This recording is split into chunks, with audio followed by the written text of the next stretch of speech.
Audio Reading presents The Prince by Niccolò Machiavelli. Chapter 1. How many kinds of principalities there are, and by what means they are acquired. All states, all powers that have held and hold rule over men have been, and are either republics or principalities. Principalities are either hereditary, in which the family has been long established, or they are new.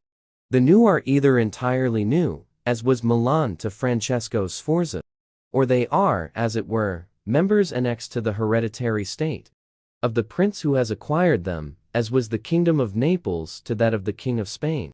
Such dominions thus acquired are either accustomed to live under a prince, or to live in freedom, and are acquired either by the arms of the prince himself, or of others, or else by fortune, or by ability.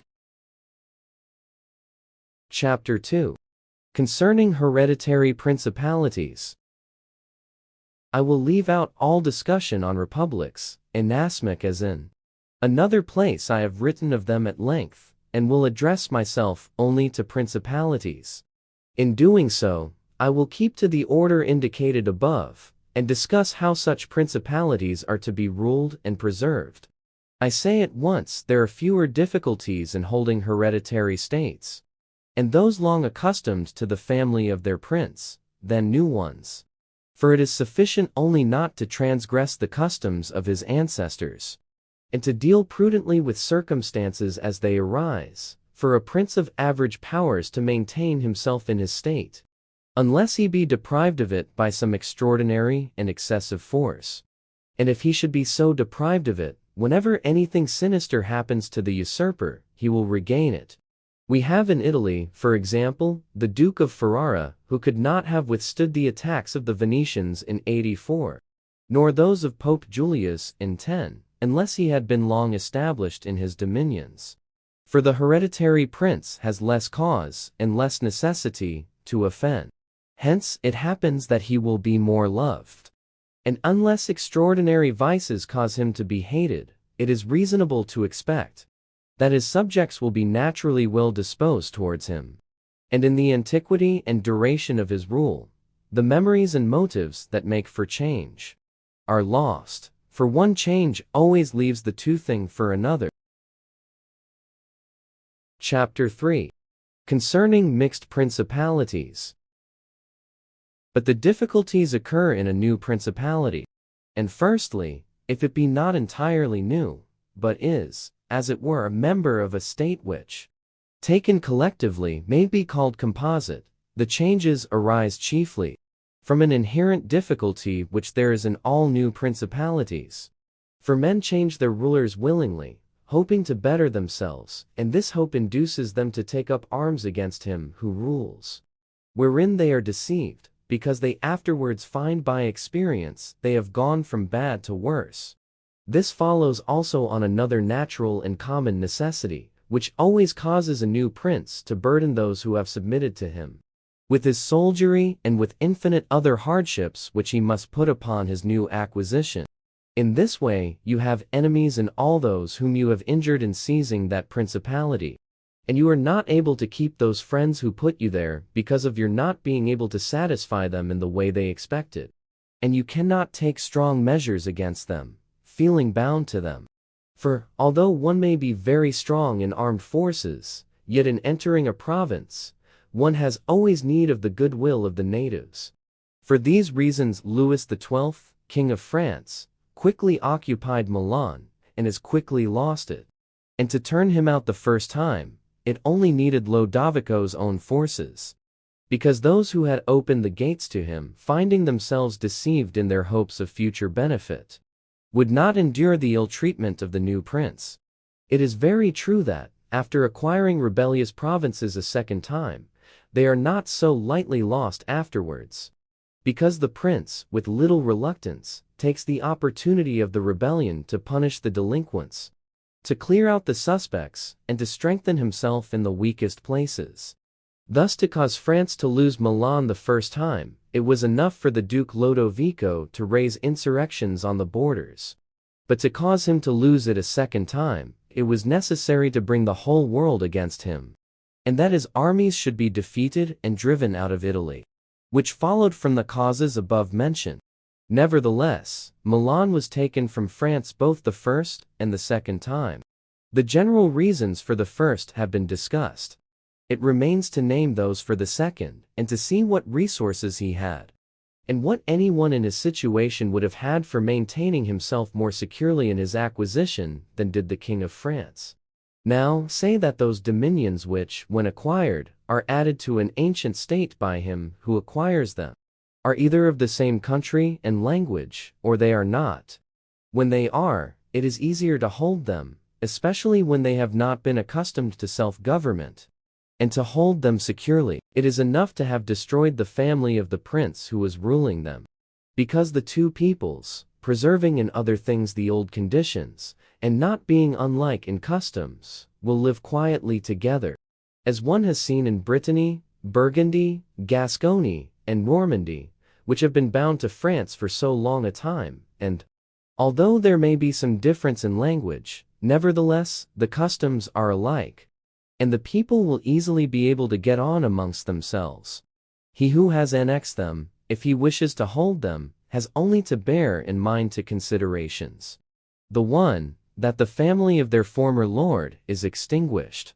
The other, that neither their laws nor their taxes are altered, so that in a very short time they will become entirely one body with the old principality. But when states are acquired in a country differing in language, customs, or laws, there are difficulties, and good fortune and great energy are needed to hold them, and one of the greatest and most real helps would be that he who has acquired them should go and reside there. This would make his position more secure and durable, as it has made that of the Turk in Greece, who, notwithstanding all the other measures taken by him for holding that state, if he had not settled there, would not have been able to keep it. Because, if one is on the spot, disorders are seen as they spring up, and one can quickly remedy them. But if one is not at hand, they are heard of only when they are great, and then one can no longer remedy them. Besides this, the country is not pillaged by your officials. The subjects are satisfied by prompt recourse to the prince. Thus, wishing to be good, they have more cause to love him, and wishing to be otherwise, to fear him. He who would attack that state from the outside must have the utmost caution. As long as the prince resides there, it can only be wrested from him with the greatest difficulty. The other and better course is to send colonies to one or two places, which may be as keys to that state. For it is necessary either to do this or else to keep there a great number of cavalry and infantry. A prince does not spend much on colonies, for with little or no expense he can send them out and keep them there. And he offends a minority only of the citizens, from whom he takes lands and houses to give them to the new inhabitants. And those whom he offends, remaining poor and scattered, are never able to injure him, whilst the rest, being uninjured, are easily kept quiet, and at the same time, are anxious not to, for fear it should happen to them as it has to those who have been despoiled. In conclusion, I say that these colonies are not costly, they are more faithful. They injure less, and the injured, as has been said, being poor and scattered, cannot hurt. Upon this, one has to remark that men ought either to be well treated or crushed, because they can avenge themselves of lighter injuries, of more serious ones they cannot. Therefore, the injury that is to be done to a man ought to be of such a kind that one does not stand in fear of revenge. But in maintaining armed men there in place of colonies, one spends much more, having to consume on the garrison all the income from the state, so that the acquisition turns into a loss, and many more are exasperated, because the whole state is injured. Through the shifting of the garrison up and down, all become acquainted with hardship, and all become hostile, and they are enemies who, whilst beaten on their own ground, are yet able to do hurt. For every reason, therefore, such guards are as useless as a colony is useful. Again, the prince who holds a country differing in the above respects, ought to make himself the head and defender of his less powerful neighbors, and to weaken the more powerful amongst them, taking care that no foreigner as powerful as himself shall, by any accident, get a footing there. For it will always happen that such a one will be introduced by those who are discontented, either through excess of ambition or through fear, as one has seen already. The Romans were brought into Greece by the Ptolians, and in every other country where they obtained a footing, they were brought in by the inhabitants. And the usual course of affairs is that, as soon as a powerful foreigner enters a country, all the subject states are drawn to him, moved by the hatred which they feel against the ruling power, so that in respect to those subject states, he is not to take any trouble to gain them over to himself. For the whole of them quickly rally to the state which he has acquired. There, he is only to take care that they do not get hold of too much power and too much authority, and then with his own forces, and with their good will, he can easily keep down the more powerful of them, so as to remain entirely master in the country. And he who does not properly manage this business will soon lose what he has acquired. And whilst he does hold it, he will have endless difficulties and troubles. The Romans, in the countries which they annexed, observed closely these measures. They sent colonies and maintained friendly relations with the minor powers, without increasing their strength. They kept down the greater, and did not allow any strong foreign powers to gain authority. Greece appears to me sufficient for an example. The Achaeans and Ptolians were kept friendly by them. The kingdom of Macedonia was humbled, Antiochus was driven out. Yet the merits of the Achaeans and Ptolians never secured for them permission to increase their power. Nor did the persuasions of Philip ever induce the Romans to be his friends without first humbling him. Nor did the influence of Antiochus make them agree that he should retain any lordship over the country. Because the Romans did in these instances what all prudent princes ought to do, who have to regard not only present troubles, but also future ones, for which they must prepare with every energy, because, when foreseen, it is easy to remedy them. But if you wait until they approach, the medicine is no longer in time, because the malady has become incurable. For it happens in this, as the physicians say it happens in hectic fever, that in the beginning of the malady it is easy to cure but difficult to detect. But in the course of time, not having been either detected or treated in the beginning, it becomes easy to detect but difficult to cure. Thus, it happens in affairs of state, for when the evils that arise have been foreseen, which it is only given to a wise man to see, they can be quickly redressed. But when, through not having been foreseen, they have been permitted to grow in a way that every one can see them, there is no longer a remedy. Therefore, the Romans, foreseeing troubles, dealt with them at once, and even to avoid a war, would not let them come to a head. For they knew that war is not to be avoided, but is only to be put off to the advantage of others. Moreover, they wished to fight with Philip and Antiochus in Greece, so as not to have to do it in Italy. They could have avoided both, but this they did not wish. Nor did that ever please them, which is forever in the mouths of the wise ones of our time. Let us enjoy the benefits of the time, but rather the benefits of their own valor and prudence. For time drives everything before it, and is able to bring with it good as well as evil, and evil as well as good. But let us turn to France, and inquire whether she has done any of the things mentioned. I will speak of Louis and not of Charles as the one whose conduct is the better to be observed, he having held possession of Italy for the longest period. And you will see that he has done the opposite to those things which ought to be done to retain a state composed of divers elements. King Louis was brought into Italy by the ambition of the Venetians, who desired to obtain half the state of Lombardy by his intervention. I will not blame the course taken by the king, because wishing to get a foothold in Italy, and having no friends there, seeing rather that every door was shut to him, owing to the conduct of Charles, he was forced to accept those friendships which he could get. And he would have succeeded very quickly in his design if in other matters he had not made some mistakes. The king, however, having acquired Lombardy, regained at once the authority which Charles had lost. Genoa yielded. The Florentines became his friends. The Marquis of Mantua, the Duke of Ferrara, the Bentivogli, my Lady of Forli, the lords of Faenza, Pesaro, of Rimini, of Camerino, a Piombino, the Lucchese, the Pisans, the Sienese, everybody made advances to him to become his friend. Then could the Venetians realize the rashness of the course taken by them, which, in order that they might secure 2 towns in Lombardy, had made the king master of 2/3 of Italy. Let anyone now consider with what little difficulty the king could have maintained his position in Italy, had he observed the rules above laid down, and kept all his friends secure and protected. For although they were numerous, they were both weak and timid, some afraid of the church, some of the Venetians, and thus they would always have been forced to stand in with him. And by their means he could easily have made himself secure against those who remained powerful. But he was no sooner in Milan than he did the contrary by assisting Pope Alexander to occupy the Romagna.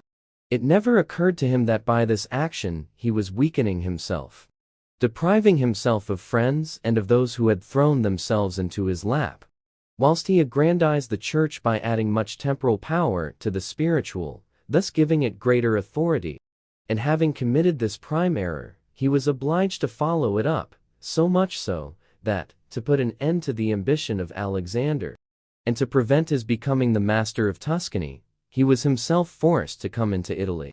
And as if it were not enough to have aggrandized the church, and deprived himself of friends, he, wishing to have the kingdom of Naples, divided it with the king of Spain, and where he was the prime arbiter in Italy, he takes an associate, so that the ambitious of that country and the malcontents of his own should have somewhere to shelter. And whereas he could have left in the kingdom his own pensioner as king, he drove him out, to put one there who was able to drive him, Louis, out in turn. The wish to acquire is in truth very natural and common, and men always do so when they can, and for this they will be praised, not blamed.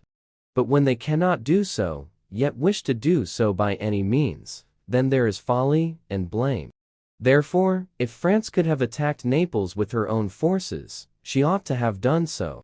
If she could not, then she ought not to have divided it.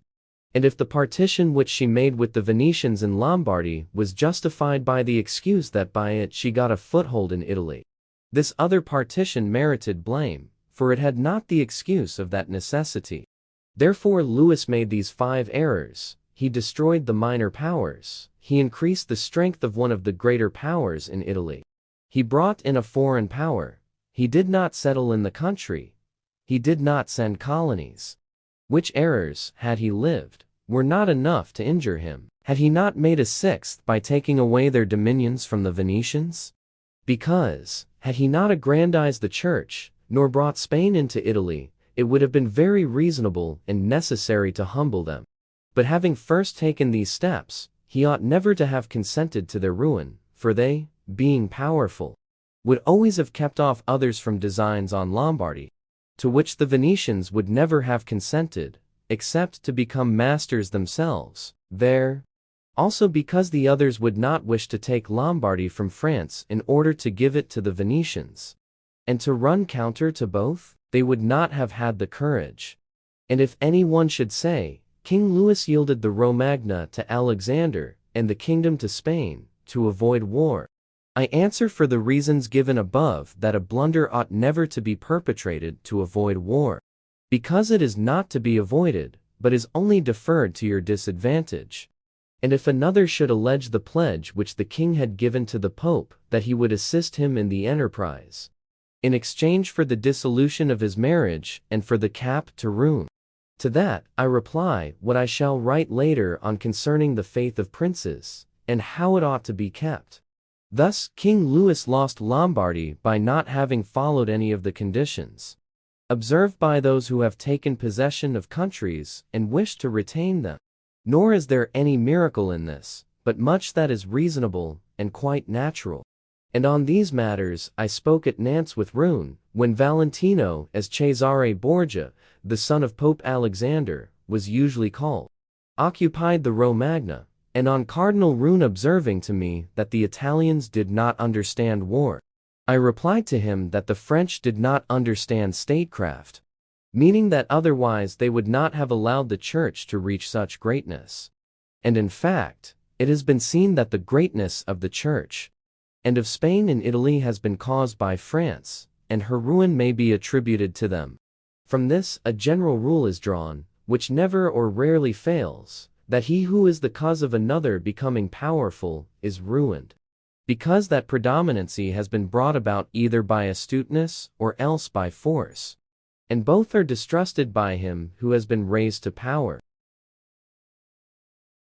Chapter 4. Why the kingdom of Darius, conquered by Alexander, did not rebel against the successors of Alexander at his death. Considering the difficulties which men have had to hold to a newly acquired state, some might wonder how, seeing that Alexander the Great became the master of Asia in a few years, and died whilst it was scarcely settled, whence it might appear reasonable that the whole empire would have rebelled. Nevertheless, his successors maintained themselves, and had to meet no other difficulty than that which arose among themselves from their own ambitions. I answer that the principalities of which one has record are found to be governed in two different ways, either by a prince, with a body of servants, who assist him to govern the kingdom as ministers, by his favor and permission, or by a prince and barons, who hold that dignity by antiquity of blood, and not by the grace of the prince. Such barons have states and their own subjects, who recognize them as lords and hold them in natural affection. Those states that are governed by a prince and his servants hold their prince in more consideration, because in all the country there is no one who is recognized as superior to him. And if they yield obedience to another, they do it as to a minister and official, and they do not bear him any particular affection. The examples of these two governments in our time are the Turk and the King of France. The entire monarchy of the Turk is governed by one lord, the others are his servants. And, dividing his kingdom into sanjaks, he sends their different administrators, and shifts and changes them as he chooses. But the King of France is placed in the midst of an ancient body of lords, acknowledged by their own subjects, and beloved by them. They have their own prerogatives, nor can the king take these away except at his peril. Therefore, he who considers both of these states will recognize great difficulties in seizing the state of the Turk, but once it is conquered, great ease in holding it. The causes of the difficulties in seizing the kingdom of the Turk are that the usurper cannot be called in by the princes of the kingdom, nor can he hope to be assisted in his designs by the revolt of those whom the Lord has around him. This arises from the reasons given above.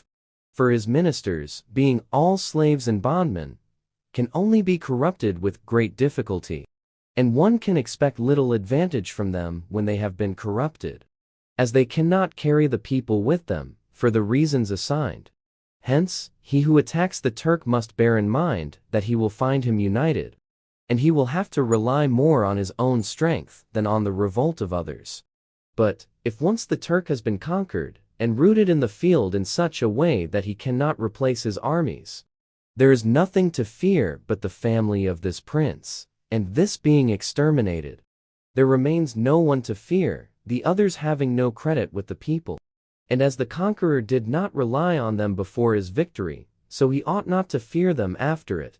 The contrary happens in kingdoms governed like that of France, because one can easily enter there by gaining over some baron of the kingdom. For one always finds malcontents and such as desire a change. Such men, for the reasons given, can open the way into the state, and render the victory easy.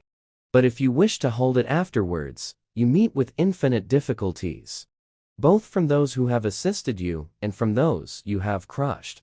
Nor is it enough for you to have exterminated the family of the prince, because the lords that remain make themselves the heads of fresh movements against you.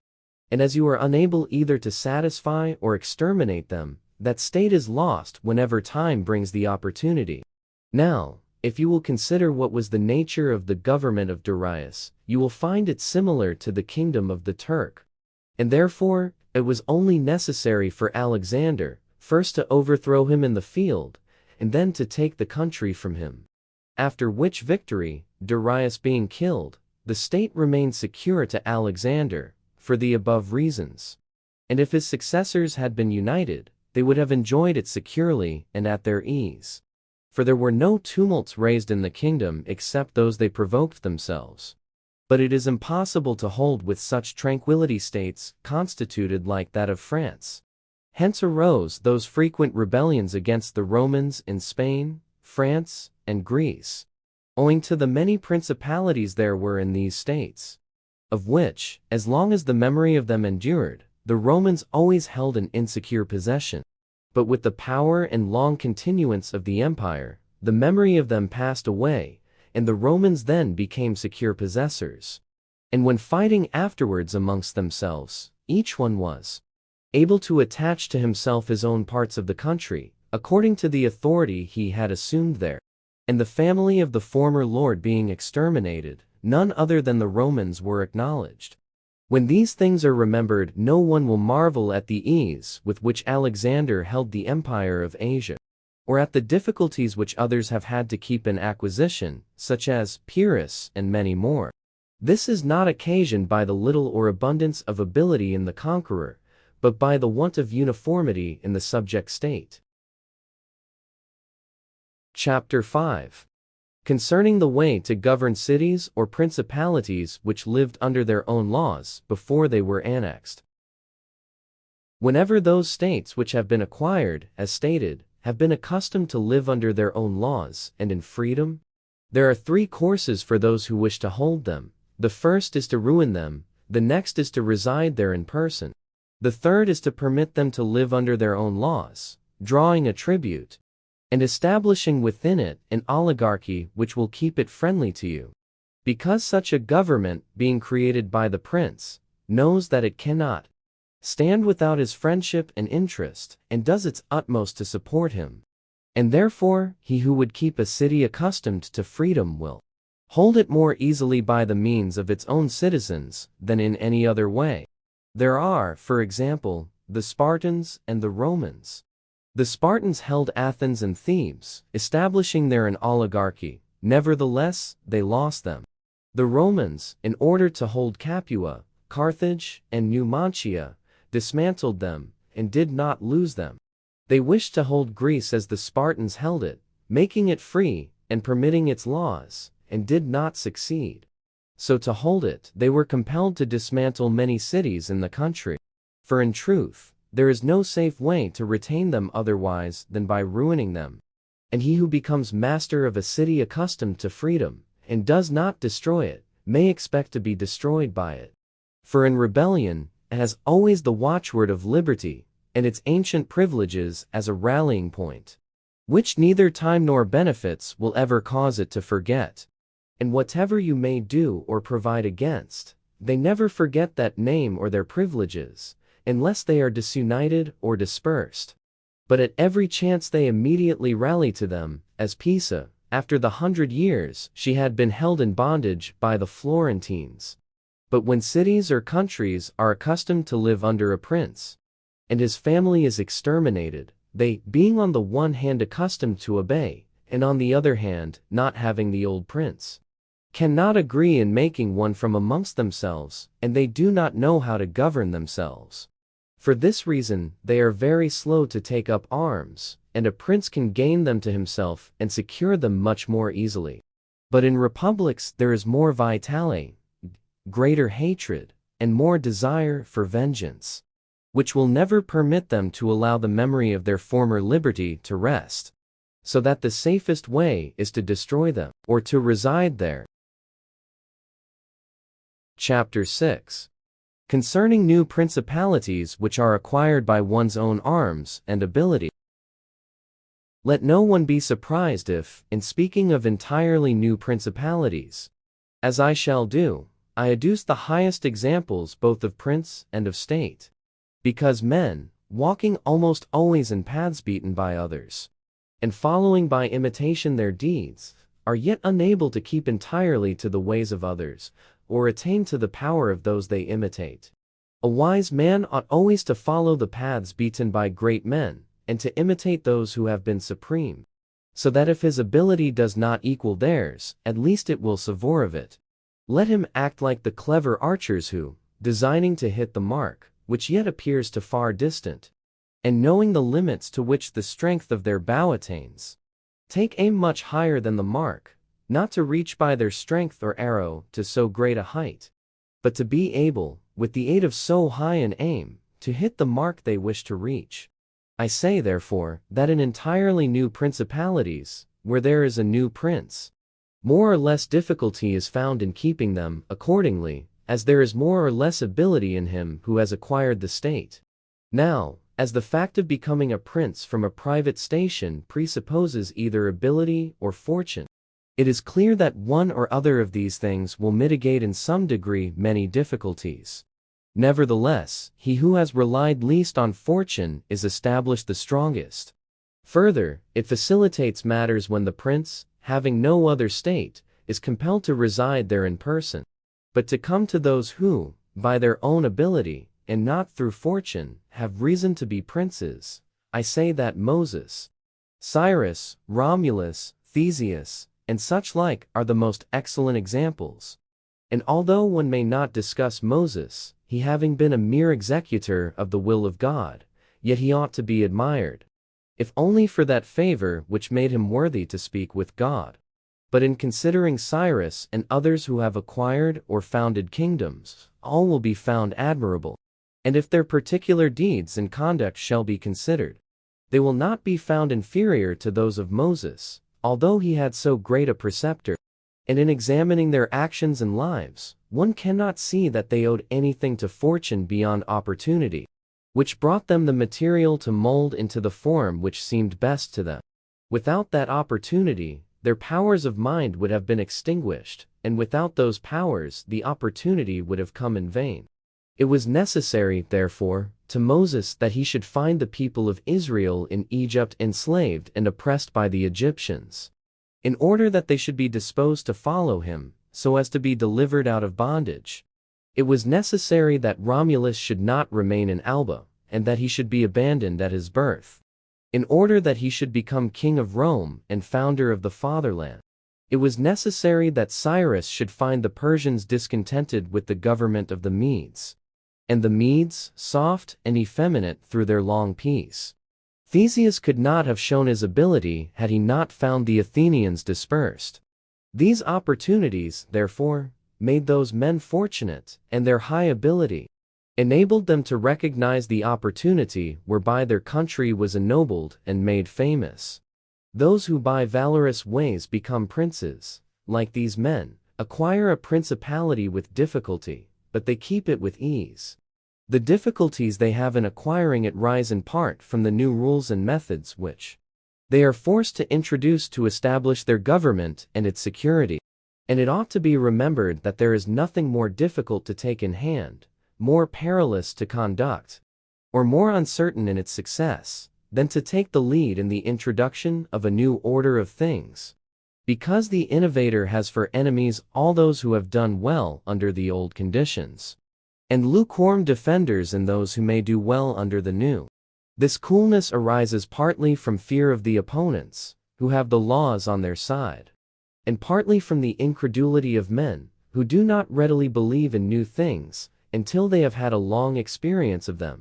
Thus, it happens that whenever those who are hostile have the opportunity to attack, they do it like partisans, whilst the others defend lukewarmly, in such wise that the prince is endangered along with them. It is necessary, therefore, if we desire to discuss this matter thoroughly, to inquire whether these innovators can rely on themselves or have to depend on others, that is to say, whether, to consummate their enterprise, have they to use prayers or can they use force? In the first instance, they always succeed badly, and never compass anything. But when they can rely on themselves and use force, then they are rarely endangered.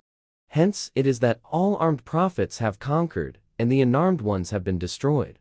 Besides the reasons mentioned, the nature of the people is variable, and, whilst it is easy to persuade them, it is difficult to fix them in that persuasion.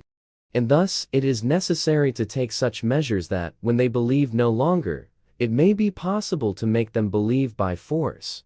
If Moses, Cyrus, Theseus, and Romulus had been unarmed, they could not have enforced their constitutions for long, as happened in our time to Fra Girolamo Savonarola, who was ruined with his new order of things. Immediately the multitude believed in him no longer, and he had no means of keeping steadfast those who believed, or of making the unbelievers to believe.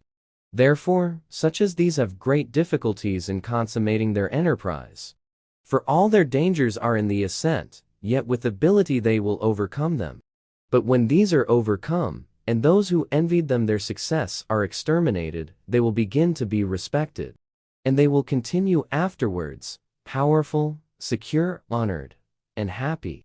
To these great examples, I wish to add a lesser one. Still, it bears some resemblance to them, and I wish it to suffice me for all of a like kind. It is Hiero the Syracusan.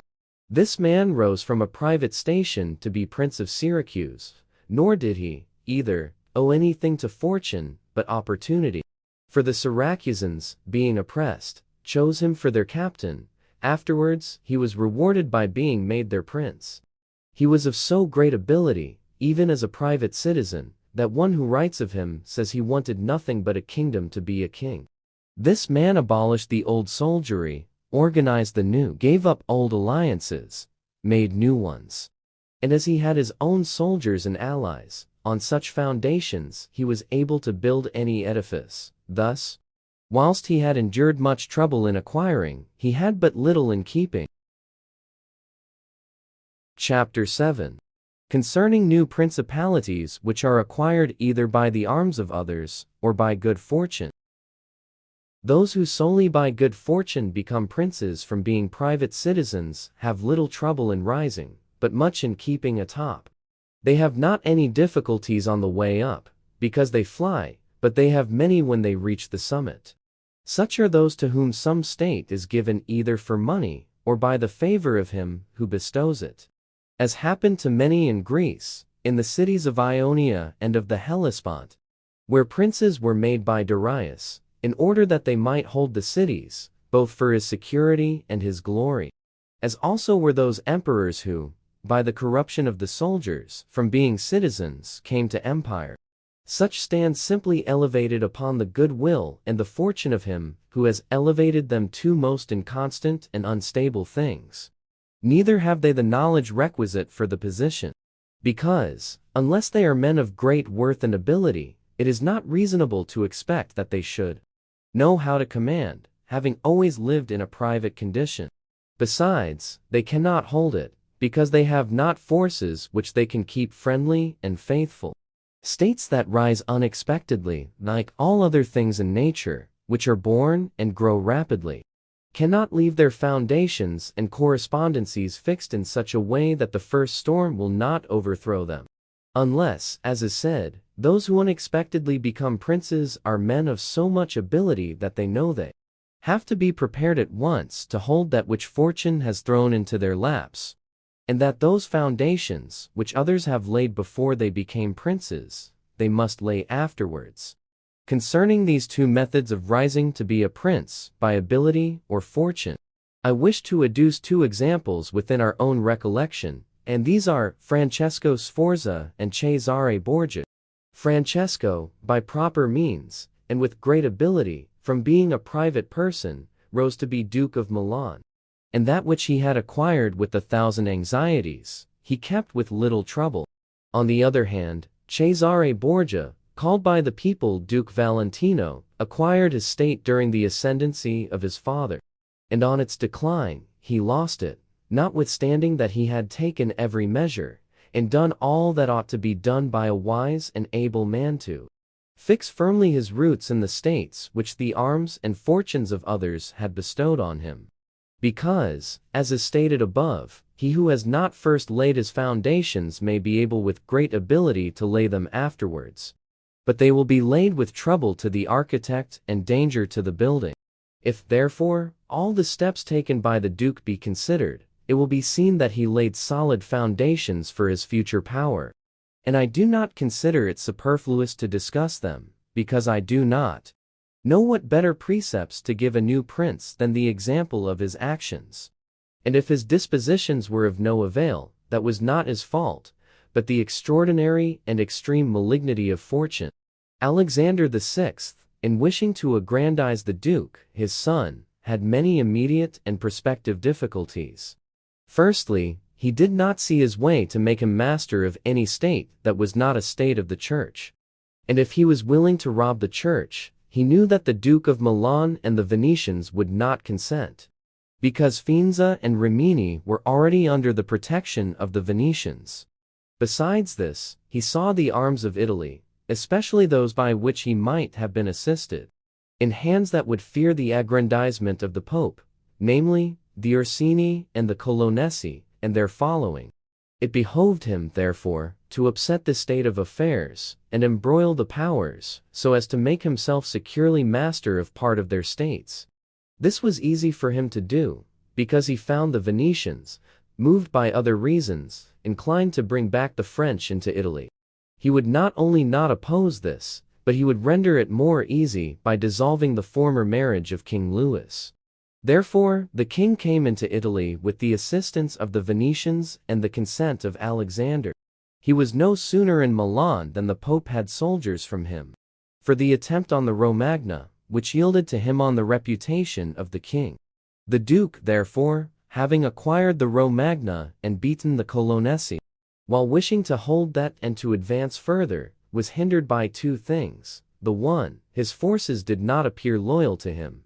The other, the goodwill of France, that is to say, he feared that the forces of the Orsini which he was using would not stand to him. That not only might they hinder him from winning more, but might themselves seize what he had won, and that the king might also do the same. Of the Orsini he had a warning when, after taking Faenza and attacking Bologna, he saw them go very unwillingly to that attack. And as to the king, he learned his mind when he himself, after taking the Duchy of Urbino, attacked Tuscany, and the king made him desist from that undertaking. Hence, the Duke decided to depend no more upon the arms and the luck of others. For the first thing, he weakened the Orsini and Colonnesi parties in Rome, by gaining to himself all their adherents, who were gentlemen, making them his gentlemen, giving them good pay, and according to their rank, honoring them with office and command in such a way that in a few months, all attachment to the factions was destroyed and turned entirely to the Duke. After this, he awaited an opportunity to crush the Orsini, having scattered the adherents of the Colonna house. This came to him soon, and he used it well.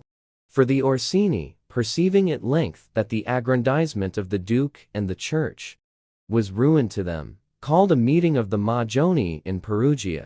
From this sprung the rebellion at Urbino and the tumults in the Romagna, with endless dangers to the Duke, all of which he overcame with the help of the French, having restored his authority, not to leave it at risk by trusting either to the French or other outside forces. He had recourse to his wiles, and he knew so well how to conceal his mind, that, by the mediation of Signor Pagolo, whom the Duke did not fail to secure with all kinds of attention, giving him money, apparel, and horses, the Orsini were reconciled, so that their simplicity brought them into his power. At Sinigalia, having exterminated the leaders, and turned their partisans into his friends, the Duke laid sufficiently good foundations to his power, having all the Romagna and the Duchy of Urbino, and the people now beginning to appreciate their prosperity, he gained them all over to himself. And as this point is worthy of notice, and to be imitated by others, I am not willing to leave it out. When the Duke occupied the Romagna, he found it under the rule of weak masters, who rather plundered their subjects than ruled them, and gave them more cause for disunion than for union, so that the country was full of robbery, quarrels, and every kind of violence. And so, wishing to bring back peace and obedience to authority, he considered it necessary to give it a good governor. Thereupon he promoted Messer Ramiro d'Orco, a swift and cruel man, to whom he gave the fullest power. This man in a short time restored peace and unity, with the greatest success. Afterwards, the Duke considered that it was not advisable to confer such excessive authority, for he had no doubt but that he would become odious, so he set up a court of judgment in the country, under a most excellent president, wherein all cities had their advocates. and because he knew that the past severity had caused some hatred against himself, so, to clear himself in the minds of the people, and gain them entirely to himself, he desired to show that, if any cruelty had been practiced, it had not originated with him, but in the natural sternness of the minister. Under this pretense he took Ramiro, and one morning caused him to be executed, and left on the piazza at Cesena with the block and a bloody knife at his side. The barbarity of this spectacle caused the people to be at once satisfied and dismayed. But let us return whence we started. I say that the Duke, finding himself now sufficiently powerful, and partly secured from immediate dangers, by having armed himself in his own way, and having in a great measure crushed those forces in his vicinity that could injure him if he wished to proceed with his conquest, had next to consider France. For he knew that the king, who too late was aware of his mistake, would not support him. And from this time he began to seek new alliances and to temporize with France. In the expedition which she was making towards the kingdom of Naples against the Spaniards who were besieging Gaeta, it was his intention to secure himself against them, and this he would have quickly accomplished had Alexander lived. Such was his line of action as to present affairs. But as to the future, he had to fear, in the first place, that a new successor to the church might not be friendly to him, and might seek to take from him that which Alexander had given him, so he decided to act in 4 ways.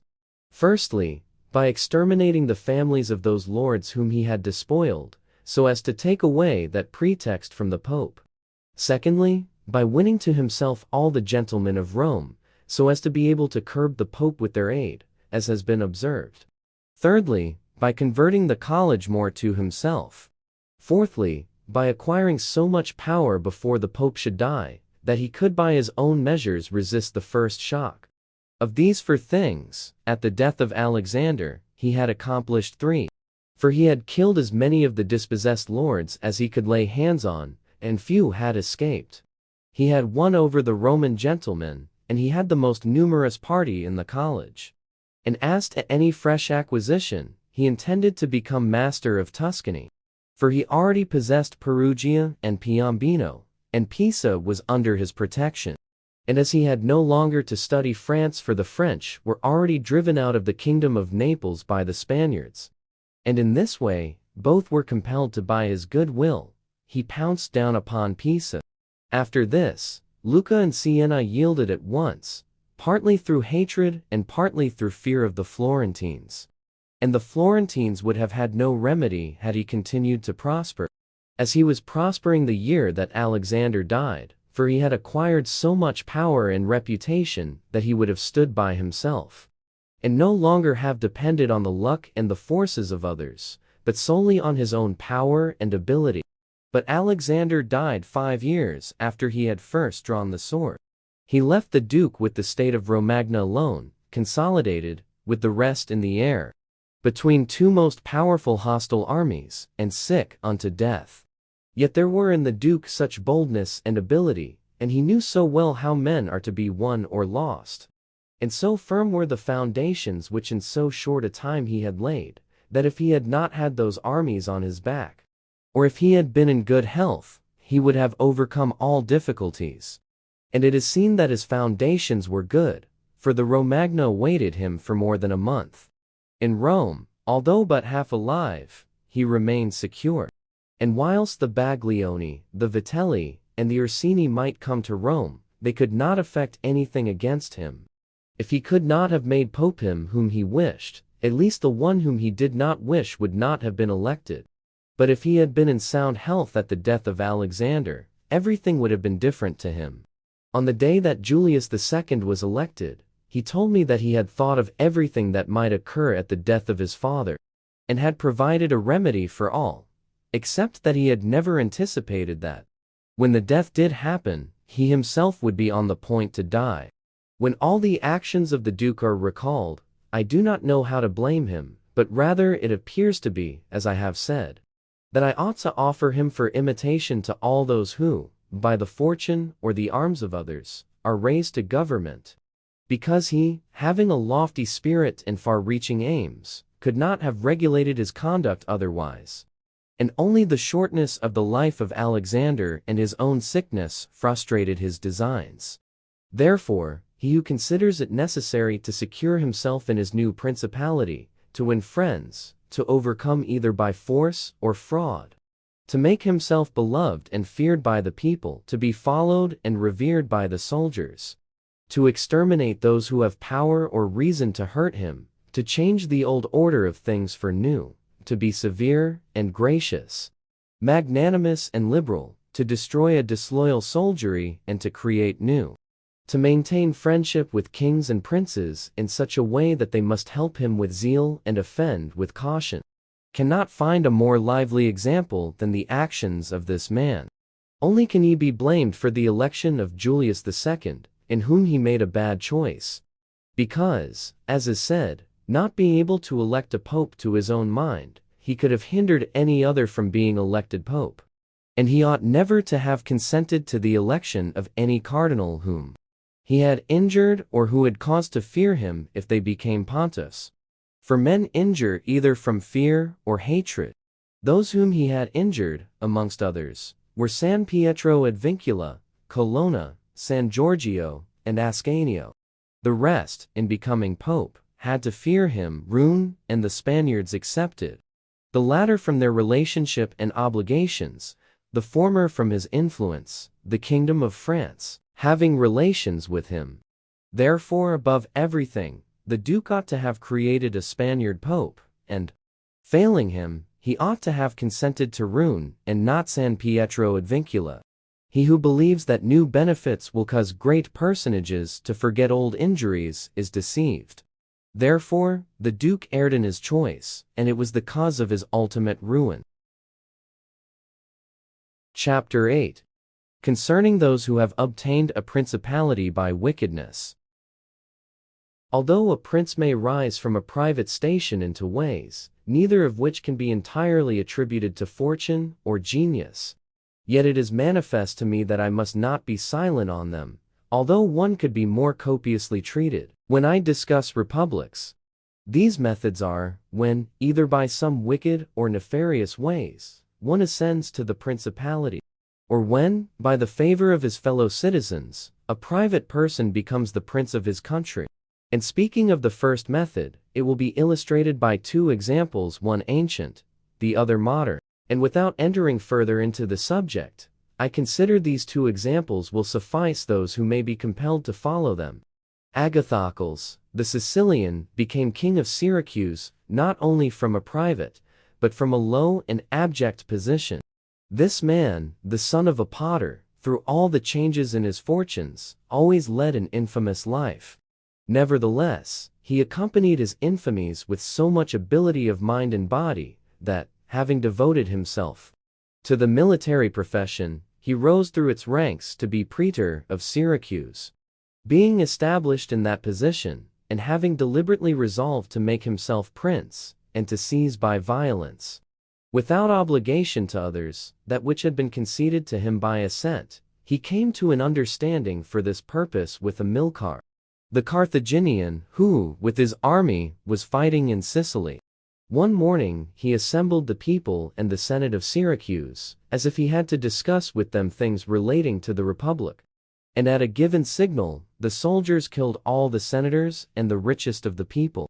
These dead, he seized and held the princedom of that city without any civil commotion. And although he was twice routed by the Carthaginians, and ultimately besieged, yet not only was he able to defend his city, but leaving part of his men for its defense, with the others he attacked Africa, and in a short time raised the siege of Syracuse. The Carthaginians, reduced to extreme necessity, were compelled to come to terms with Agathocles, and leaving Sicily to him, had to be content with the possession of Africa. Therefore, he who considers the actions and the genius of this man, will see nothing or little, which can be attributed to fortune. Inasmuch as he attained pre-eminence, as is shown above, not by the favor of any one, but step by step in the military profession, which steps were gained with 1,000 troubles and perils, and were afterwards boldly held by him with many hazardous dangers. Yet it cannot be called talent to slay fellow citizens, to deceive friends, to be without faith, without mercy, without religion. Such methods may gain empire, but not glory. Still, if the courage of Agathocles in entering into and extricating himself from dangers be considered, together with his greatness of mind in enduring and overcoming hardships, it cannot be seen why he should be esteemed less than the most notable captain. Nevertheless, his barbarous cruelty and inhumanity, with infinite wickedness, do not permit him to be celebrated among the most excellent men. What he achieved cannot be attributed either to fortune or genius. In our times, during the rule of Alexander VI, Oliverotto da Fermo, having been left an orphan many years before, was brought up by his maternal uncle, Giovanni Fogliani, and in the early days of his youth sent to fight under Pagolo Vitelli, that, being trained under his discipline, he might attain some high position in the military profession. After Pagolo died, he fought under his brother Vitellozzo, and in a very short time, being endowed with wit and a vigorous body and mind, he became the first man in his profession. But it appearing a paltry thing to serve under others, he resolved, with the aid of some citizens of Fermo, to whom the slavery of their country was dearer than its liberty, and with the help of the Vitelleschi, to seize Fermo.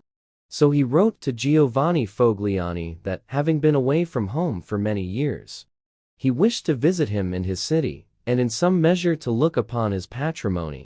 And although he had not labored to acquire anything except honor yet, in order that the citizens should see he had not spent his time in vain, he desired to come honorably, so would be accompanied by 100 horsemen, his friends and retainers.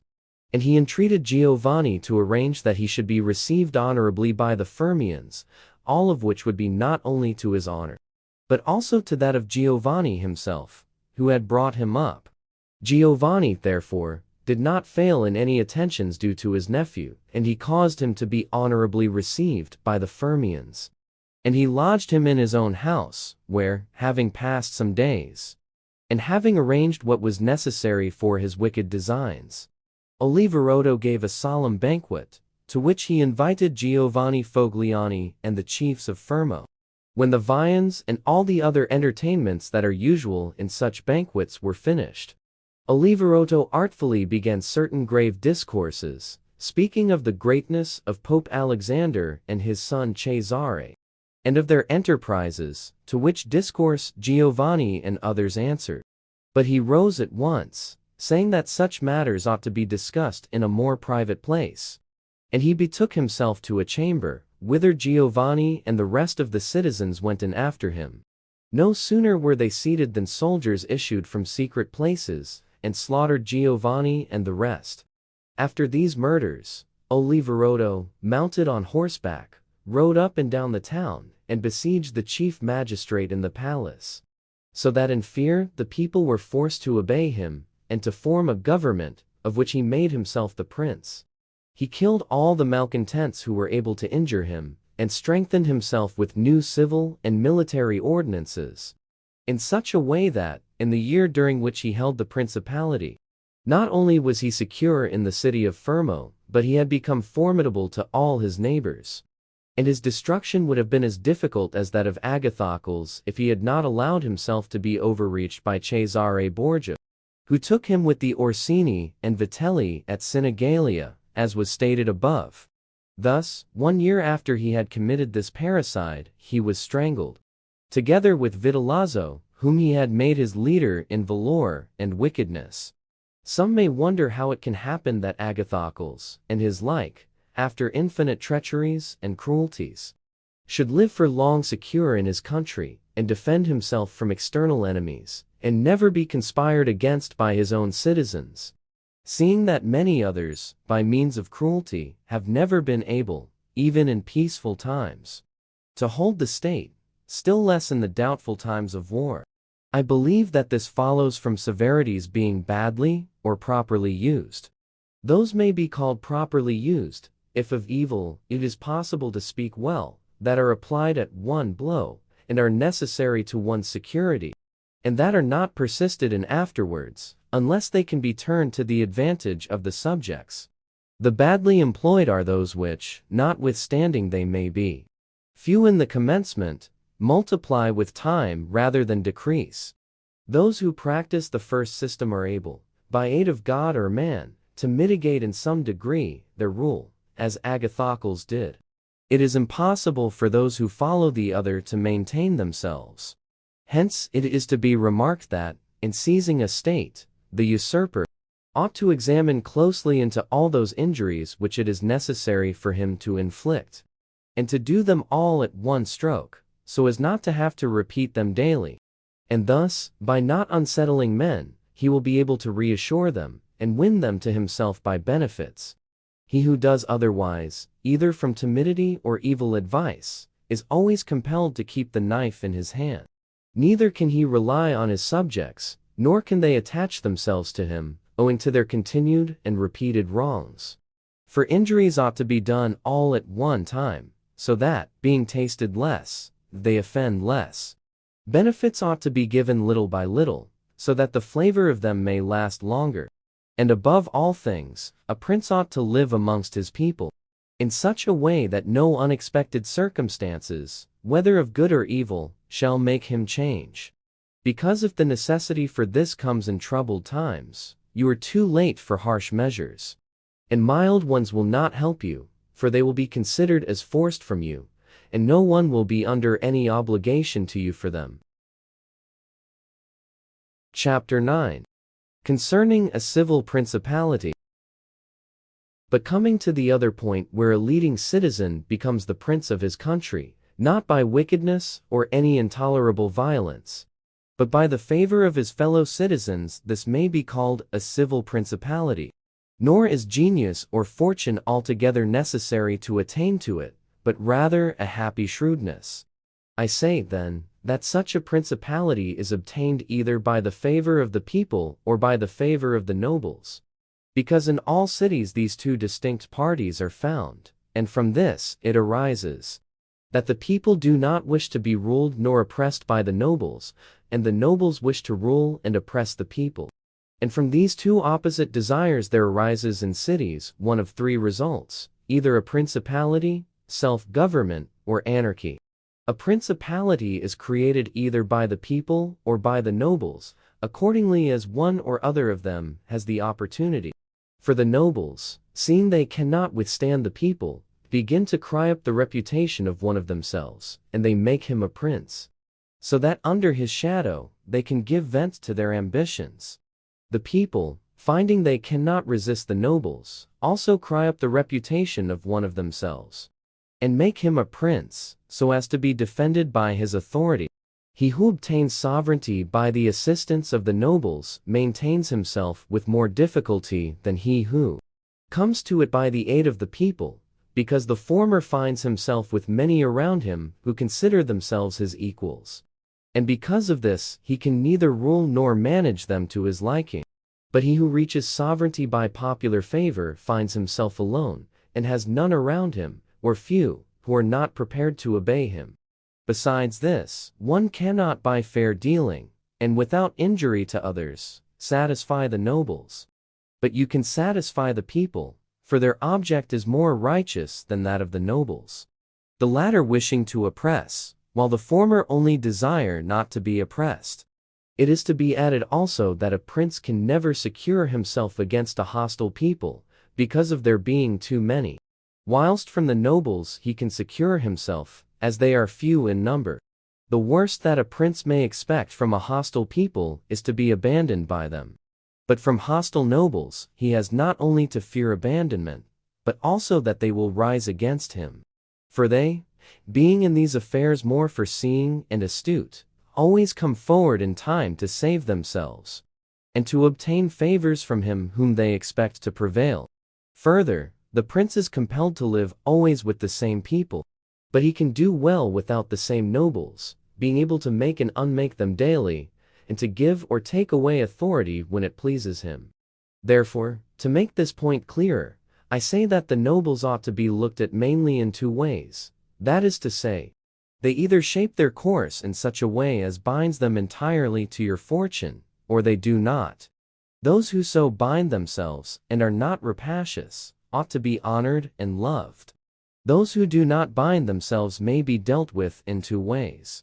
They may fail to do this through pusillanimity and a natural want of courage, in which case you ought to make use of them, especially of those who are of good counsel. And thus, whilst in prosperity you honor them, in adversity you do not have to fear them. But when, for their own ambitious ends, they shun binding themselves, it is a token that they are giving more thought to themselves than to you. And a prince ought to guard against such, and to fear them as if they were open enemies, because in adversity they always help to ruin him. Therefore, one who becomes a prince through the favor of the people ought to keep them friendly. And this he can easily do, seeing they only ask not to be oppressed by him. But one who, in opposition to the people, becomes a prince by the favor of the nobles, ought, above everything, to seek to win the people over to himself, and this he may easily do if he takes them under his protection. Because men, when they receive good from him of whom they were expecting evil, are bound more closely to their benefactor. Thus, the people quickly become more devoted to him than if he had been raised to the principality by their favors.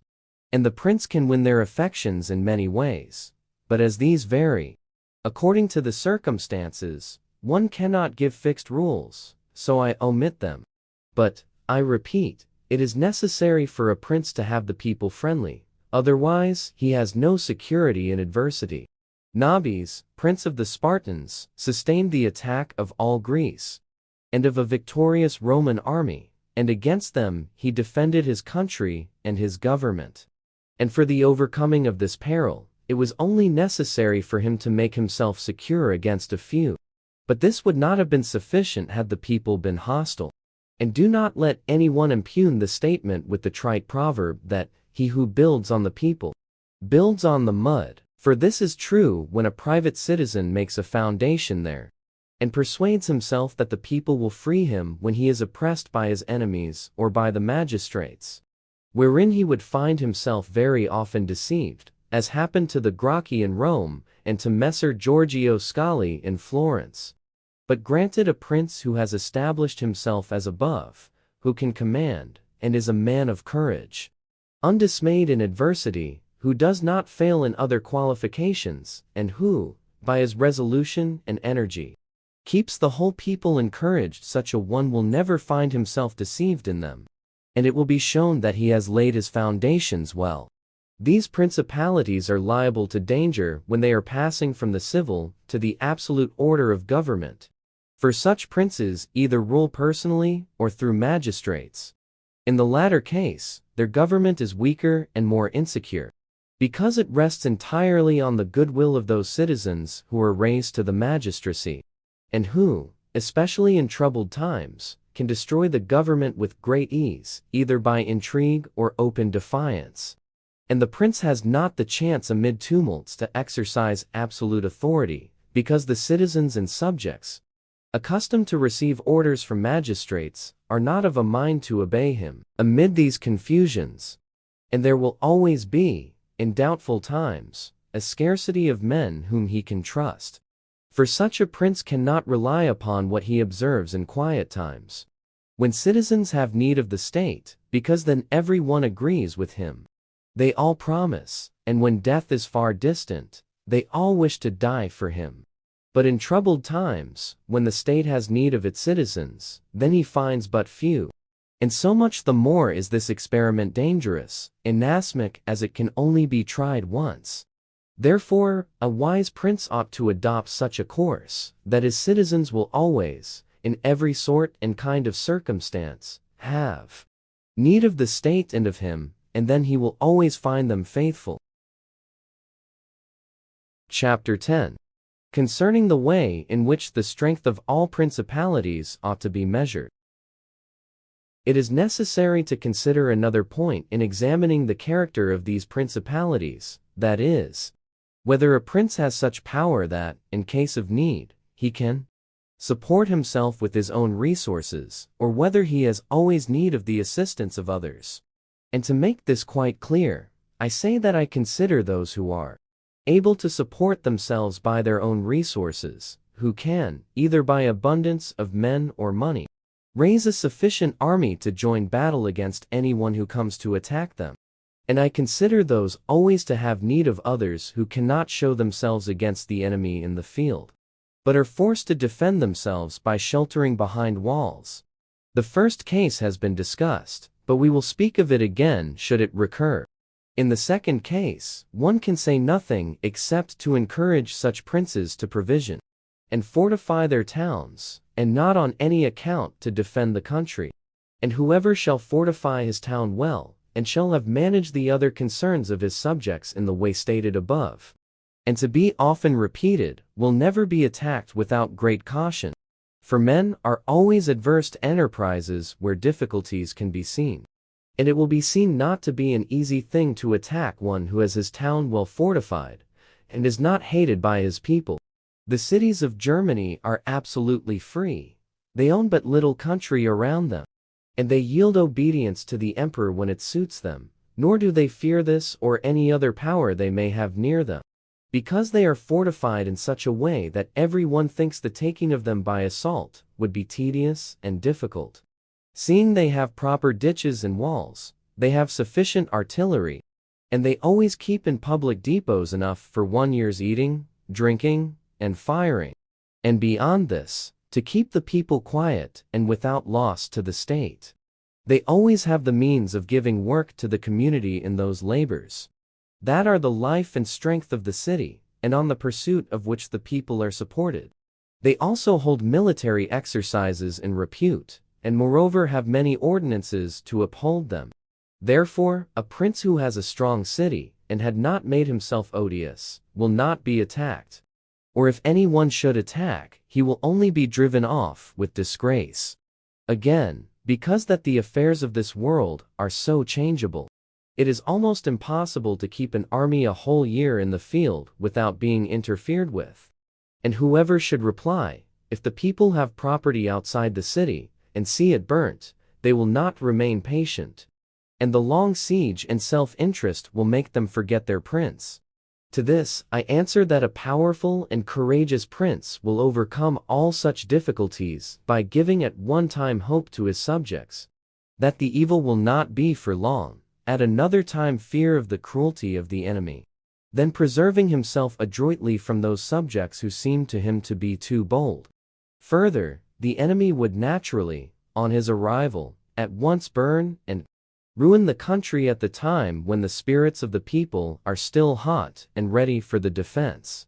And therefore, so much the less ought the prince to hesitate, because after a time, when spirits have cooled, the damage is already done, the ills are incurred, and there is no longer any remedy.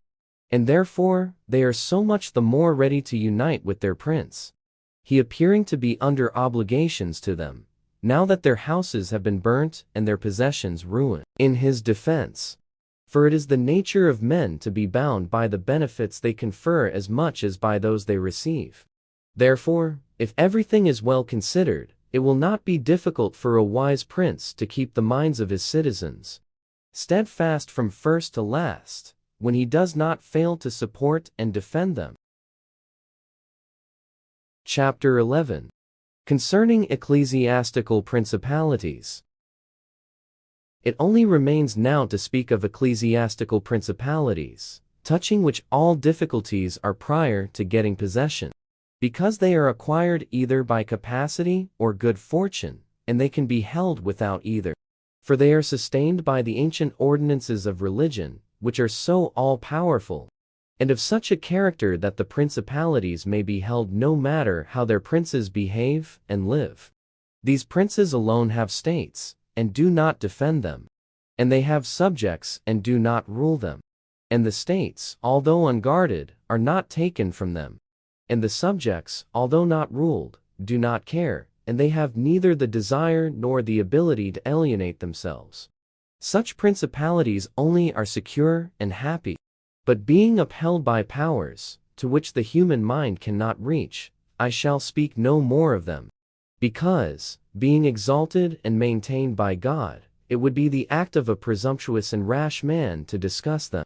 Nevertheless, if any one should ask of me, How comes it that the Church has attained such greatness in temporal power?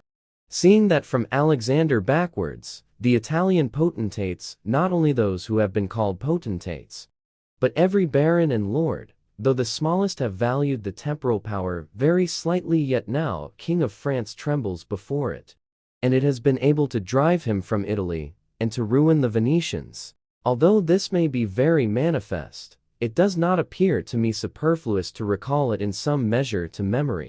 Before Charles, King of France, passed into Italy, this country was under the dominion of the Pope, the Venetians, the King of Naples, the Duke of Milan, and the Florentines. These potentates had two principal anxieties: the one, that no foreigner should enter Italy under arms; the other, that none of themselves should seize more territory. Those about whom there was the most anxiety were the Pope and the Venetians.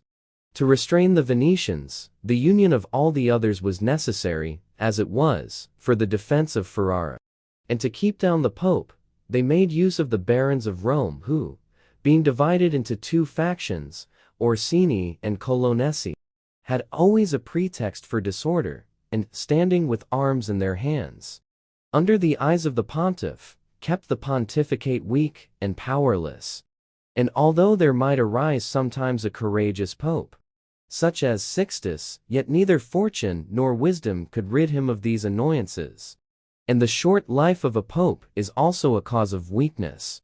For in the 10 years, which is the average life of a pope, he can with difficulty lower one of the factions. And if, so to speak, one people should almost destroy the Colonnesi, another would arise hostile to the Orsini, who would support their opponents, and yet would not have time to ruin the Orsini. This was the reason why the temporal powers of the Pope were little esteemed in Italy. Alexander VI arose afterwards, who of all the pontiffs that have ever been showed how a pope with both money and arms was able to prevail. And through the instrumentality of the Duke Valentino, and by reason of the entry of the French, he brought about all those things which I have discussed above in the actions of the Duke. And although his intention was not to aggrandize the Church, but the Duke, nevertheless, what he did contributed to the greatness of the Church, which, after his death and the ruin of the Duke, became the heir to all his labors. Pope Julius came afterwards and found the Church strong, possessing all the Romagna, the barons of Rome reduced to impotence. And through the chastisements of Alexander, the factions wiped out. He also found the way open to accumulate money in a manner such as had never been practiced before Alexander's time. Such things Julius not only followed, but improved upon, and he intended to gain Bologna, to ruin the Venetians, and to drive the French out of Italy.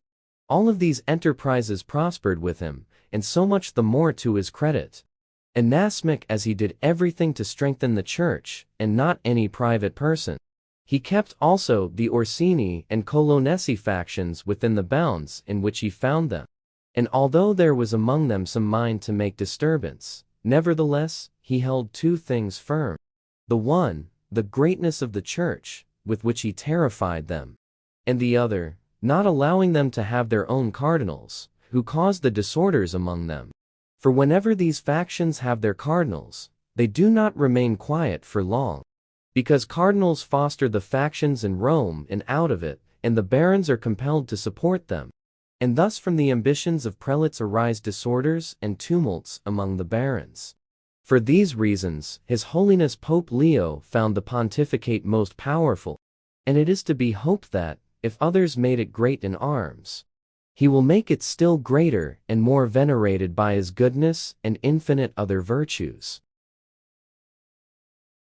Chapter 12. How many kinds of soldiery there are, and concerning mercenaries. Having discoursed particularly on the characteristics of such principalities as in the beginning, I propose to discuss, and having considered in some degree the causes of their being good or bad, and having shown the methods by which many have sought to acquire them and to hold them, it now remains for me to discuss generally the means of offense and defense which belong to each of them. We have seen above how necessary it is for a prince to have his foundations well laid, Otherwise, it follows of necessity, he will go to ruin. The chief foundations of all states, new as well as old or composite, are good laws and good arms. And as there cannot be good laws where the state is not well armed, it follows that where they are well armed, they have good laws. I shall leave the laws out of the discussion, and shall speak of the arms. I say, therefore, that the arms with which a prince defends his state are either his own, or they are mercenaries, auxiliaries, or mixed. Mercenaries and auxiliaries are useless and dangerous. And if one holds his state based on these arms, he will stand neither firm nor safe. For they are disunited, ambitious, and without discipline, unfaithful, valiant before friends, cowardly before enemies. They have neither the fear of God nor fidelity to men, and destruction is deferred only so long as the attack is. For in peace one is robbed by them, and in war by the enemy. The fact is, they have no other attraction or reason for keeping the field than a trifle of stipend, which is not sufficient to make them willing to die for you. They are ready enough to be your soldiers whilst you do not make war, but if war comes, they take themselves off, or run from the foe. Which I should have little trouble to prove, for the ruin of Italy has been caused by nothing else than by resting all her hopes for many years on mercenaries, and although they formerly made some display, and appeared valiant amongst themselves, yet when the foreigners came, they showed what they were. Thus it was that Charles, King of France, was allowed to seize Italy with chalk in hand. And he who told us that our sins were the cause of it told the truth, but they were not the sins he imagined, but those which I have related. And as they were the sins of princes, it is the princes who have also suffered the penalty. I wish to demonstrate further the infelicity of these arms. The mercenary captains are either capable men, or they are not.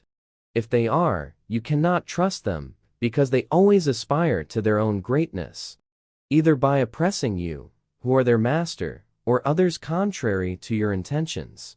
But if the captain is not skillful, you are ruined in the usual way.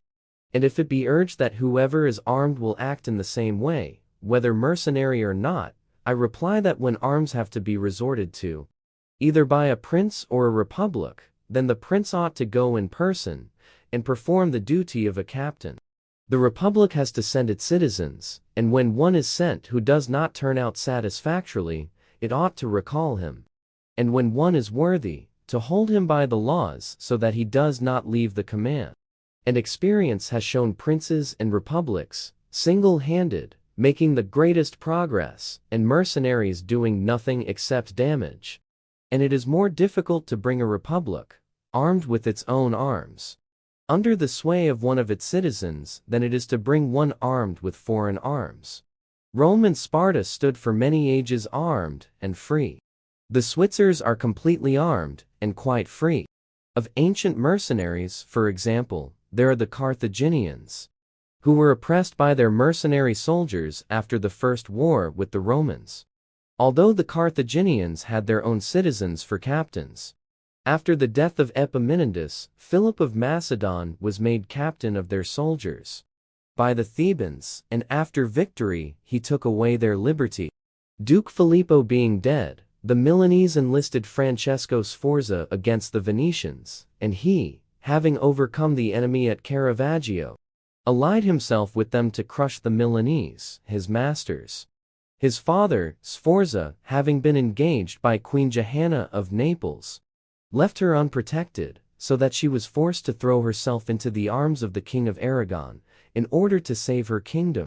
And if the Venetians and Florentines formerly extended their dominions by these arms, and yet their captains did not make themselves princes, but have defended them, I reply that the Florentines in this case have been favored by chance. For of the able captains, of whom they might have stood in fear, some have not conquered, some have been opposed, and others have turned their ambitions elsewhere. One who did not conquer was Giovanni Acuto, and since he did not conquer, his fidelity cannot be proved. But every one will acknowledge that, had he conquered, the Florentines would have stood at his discretion. Sforza had the Bracceschi always against him, so they watched each other. Francesco turned his ambition to Lombardy. Braccio against the Church and the Kingdom of Naples. But let us come to that which happened a short while ago. The Florentines appointed as their captain Pagolo Vitelli, a most prudent man, who from a private position had risen to the greatest renown. If this man had taken Pisa, nobody can deny that it would have been proper for the Florentines to keep in with him. For if he became the soldier of their enemies, they had no means of resisting, and if they held to him, they must obey him. The Venetians, if their achievements are considered, will be seen to have acted safely and gloriously, so long as they sent to war their own men, when with armed gentlemen and plebeians they did valiantly. This was before they turned to enterprises on land. But when they began to fight on land, they forsook this virtue and followed the custom of Italy. And in the beginning of their expansion on land, through not having much territory, and because of their great reputation, they had not much to fear from their captains. But when they expanded, as under Carmignuola, they had a taste of this mistake. For, having found him a most valiant man, they beat the Duke of Milan under his leadership, and, on the other hand, knowing how lukewarm he was in the war, they feared they would no longer conquer under him. And for this reason they were not willing, or were they able, to let him go. And so, not to lose again that which they had acquired, they were compelled, in order to secure themselves, to murder him. They had afterwards for their captains Bartolomeo da Bergamo, Roberto da San Severino, the Count of Pitigliano, and the like, under whom they had to dread loss and not gain, as happened afterwards at Vela, where in one battle they lost that which in 800 years they had acquired with so much trouble. Because from such arms conquests come but slowly, long delayed and inconsiderable, but the losses sudden and portentous. And as with these examples, I have reached Italy, which has been ruled for many years by mercenaries. I wish to discuss them more seriously, in order that, having seen their rise and progress, one may be better prepared to counteract them. You must understand that the empire has recently come to be repudiated in Italy, that the Pope has acquired more temporal power, and that Italy has been divided up into more states, for the reason that many of the great cities took up arms against their nobles, who, formerly favored by the emperor, were oppressing them, whilst the church was favoring them so as to gain authority and temporal power. In many others their citizens became princes. From this it came to pass that Italy fell partly into the hands of the church and of republics. And the church, consisting of priests, and the republic of citizens unaccustomed to arms, both commenced to enlist foreigners. The first who gave renown to this soldiery was Alberigo da Conio, the Romagnian. From the school of this man sprang, among others, Braccio and Sforza, who in their time were the arbiters of Italy. After these came all the other captains who till now have directed the arms of Italy. And the end of all their valor has been, that she has been overrun by Charles, robbed by Louis, ravaged by Ferdinand, and insulted by the Switzers. The principle that has guided them has been, first, to lower the credit of infantry so that they might increase their own. They did this because, subsisting on their pay and without territory, they were unable to support many soldiers, and a few infantry did not give them any authority. So they were led to employ cavalry, with a moderate force, of which they were maintained and honored. And affairs were brought to such a pass that, in an army of 20,000 soldiers, there were not to be found 2,000 foot soldiers. They had, besides this, used every art to lessen fatigue and danger to themselves and their soldiers, not killing in the fray, but taking prisoners and liberating without ransom. They did not attack towns at night, nor did the garrisons of the towns attack encampments at night. They did not surround the camp either with stockade or ditch, nor did they campaign in the winter. All these things were permitted by their military rules, and devised by them to avoid, as I have said, both fatigue and dangers. Thus, they have brought Italy to slavery and contempt. Chapter 13. Concerning auxiliaries, mixed soldiery, and one's own. Auxiliaries, which are the other useless arm, are employed when a prince is called in with his forces to aid and defend, as was done by Pope Julius in the most recent times. For he, having, in the enterprise against Ferrara, had poor proof of his mercenaries, turned to auxiliaries, and stipulated with Ferdinand, King of Spain, for his assistance with men and arms. These arms may be useful and good in themselves, but for him who calls them in, they are always disadvantageous. For losing, one is undone, and winning, one is their captive. And although ancient histories may be full of examples, I do not wish to leave this recent one of Pope Julius II, the peril of which cannot fail to be perceived. For he, wishing to get Ferrara, threw himself entirely into the hands of the foreigner. But his good fortune brought about a third event, so that he did not reap the fruit of his rash choice. Because, having his auxiliaries rooted at Ravenna, and the Switzers having risen and driven out the conquerors against all expectation, both his and others, it so came to pass that he did not become prisoner to his enemies, they having fled, nor to his auxiliaries, he having conquered by other arms than theirs. The Florentines, being entirely without arms, sent 10,000 Frenchmen to take Pisa, whereby they ran more danger than at any other time of their troubles. The Emperor of Constantinople, to oppose his neighbors, sent 10,000 Turks into Greece, who, on the war being finished, were not willing to quit. This was the beginning of the servitude of Greece to the infidels. Therefore, let him who has no desire to conquer make use of these arms. For they are much more hazardous than mercenaries, because with them the ruin is ready-made. They are all united, all yield obedience to others. But with mercenaries, when they have conquered, more time and better opportunities are needed to injure you. They are not all of one community, they are found and paid by you. And a third party, which you have made their head, is not able all at once to assume enough authority to injure you. In conclusion, in mercenaries dastardy is most dangerous. In auxiliaries, valor. The wise prince therefore has always avoided these arms, and turned to his own, and has been willing rather to lose with them than to conquer with the others, not deeming that a real victory, which is gained with the arms of others. I shall never hesitate to cite Cesare Borgia and his actions. This duke entered the Romagna with auxiliaries, taking their only French soldiers, and with them he captured Imola and Forli. But afterwards, such forces not appearing to him reliable, he turned to mercenaries, discerning less danger in them, and enlisted the Orsini and Vitelli, whom presently, on handling and finding them doubtful, unfaithful, and dangerous, he destroyed, and turned to his own men. And the difference between one and the other of these forces can easily be seen when one considers the difference there was in the reputation of the duke, when he had the French, when he had the Orsini and Vitelli, and when he relied on his own soldiers, on whose fidelity he could always count, and found it ever increasing. He was never esteemed more highly than when everyone saw that he was complete master of his own forces.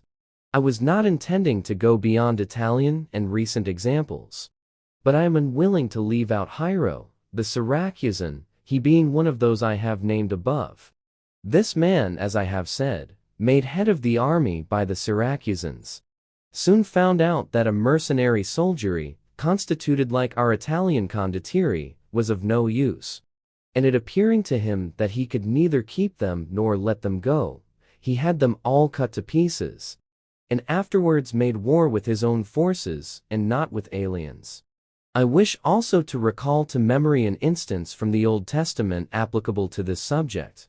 David offered himself to Saul to fight with Goliath, the Philistine champion, and to give him courage, Saul armed him with his own weapons, which David rejected as soon as he had them on his back, saying he could make no use of them, and that he wished to meet the enemy with his sling and his knife. In conclusion, the arms of others either fall from your back, or they weigh you down, or they bind you fast. Charles VII, the father of King Louis XI, having by good fortune and valor liberated France from the English, recognized the necessity of being armed with forces of his own, and he established in his kingdom ordinances concerning men at arms and infantry. Afterwards, his son, King Louis, abolished the infantry and began to enlist the Switzers, which mistake, followed by others, is, as is now seen, a source of peril to that kingdom. Because, having raised the reputation of the Switzers, he has entirely diminished the value of his own arms, for he has destroyed the infantry altogether, and his men at arms he has subordinated to others, for being as they are so accustomed to fight along with Switzers, it does not appear that they can now conquer without them. Hence it arises that the French cannot stand against the Switzers, and without the Switzers they do not come off well against others. The armies of the French have thus become mixed, partly mercenary and partly national, both of which arms together are much better than mercenaries alone, or auxiliaries alone, but much inferior to one's own forces. And this example proves it, for the kingdom of France would be unconquerable if the ordinance of Charles had been enlarged or maintained. But the scanty wisdom of man, on entering into an affair which looks well at first, cannot discern the poison that is hidden in it, as I have said above of hectic fevers. Therefore, if he who rules a principality cannot recognize evils until they are upon him, he is not truly wise. And this insight is given to few. And if the first disaster to the Roman Empire should be examined, it will be found to have commenced only with the enlisting of the Goths. Because from that time the vigor of the Roman Empire began to decline, and all that valor which had raised it passed away to others. I conclude, therefore, that no principality is secure without having its own forces. On the contrary, it is entirely dependent on good fortune, not having the valor which in adversity would defend it. And it has always been the opinion and judgment of wise men that nothing can be so uncertain or unstable as fame or power not founded on its own strength. And one's own forces are those which are composed either of subjects, citizens, or dependents. All others are mercenaries or auxiliaries. And the way to make ready one's own forces will be easily found if the rules suggested by me shall be reflected upon. And if one will consider how Philip, the father of Alexander the Great, and many republics and princes have armed and organized themselves, to which rules I entirely commit myself. Chapter 14. That which concerns a prince, on the subject of the art of war. A prince ought to have no other aim or thought, nor select anything else for his study, than war and its rules and discipline. For this is the sole art that belongs to him who rules, and it is of such force that it not only upholds those who are born princes, but it often enables men to rise from a private station to that rank. And, on the contrary, it is seen that when princes have thought more of ease than of arms, they have lost their states. And the first cause of your losing it is to neglect this art. And what enables you to acquire a state is to be master of the art. Francesco Sforza, through being marshal from a private person, became Duke of Milan. And the sons, through avoiding the hardships and troubles of arms from dukes, became private persons.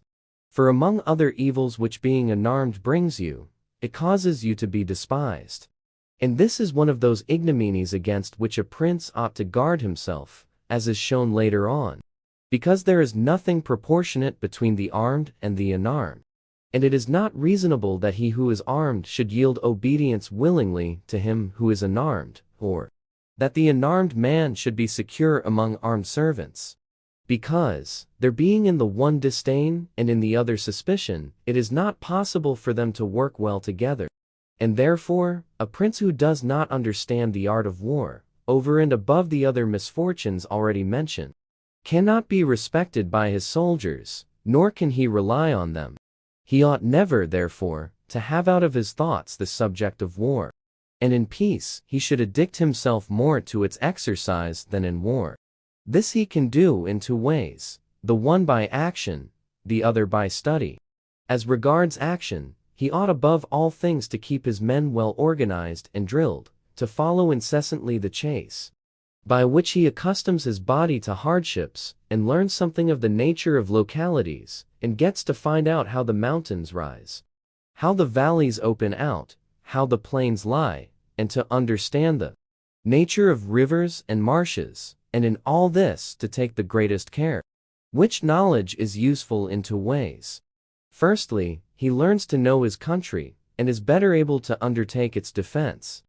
Afterwards, by means of the knowledge and observation of that locality, he understands with ease any other which it may be necessary for him to study hereafter, because the hills, valleys, and plains, and rivers and marshes that are, for instance, in Tuscany, have a certain resemblance to those of other countries, so that, with the knowledge of the aspect of one country, one can easily arrive at a knowledge of others.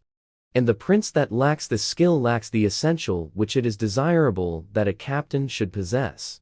For it teaches him to surprise his enemy, to select quarters, to lead armies, to array the battle, to besiege towns to advantage. Philopoemen, prince of the Achaeans, among other praises which writers have bestowed on him, is commended because in time of peace he never had anything in his mind but the rules of war. And when he was in the country with friends, he often stopped and reasoned with them, if the enemy should be upon that hill, and we should find ourselves here with our army, with whom would be the advantage? How should one best advance to meet him, keeping the ranks? If we should wish to retreat, how ought we to pursue? And he would set forth to them, as he went, all the chances that could befall an army. He would listen to their opinion and state his, confirming it with reasons, so that by these continual discussions there could never arise, in time of war, any unexpected circumstances that he could not deal with. But to exercise the intellect, the prince should read histories, and study there the actions of illustrious men, to see how they have borne themselves in war, to examine the causes of their victories and defeat, so as to avoid the latter and imitate the former. And above all, do as an illustrious man did, who took as an exemplar one who had been praised and famous before him, and whose achievements and deeds he always kept in his mind. As it is said, Alexander the Great imitated Achilles, Caesar, Alexander, Scipio Cyrus. And whoever reads the life of Cyrus, written by Xenophon, will recognize afterwards, in the life of Scipio, how that imitation was his glory, and how in chastity, affability, humanity, and liberality, Scipio conformed to those things which have been written of Cyrus by Xenophon. A wise prince ought to observe some such rules, and never in peaceful times stand idle, but increase his resources with industry in such a way that they may be available to him in adversity, so that if fortune chances it may find him prepared to resist her blows. Chapter 15. Concerning things for which men, and especially princes, are praised or blamed. It remains now to see what ought to be the rules of conduct for a prince towards subject and friends. And as I know that many have written on this point, I expect I shall be considered presumptuous in mentioning it again, especially as in discussing it, I shall depart from the methods of other people. But it being my intention to write a thing which shall be useful to him who apprehends it, it appears to me more appropriate to follow up the real truth of the matter than the imagination of it. For many have pictured republics and principalities which in fact have never been known or seen, because how one lives is so far distant from how one ought to live, that he who neglects what is done for what ought to be done, sooner effects his ruin than his preservation. For a man who wishes to act entirely up to his professions of virtue soon meets with what destroys him among so much that is evil. Hence, it is necessary for a prince wishing to hold his own to know how to do wrong, and to make use of it or not, according to necessity. Therefore, putting on one side imaginary things concerning a prince, and discussing those which are real, I say that all men, when they are spoken of, and chiefly princes, for being more highly placed, are remarkable for some of those qualities which bring them either blame or praise. And thus it is that one is reputed liberal, other miserly, Using a Tuscan term, because an avaricious person in our language is still he who desires to possess by robbery, whilst we call one miserly who deprives himself too much of the use of his own.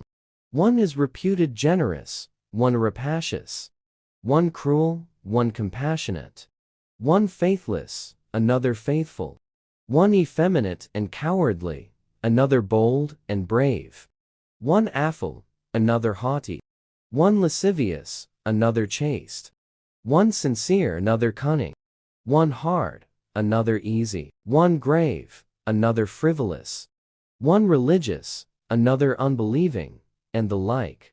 And I know that every one will confess that it would be most praiseworthy in a prince to exhibit all the above qualities that are considered good, but because they can neither be entirely possessed nor observed, for human conditions do not permit it, it is necessary for him to be sufficiently prudent that he may know how to avoid the reproach of those vices which would lose him his state, and also to keep himself, if it be possible, from those which would not lose him it. But this not being possible, he may with less hesitation abandon himself to them.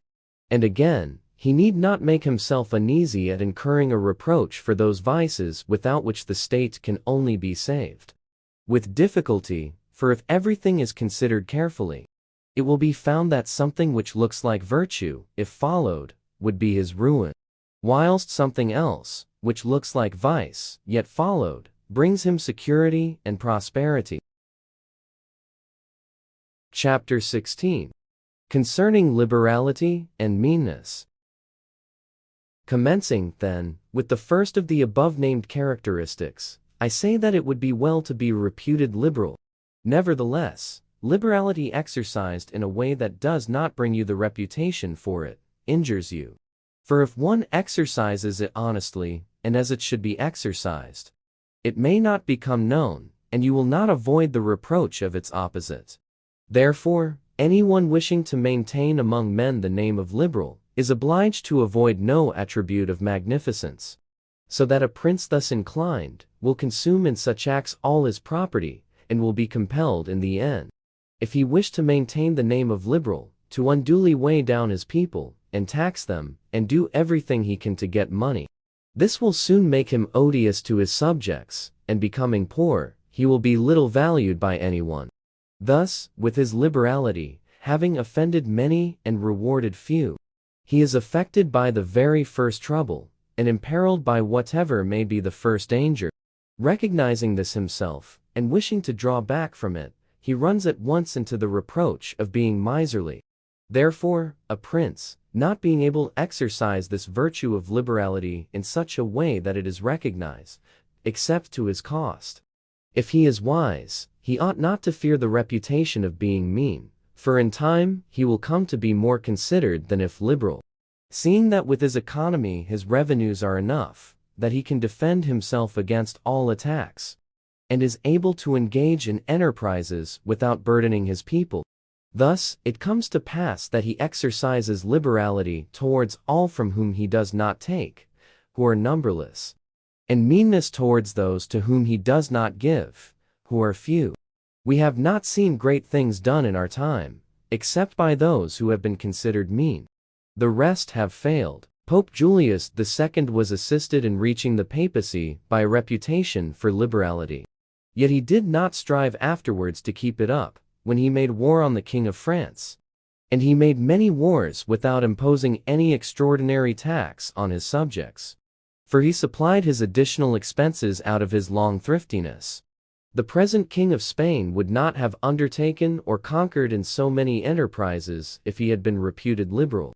A prince, therefore, provided that he has not to rob his subjects, that he can defend himself, that he does not become poor and abject, that he is not forced to become rapacious, ought to hold of little account a reputation for being mean, for it is one of those vices which will enable him to govern. And if anyone should say, Caesar obtained empire by liberality, and many others have reached the highest positions by having been liberal, and by being considered so, I answer, either you are a prince, in fact, or in a way to become one. In the first case this liberality is dangerous, in the second, it is very necessary to be considered liberal.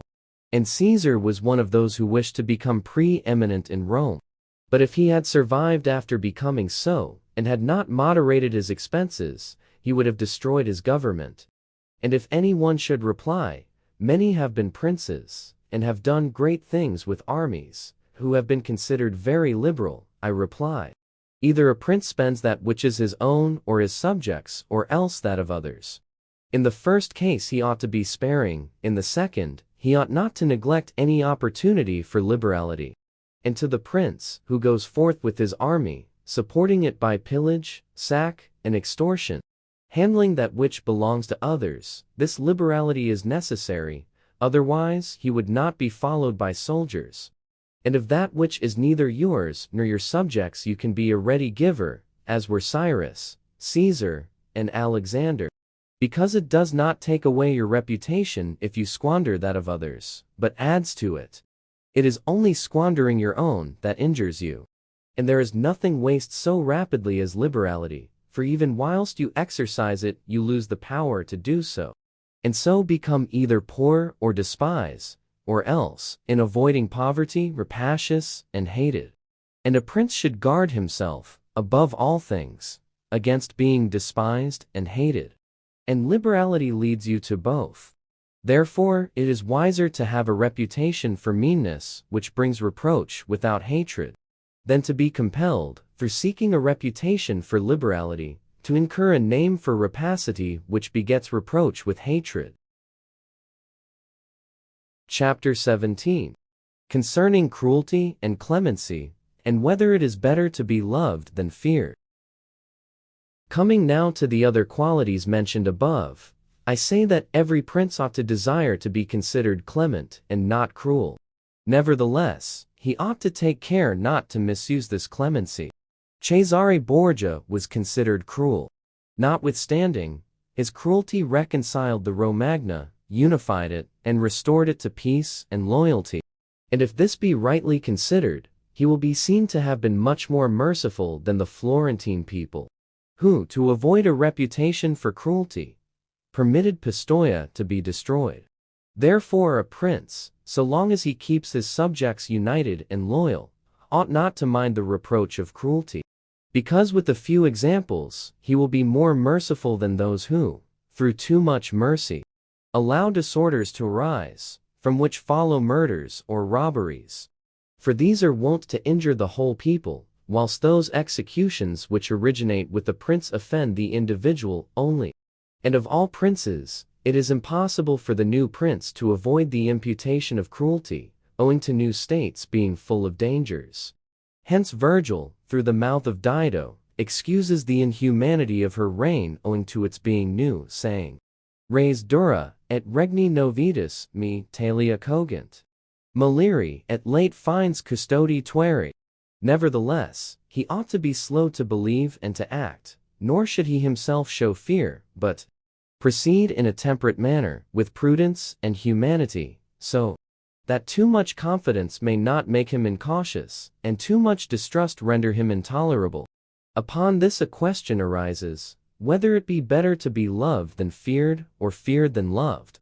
It may be answered that one should wish to be both, but because it is difficult to unite them in one person, it is much safer to be feared than loved, when, of the two, either must be dispensed with.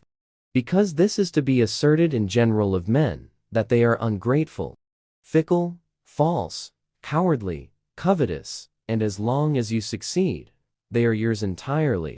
They will offer you their blood, property, life, and children, as is said above, when the need is far distant. But when it approaches, they turn against you. And that prince who, relying entirely on their promises, has neglected other precautions, is ruined. Because friendships that are obtained by payments, and not by greatness or nobility of mind, may indeed be earned, but they are not secured, and in time of need cannot be relied upon. And men have less scruple in offending one who is beloved than one who is feared, for love is preserved by the link of obligation which, owing to the baseness of men, is broken at every opportunity for their advantage. But fear preserves you by a dread of punishment, which never fails. Nevertheless, a prince ought to inspire fear in such a way that, if he does not win love, he avoids hatred, because he can endure very well being feared whilst he is not hated, which will always be, as long as he abstains from the property of his citizens and subjects, and from their women. But when it is necessary for him to proceed against the life of someone, he must do it on proper justification, and for manifest cause. But above all things, he must keep his hands off the property of others, because men more quickly forget the death of their father than the loss of their patrimony. Besides, pretexts for taking away the property are never wanting. For he who has once begun to live by robbery will always find pretexts for seizing what belongs to others. But reasons for taking life, on the contrary, are more difficult to find and sooner lapse. But when a prince is with his army, and has under control a multitude of soldiers, then it is quite necessary for him to disregard the reputation of cruelty. For without it, he would never hold his army united, or disposed to its duties. Among the wonderful deeds of Hannibal, this one is enumerated, that having led an enormous army, composed of many various races of men, to fight in foreign lands, no dissensions arose either among them or against the prince, whether in his bad or in his good fortune. This arose from nothing else than his inhuman cruelty, which, with his boundless valor, made him revered and terrible in the sight of his soldiers. But without that cruelty, his other virtues were not sufficient to produce this effect. And short-sighted writers admire his deeds from one point of view, and from another condemn the principal cause of them. That it is true his other virtues would not have been sufficient for him may be proved by the case of Scipio, that most excellent man, not only of his own times, but within the memory of man, against whom, nevertheless, his army rebelled in Spain. This arose from nothing but his too great forbearance, which gave his soldiers more license than is consistent with military discipline. For this, he was upbraided in the Senate by Fabius Maximus, and called the corrupter of the Roman soldiery. The Locrians were laid waste by a legate of Scipio, yet they were not avenged by him. Nor was the insolence of the legate punished, owing entirely to his easy nature. Insomuch that someone in the Senate, wishing to excuse him, said there were many men who knew much better how not to than to correct the errors of others. This disposition, if he had been continued in the command, would have destroyed in time the fame and glory of Scipio. But, he being under the control of the Senate, this injurious characteristic not only concealed itself, but contributed to his glory.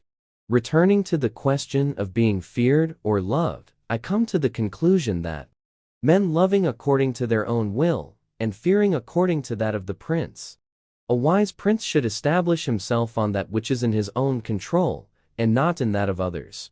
He must endeavor only to avoid hatred, as is noted.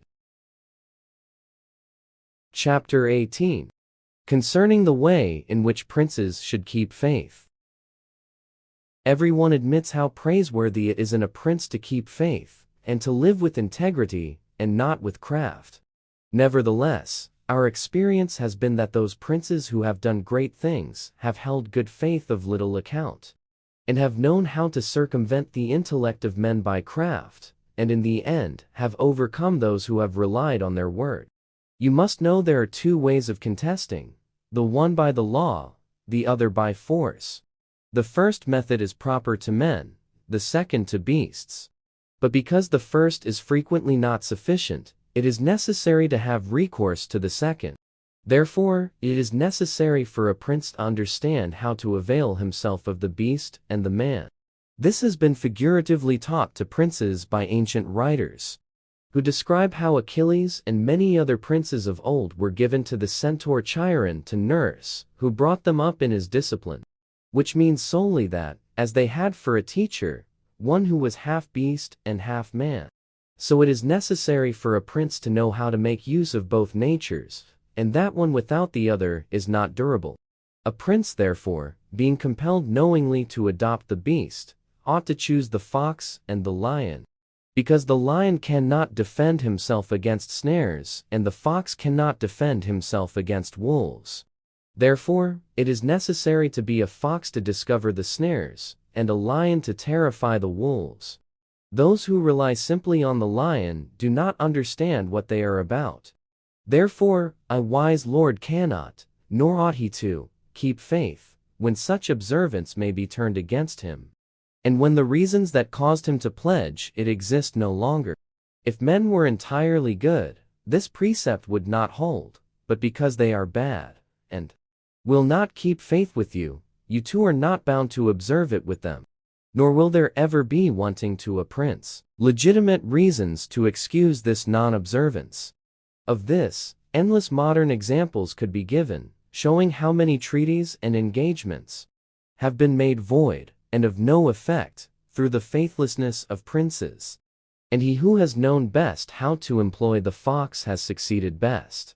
But it is necessary to know well how to disguise this characteristic, and to be a great pretender and dissembler. And men are so simple, and so subject to present necessities, that he who seeks to deceive will always find someone who will allow himself to be deceived. One recent example, I not pass over in silence. Alexander VI did nothing else but deceive men, nor ever thought of doing otherwise, and he always found victims. For there never was a man who had greater power in asserting, or who with greater oaths would affirm a thing, yet would observe it less. Nevertheless, his deceits always succeeded according to his wishes, because he well understood this side of mankind. Alexander never did what he said. Cesare never said what he did. Italian proverb. Therefore, it is unnecessary for a prince to have all the good qualities I have enumerated, but it is very necessary to appear to have them. And I shall dare to say this also, that to have them, and always to observe them, is injurious, and that to appear to have them is useful. To appear merciful, faithful, humane, religious, upright, and to be so, but with a mind so framed that should you require not to be so, you may be able and know how to change to the opposite. And you have to understand this, that a prince, especially a new one, cannot observe all those things for which men are esteemed, being often forced, in order to maintain the state, to act contrary to fidelity, friendship, humanity, and religion. Therefore, it is necessary for him to have a mind ready to turn itself accordingly, as the winds and variations of fortune force it, yet, as I have said above, not to diverge from the good, if he can avoid doing so, but, if compelled, then to know how to set about it. For this reason, the prince ought to take care that he never lets anything slip from his lips that is not replete with the above-named 5 qualities, that he may appear to him who sees and hears him altogether merciful, faithful, humane, upright, and religious. There is nothing more necessary to appear to have than this last quality. Inasmuch as men judge generally more by the eye than by the hand, because it belongs to everybody to see you, to few to come in touch with you. Every one sees what you appear to be, few really know what you are. And those few dare not oppose themselves to the opinion of the many who have the majesty of the state to defend them. And in the actions of all men, and especially of princes, which it is not prudent to challenge, one judges by the result. For that reason, a prince have the credit of conquering and holding his state. The means will always be considered honest, and he will be praised by everybody. Because the vulgar are always taken by what a thing seems to be, and by what comes of it. And in the world there are only the vulgar, for the few find a place there only when the many have no ground to rest on. One prince of the present time, whom it is not well to name, never preaches anything else but peace and good faith. And to both he is most hostile, and either, if he had kept it, would have deprived him of reputation and kingdom many a time. Chapter 19. That one should avoid being despised and hated. Now, concerning the characteristics of which mention is made above, I have spoken of the more important ones. The others I wish to discuss briefly under this generality, that the prince must consider, as has been in part said before, how to avoid those things which will make him hated or contemptible. And as often as he shall have succeeded, he will have fulfilled his part, and he need not fear any danger in other reproaches. It makes him hated above all things, as I have said, to be rapacious, and to be a violator of the property and women of his subjects, from both of which he must abstain. And when neither their property nor their honor is touched, the majority of men live content. And he has only to contend with the ambition of a few, whom he can curb with ease in many ways. It makes him contemptible to be considered fickle, frivolous, effeminate, mean-spirited, irresolute, from all of which a prince should guard himself as from a rock. And he should endeavor to show in his actions greatness, courage, gravity, and fortitude. And in his private dealings with his subjects, let him show that his judgments are irrevocable, and maintain himself in such reputation that no one can hope either to deceive him or to get round him. That prince is highly esteemed who conveys this impression of himself, and he who is highly esteemed is not easily conspired against. For, provided it is well known that he is an excellent man and revered by his people, he can only be attacked with difficulty. For this reason, a prince ought to have two fears, one from within, on account of his subjects, the other from without on account of external powers. From the latter, he is defended by being well armed and having good allies, and if he is well armed, he will have good friends. And affairs will always remain quiet within when they are quiet without, unless they should have been already disturbed by conspiracy. And even should affairs outside be disturbed, if he has carried out his preparations and has lived as I have said, as long as he does not despair, he will resist every attack, as I said, Nabis the Spartan did. But concerning his subjects, when affairs outside are disturbed, he has only to fear that they will conspire secretly, from which a prince can easily secure himself by avoiding being hated and despised, and by keeping the people satisfied with him, which it is most necessary for him to accomplish, as I said above, at length. And one of the most efficacious remedies that a prince can have against conspiracies is not to be hated and despised by the people. For he who conspires against a prince always expects to please them by his removal. But when the conspirator can only look forward to offending them, he will not have the courage to take such a course. For the difficulties that confront a conspirator are infinite. And as experience shows, many have been the conspiracies, but few have been successful. Because he who conspires cannot act alone, nor can he take a companion, except from those whom he believes to be malcontents. And as soon as you have opened your mind to a malcontent, you have given him the material with which to content himself, for by denouncing you he can look for every advantage. So that, seeing the gain from this course to be assured, and seeing the other to be doubtful and full of dangers, he must be a very rare friend, or a thoroughly obstinate enemy of the prince, to keep faith with you. And to reduce the matter into a small compass, I say that, on the side of the conspirator, there is nothing but fear, jealousy, prospect of punishment, to terrify him. But on the side of the prince there is the majesty of the principality, the laws, the protection of friends and the state to defend him. So that, adding to all these things the popular goodwill, it is impossible that any one should be so rash as to conspire. For whereas in general the conspirator has to fear before the execution of his plot, in this case he has also to fear the sequel to the crime, because on account of it he has the people for an enemy, and thus cannot hope for any escape. Endless examples could be given on this subject, but I will be content with one, brought to pass within the memory of our fathers. Messer Annibale Bentivogli, who was prince in Bologna, grandfather of the present Annibale, having been murdered by the Coneschi, who had conspired against him, not one of his family survived, but Messer Giovanni, who was in childhood. Immediately after his assassination, the people rose and murdered all the Coneschi. This sprung from the popular goodwill which the house of Bentivogli enjoyed in those days in Bologna, which was so great that, although none remained there after the death of Annibale, who was able to rule the state, the Bolognesi, having information that there was one of the Bentivogli family in Florence, who up to that time had been considered the son of a blacksmith, sent to Florence for him and gave him the government of their city.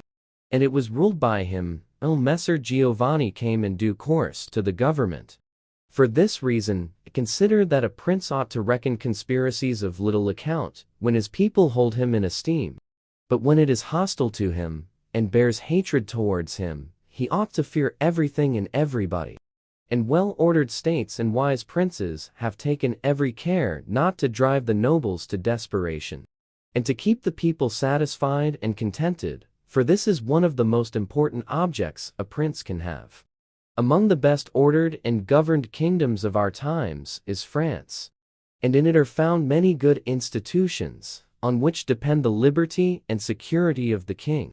Of these, the first is the Parliament and its authority, because he who founded the kingdom, knowing the ambition of the nobility and their boldness, considered that a bit to their mouths would be necessary to hold them in.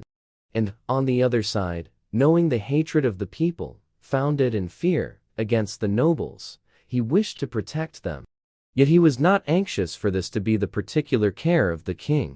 Therefore, to take away the reproach which he would be liable to from the nobles for favoring the people, and from the people for favoring the nobles, he set up an arbiter, who should be one who could beat down the great and favor the lesser without reproach to the king. Neither could you have a better or a more prudent arrangement, or a greater source of security to the king and kingdom. From this one can draw another important conclusion, that princes ought to leave affairs of reproach to the management of others, and keep those of grace in their own hands. And further, I consider that a prince ought to cherish the nobles, but not so as to make himself hated by the people. It may appear, perhaps, to some who have examined the lives and deaths of the Roman emperors, that many of them would be an example contrary to my opinion, seeing that some of them lived nobly and showed great qualities of soul. Nevertheless, they have lost their empire or have been killed by subjects who have conspired against them. Wishing, therefore, to answer these objections, I will recall the characters of some of the emperors, and will show that the causes of their ruin were not different to those alleged by me.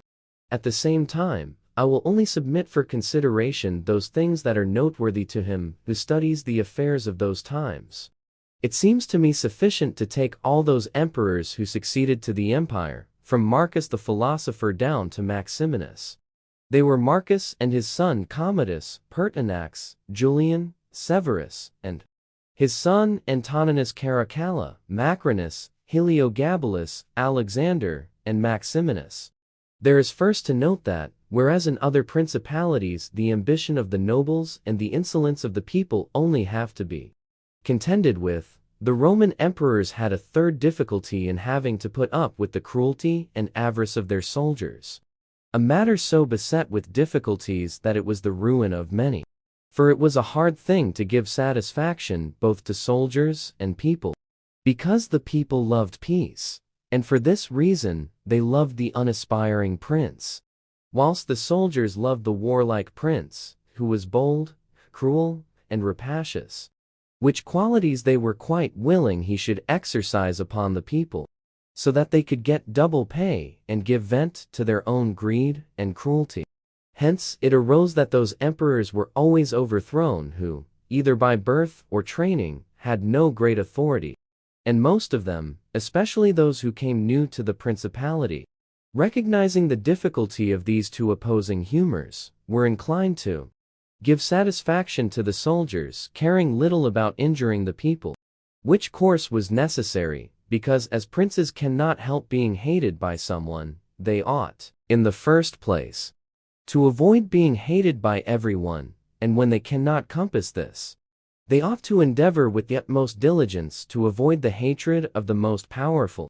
Therefore, those emperors who through inexperience had need of special favor, adhered more readily to the soldiers than to the people, a course which turned out advantageous to them or not, accordingly, as the prince knew how to maintain authority over them.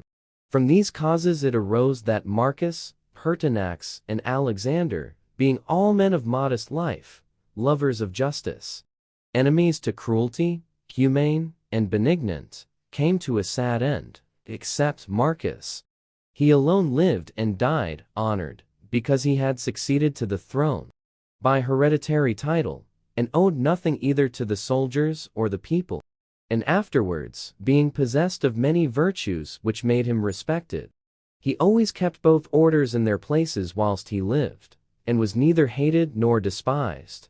But Pertinax was created emperor against the wishes of the soldiers, who, being accustomed to live licentiously under Commodus, could not endure the honest life to which Pertinax wished to reduce them.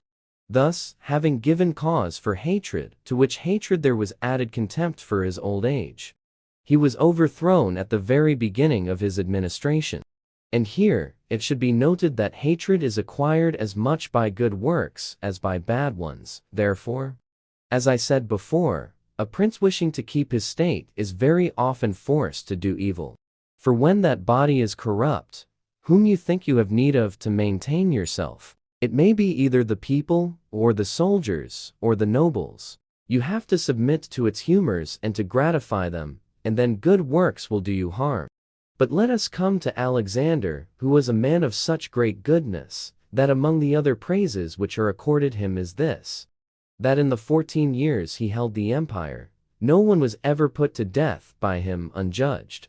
Nevertheless, being considered effeminate, and a man who allowed himself to be governed by his mother, he became despised. The army conspired against him, and murdered him.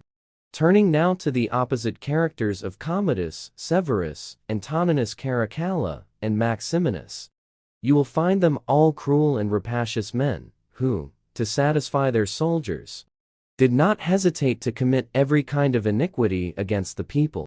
And all, except Severus, came to a bad end.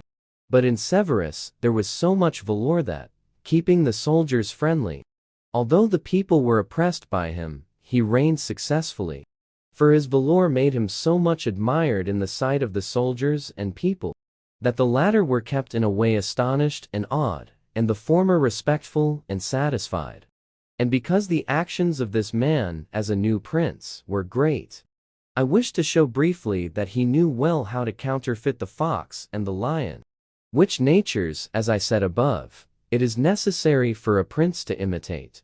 Knowing the sloth of the Emperor Julian, he persuaded the army in Sclavonia, of which he was captain, that it would be right to go to Rome and avenge the death of Pertinax, who had been killed by the Praetorian soldiers.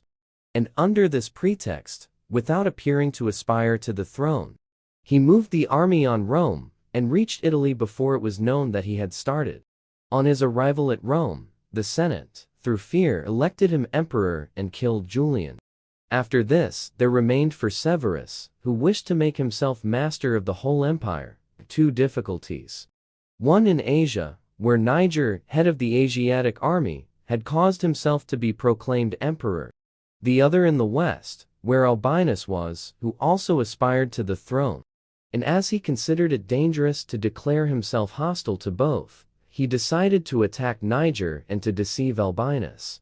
To the latter, he wrote that, being elected emperor by the Senate, he was willing to share that dignity with him, and sent him the title of Caesar, and moreover, that the Senate had made Albinus his colleague, which things were accepted by Albinus as true. But after Severus had conquered and killed Niger, and settled Oriental affairs, he returned to Rome and complained to the Senate that Albinus, little recognizing the benefits that he had received from him, had by treachery sought to murder him, and for this ingratitude he was compelled to punish him. Afterwards, he sought him out in France, and took from him his government and life. He who will, therefore, carefully examine the actions of this man, will find him a most valiant lion, and a most cunning fox. He will find him feared and respected by everyone, and not hated by the army. And it need not be wondered at that he, a new man, was able to hold the empire so well, because his supreme renown always protected him from that hatred which the people might have conceived against him for his violence. But his son Antoninus was a most eminent man, and had very excellent qualities, which made him admirable in the sight of the people, and acceptable to the soldiers. For he was a warlike man, most enduring of fatigue, a despiser of all delicate food, and other luxuries which caused him to be beloved by the armies. Nevertheless, His ferocity and cruelties were so great and so unheard of that, after endless single murders, he killed a large number of the people of Rome and all those of Alexandria. He became hated by the whole world, and also feared by those he had around him, to such an extent that he was murdered in the midst of his army by a centurion.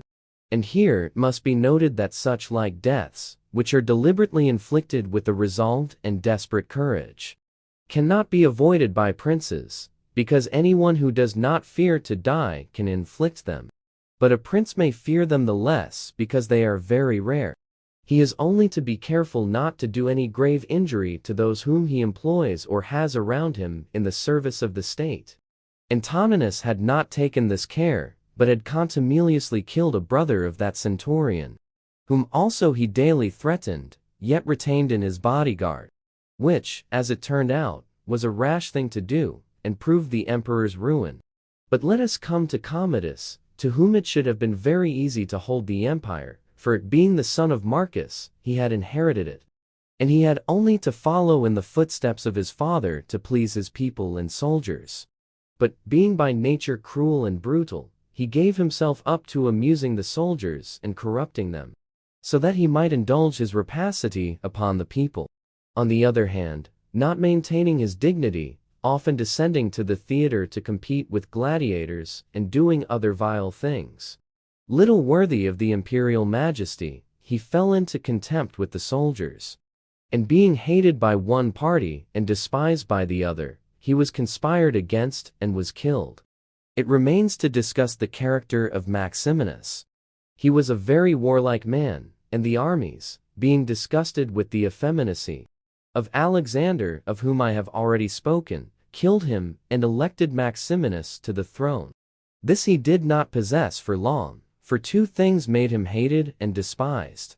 The one, his having kept sheep in Thrace, which brought him into contempt, it being well known to all, and considered a great indignity by every one, and the other, his having at the accession to his dominions, deferred going to Rome, and taking possession of the imperial seat. He had also gained a reputation for the utmost ferocity by having, through his prefects in Rome and elsewhere in the empire, practiced many cruelties, so that the whole world was moved to anger at the meanness of his birth, and to fear at his barbarity. First Africa rebelled, then the Senate, with all the people of Rome, and all Italy conspired against him, to which may be added his own army. This latter, besieging Aquileia and meeting with difficulties in taking it, were disgusted with his cruelties, and fearing him less when they found so many against him, murdered him. I do not wish to discuss Heliogabalus, Macrinus, or Julian, who, being thoroughly contemptible, were quickly wiped out. But I will bring this discourse to a conclusion by saying that princes in our times have this difficulty of giving inordinate satisfaction to their soldiers in a far less degree, because, notwithstanding one has to give them some indulgence, that is soon done. None of these princes have armies that are veterans in the governance and administration of provinces, as were the armies of the Roman Empire.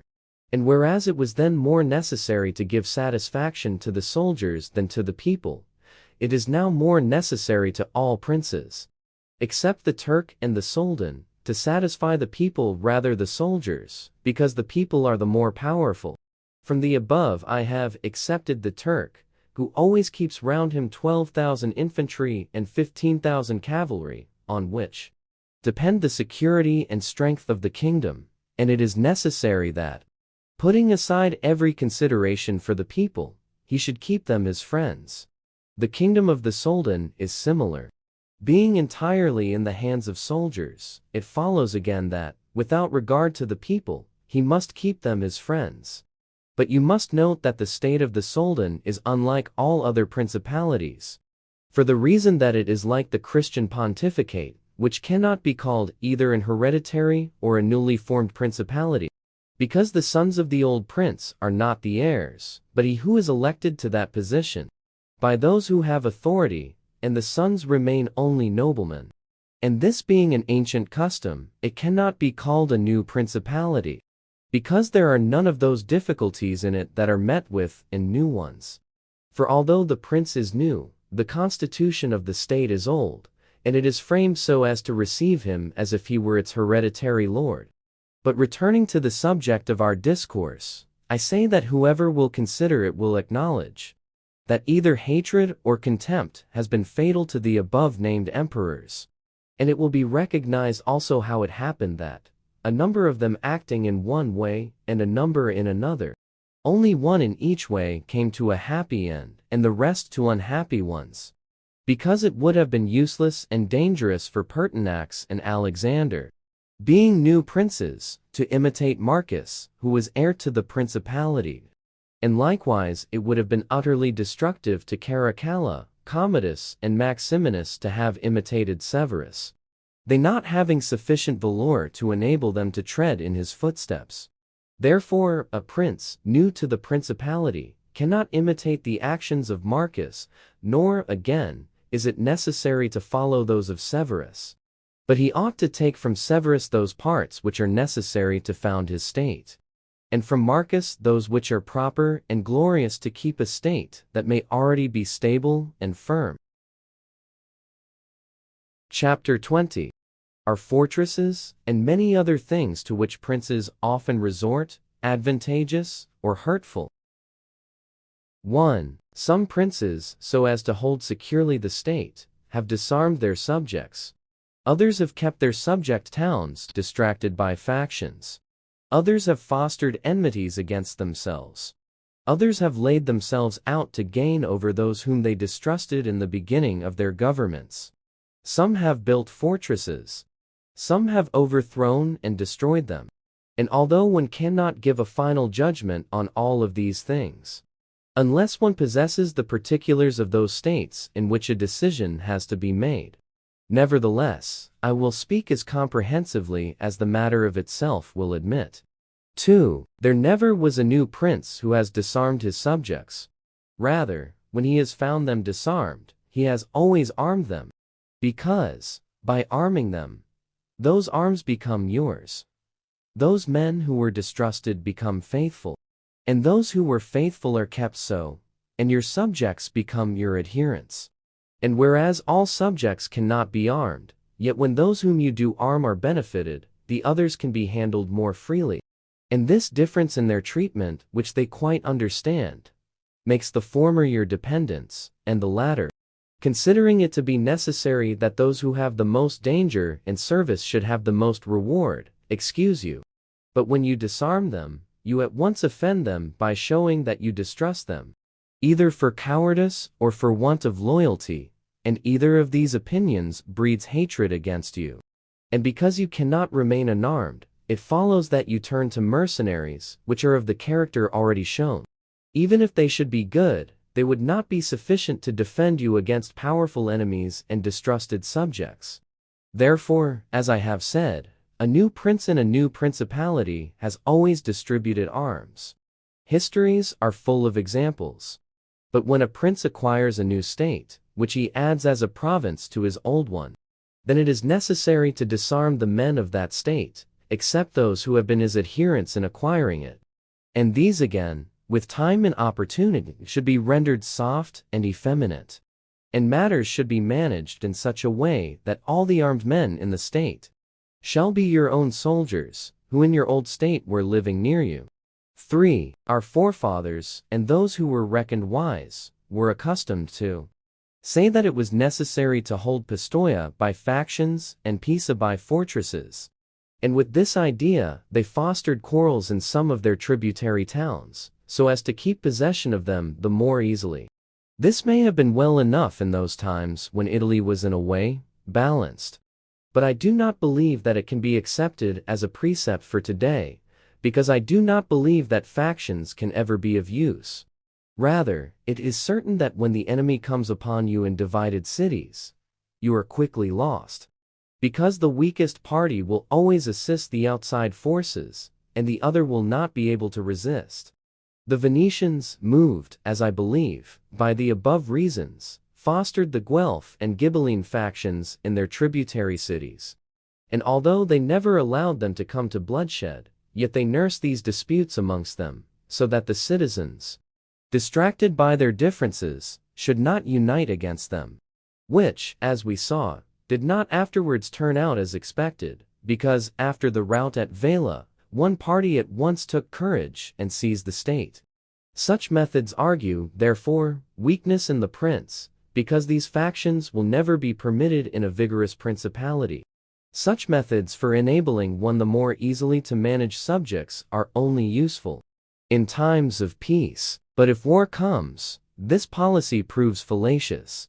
4. Without doubt princes become great when they overcome the difficulties and obstacles by which they are confronted. And therefore fortune, especially when she desires to make a new prince great, who has a greater necessity to earn renown than an hereditary one, causes enemies to rise and form designs against him, in order that he may have the opportunity of overcoming them, and by them to mount higher, as by a ladder which his enemies have raised. For this reason, many consider that a wise prince, when he has the opportunity, ought with craft to foster some animosity against himself, so that, having crushed it, his renown may rise higher. 5. Princes, especially new ones, have found more fidelity and assistance in those men who in the beginning of their rule were distrusted than among those who in the beginning were trusted. Pandolfo Petrucci, Prince of Siena, ruled his state more by those who had been distrusted than by others. But on this question one cannot speak generally, for it varies so much with the individual.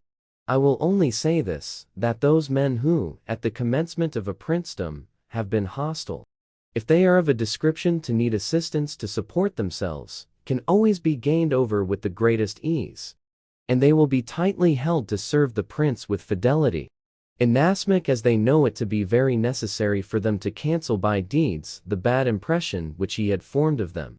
And thus, the prince always extracts more profit from them than from those who, serving him in too much security, may neglect his affairs.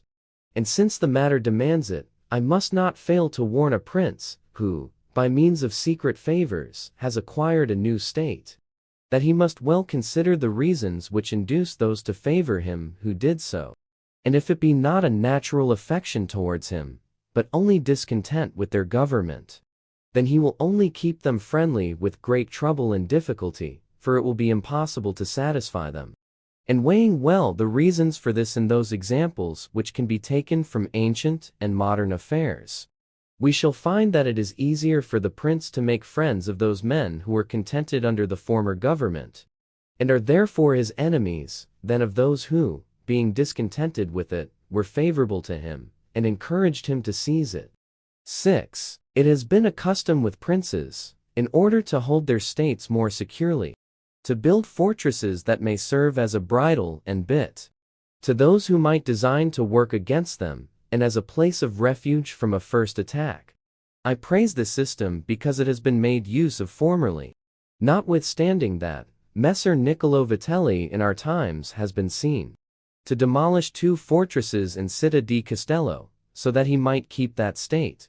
Guido Ubaldo, Duke of Urbino, on returning to his dominion, whence he had been driven by Cesare Borgia, razed to the foundations all the fortresses in that province, and considered that without them it would be more difficult to lose it. The Bentivogli returning to Bologna came to a similar decision. Fortresses, therefore, are useful or not, according to circumstances. If they do you good in one way, they injure you in another.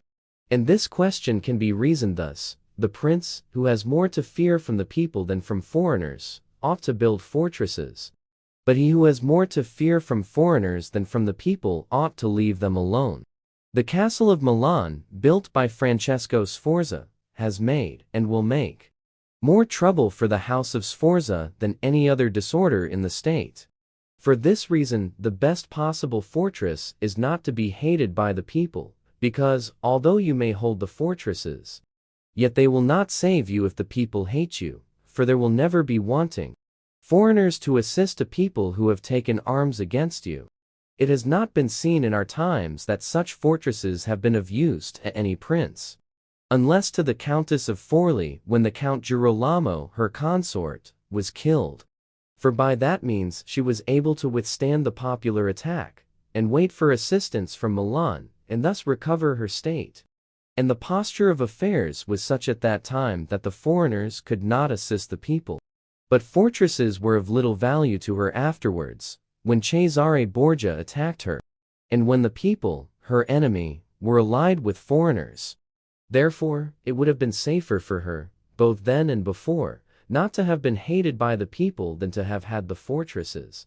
All these things considered, then, I shall praise him who builds fortresses as well as him who does not, and I shall blame whoever, trusting in them, cares little about being hated by the people.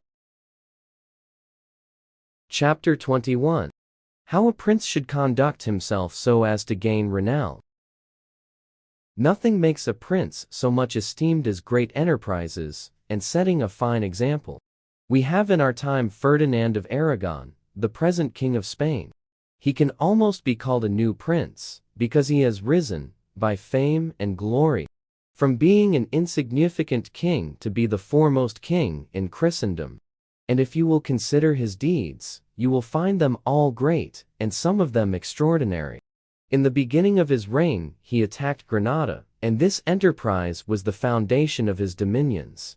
He did this quietly at first, and without any fear of hindrance, for he held the minds of the barons of Castile occupied in thinking of the war, and not anticipating any innovations. Thus, they did not perceive that by these means he was acquiring power and authority over them. He was able, with the money of the church and of the people, to sustain his armies, and by that long war to lay the foundation for the military skill which has since distinguished him. Further, always using religion as a plea, so as to undertake greater schemes, he devoted himself with pious cruelty to driving out and clearing his kingdom of the Moors. Nor could there be a more admirable example, nor one more rare. Under this same cloak, he assailed Africa, he came down on Italy, he has finally attacked France. And thus, his achievements and designs have always been great, and have kept the minds of his people in suspense and admiration, and occupied with the issue of them. And his actions have arisen in such a way, one out of the other, that men have never been given time to work steadily against him. Again, it much assists a prince to set unusual examples in internal affairs, similar to those which are related of Messer Bernabo da Milano, who, when he had the opportunity, by any one in civil life doing some extraordinary thing, either good or bad, would take some method of rewarding or punishing him, which would be much spoken about. And a prince ought, above all things, always endeavor in every action to gain for himself the reputation of being a great and remarkable man.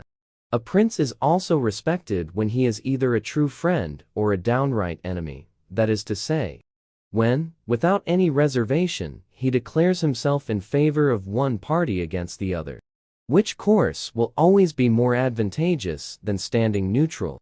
Because if two of your powerful neighbors come to blows, they are of such a character that, if one of them conquers, you have either to fear him or not. In either case, it will always be more advantageous for you to declare yourself, and to make war strenuously. Because, in the first case, if you do not declare yourself, you will invariably fall a prey to the conqueror, to the pleasure and satisfaction of him who has been conquered. And you will have no reasons to offer, nor anything to protect or to shelter you. Because he who conquers does not want doubtful friends who will not aid him in the time of trial. And he who loses will not harbor you, because you did not willingly, sword in hand, court his fate. Antiochus went into Greece, being sent for by the Ptolemians to drive out the Romans. He sent envoys to the Achaeans, who were friends of the Romans, exhorting them to remain neutral. And on the other hand, the Romans urged them to take up arms. This question came to be discussed in the council of the Achaeans, where the legate of Antiochus urged them to stand neutral. To this the Roman legate answered, as for that which has been said, that it is better and more advantageous for your state not to interfere in our war, nothing can be more erroneous. Because by not interfering, you will be left, without favor or consideration, the guerdon of the conqueror. Thus, it will always happen that he who is not your friend will demand your neutrality, whilst he who is your friend will entreat you to declare yourself with arms. And irresolute princes, to avoid present dangers, generally follow the neutral path, and are generally ruined. But when a prince declares himself gallantly in favor of one side, if the party with whom he allies himself conquers, although the victor may be powerful, and may have him at his mercy, yet he is indebted to him, and there is established a bond of amity. And men are never so shameless as to become a monument of ingratitude by oppressing you. Victories, after all, are never so complete that the victor must not show some regard, especially to justice. But if he with whom you ally yourself loses, you may be sheltered by him, and whilst he is able, he may aid you, and you become companions on a fortune that may rise again. In the second case, when those who fight are of such a character that you have no anxiety as to who may conquer, so much the more is it greater prudence to be allied, because you assist at the destruction of one by the aid of another, who, if he had been wise, would have saved him. And conquering, as it is impossible that he should not do with your assistance, he remains at your discretion. And here it is to be noted that a prince ought to take care never to make an alliance with one more powerful than himself, for the purposes of attacking others, unless necessity compels him, as is said above. Because if he conquers, you are at his discretion, and princes ought to avoid as much as possible being at the discretion of anyone. The Venetians joined with France against the Duke of Milan, and this alliance, which caused their ruin, could have been avoided. But when it cannot be avoided, as happened to the Florentines when the Pope in Spain sent armies to attack Lombardy, then in such a case, for the above reasons, the prince ought to favor one of the parties. Never let any government imagine that it can choose perfectly safe courses. Rather, let it expect to have to take very doubtful ones, because it is found in ordinary affairs that one never seeks to avoid one trouble without running into another. But prudence consists in knowing how to distinguish the character of troubles, and for choice to take the lesser evil. A prince ought also to show himself a patron of ability, and to honor the proficient in every art. At the same time, he should encourage his citizens to practice their callings peaceably, both in commerce and agriculture, and in every other following, so that the one should not be deterred from improving his possessions, for fear lest they be taken away from him, or another from opening up trade for fear of taxes. But the prince ought to offer rewards to whoever wishes to do these things, and designs in any way to honor his city or state. Further, he ought to entertain the people with festivals and spectacles at convenient seasons of the year. And as every city is divided into guilds or into societies, he ought to hold such bodies in esteem, and associate with them sometimes, and show himself an example of courtesy and liberality. Nevertheless, always maintaining the majesty of his rank.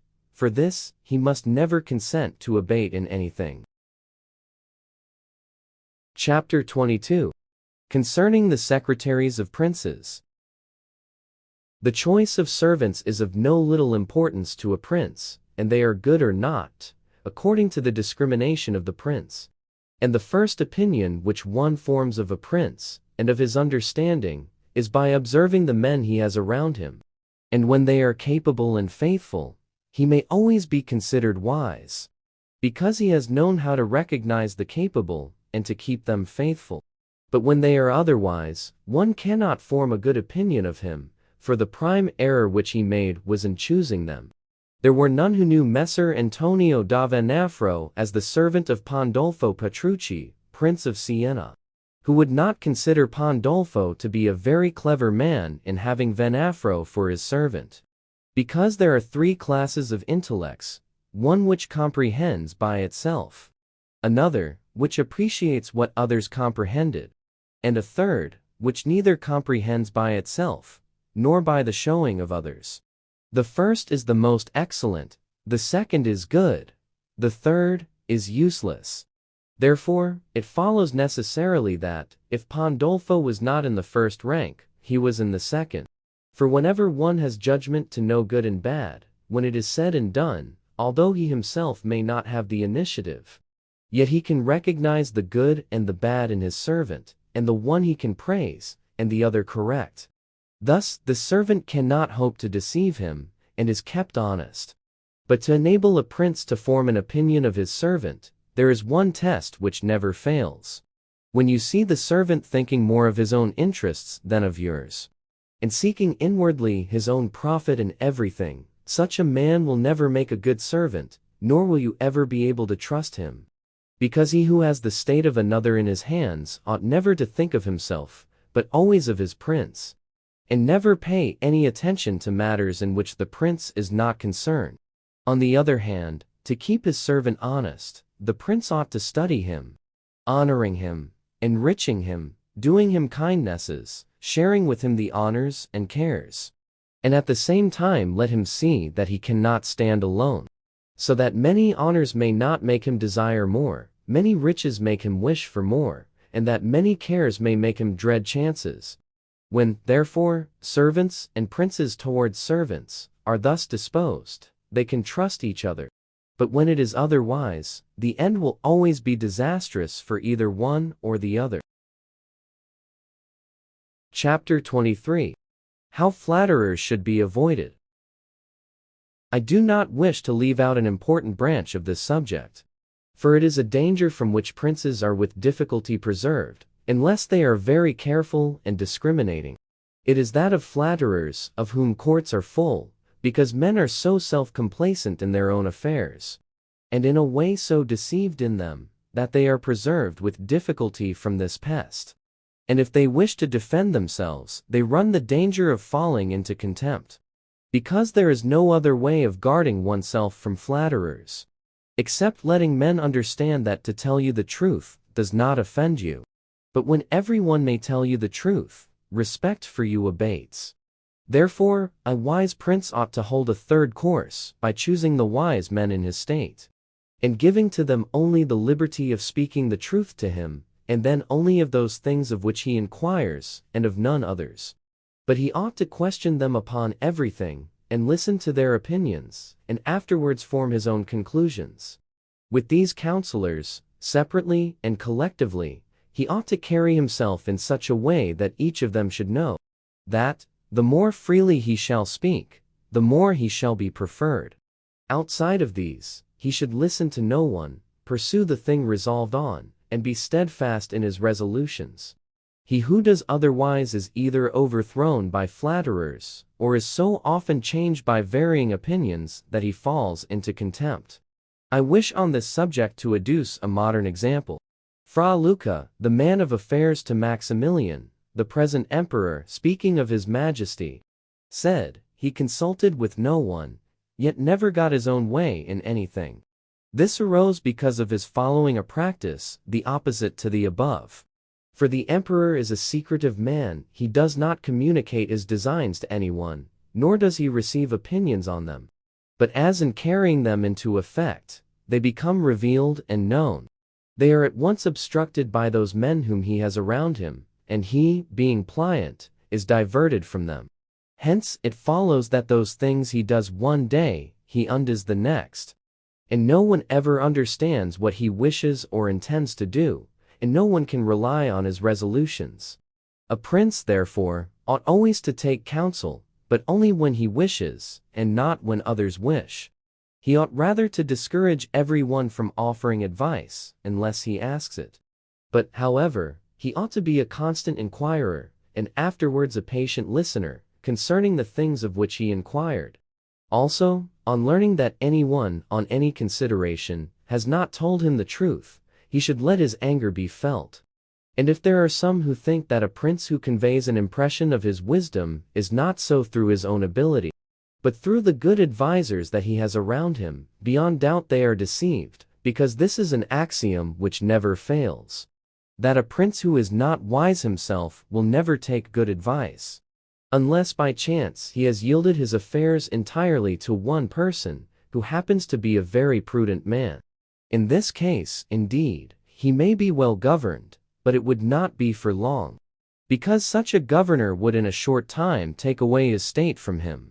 But if a prince who is not inexperienced should take counsel from more than one, he will never get united counsels, nor will he know how to unite them. Each of the counselors will think of his own interests, and the prince will not know how to control them or to see through them. And they are not to be found otherwise, because men will always prove untrue to you unless they are kept honest by constraint. Therefore, it must be inferred that good counsels, whencesoever they come, are born of the wisdom of the prince, and not the wisdom of the prince from good counsels. Chapter 24. Why the princes of Italy have lost their states. The previous suggestions, carefully observed, will enable a new prince to appear well established, and render him at once more secure and fixed in the state than if he had been long seated there. For the actions of a new prince are more narrowly observed than those of an hereditary one. And when they are seen to be able, they gain more men, and bind far tighter than ancient blood. Because men are attracted more by the present than by the past, and when they find the present good, they enjoy it, and seek no further. They will also make the utmost defense of a prince, if he fails them not in other things. Thus it will be a double glory for him to have established a new principality, and adorned and strengthened it with good laws, good arms, good allies, and with a good example. So will it be a double disgrace to him who, born a prince, shall lose his state by want of wisdom. And if those seigneurs are considered who have lost their states in Italy in our times, such as the King of Naples, the Duke of Milan, and others, there will be found in them, firstly, one common defect in regard to arms, from the causes which have been discussed at length. In the next place, some one of them will be seen, either to have had the people hostile, or if he has had the people friendly, he has not known how to secure the nobles. In the absence of these defects, states that have power enough to keep an army in the field cannot be lost. Philip of Macedon, not the father of Alexander the Great, but he who was conquered by Titus Quintius, had not much territory compared to the greatness of the Romans and of Greece, who attacked him. Yet being a warlike man who knew how to attract the people and secure the nobles, he sustained the war against his enemies for many years. And if in the end he lost the dominion of some cities, nevertheless, he retained the kingdom. Therefore, do not let our princes accuse fortune for the loss of their principalities after so many years' possession, but rather their own sloth, because in quiet times they never thought there could be a change. It is a common defect in man not to make any provision in the calm against the tempest, and when afterwards the bad times came, they thought of flight, and not of defending themselves, and they hoped that the people, disgusted with the insolence of the conquerors, would recall them. This course, when others fail, may be good, but it is very bad to have neglected all other expedients for that, since you would never wish to fall, because you trusted to be able to find someone later on to restore you. This again either does not happen, or, if it does, it will not be for your security, because that deliverance is of no avail which does not depend upon yourself. Those only are reliable, certain, and durable that depend on yourself and your valor. Chapter 25. What fortune can effect in human affairs, and how to withstand her. It is not unknown to me how many men have had, and still have, the opinion that the affairs of the world are in such wise governed by fortune and by God, that men with their wisdom cannot direct them, and that no one can even help them. And because of this, they would have us believe that it is not necessary to labor much in affairs, but to let chance govern them. This opinion has been more credited in our times because of the great changes in affairs which have been seen, and may still be seen every day, beyond all human conjecture. Sometimes pondering over this, I am in some degree inclined to their opinion. Nevertheless, not to extinguish our free will, I hold it to be true that fortune is the arbiter of one half of our actions, but that she still leaves us to direct the other half, or perhaps a little less. I compare her to one of those raging rivers, which, when in flood, overflows the plains, sweeping away trees and buildings, bearing away the soil from place to place. Everything flies before it, all yield to its violence, without being able in any way to withstand it. And yet, though its nature be such, it does not follow, therefore, that men, when the weather becomes fair, shall not make provision, both with defenses and barriers, in such a manner that, rising again, the waters may pass away by canal, and their force be neither so unrestrained nor so dangerous. So it happens with fortune, who shows her power where valor has not prepared to resist her. And thither she turns her forces, where she knows that barriers and defenses have not been raised to constrain her. And if you will consider Italy, which is the seat of these changes, and which has given to them their impulse, you will see it to be an open country, without barriers, and without any defense. For if it had been defended by proper valor, as are Germany, Spain, and France, either this invasion would not have made the great changes it has made, or it would not have come at all. And this I consider enough to say concerning resistance to fortune in general. But confining myself more to the particular, I say that a prince may be seen happy today, and ruined tomorrow, without having shown any change of disposition or character. This, I believe, arises firstly from causes that have already been discussed at length, namely, that the prince who relies entirely on fortune is lost when it changes. I believe also that he will be successful who directs his actions according to the spirit of the times, and that he whose actions do not accord with the times will not be successful. Because men are seen, in affairs that lead to the end which every man has before him, namely glory and riches, to get there by various methods, one with caution, another with haste, one by force, another by skill, one by patience, another by its opposite. And each one succeeds in reaching the goal by a different method. One can also see of two cautious men, the one attain his end, the other fail. And similarly, two men by different observances are equally successful, the one being cautious, the other impetuous. All this arises from nothing else than whether or not they conform in their methods to the spirit of the times. This follows from what I have said, that two men working differently bring about the same effect. And of two working similarly, one attains his object, and the other does not. Changes in a state also issue from this, for if, to one who governs himself with caution and patience, times and affairs converge in such a way that his administration is successful, his fortune is made. But if times and affairs change, he is ruined if he does not change his course of action. But a man is not often found sufficiently circumspect to know how to accommodate himself to the change, both because he cannot deviate from what nature inclines him to do, and also because, having always prospered by acting in one way, he cannot be persuaded that it is well to leave it. And therefore, the cautious man, when it is time to turn adventurous, does not know how to do it, hence he is ruined. But had he changed his conduct with the times, fortune would not have changed. Pope Julius II went to work impetuously in all his affairs, and found the times and circumstances conform so well to that line of action that he always met with success. Consider his first enterprise against Bologna, Sir Giovanni Bentivogli being still alive. The Venetians were not agreeable to it, nor was the King of Spain, and he had the enterprise still under discussion with the King of France.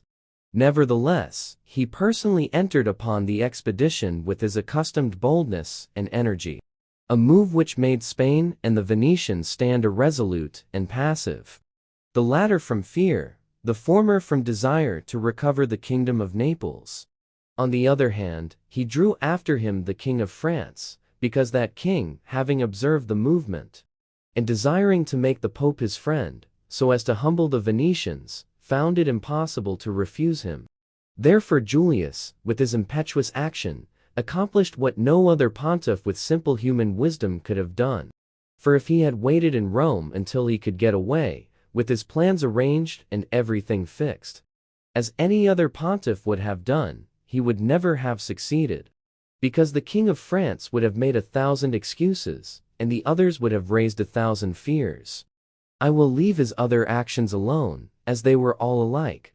And they all succeeded, for the shortness of his life did not let him experience the contrary.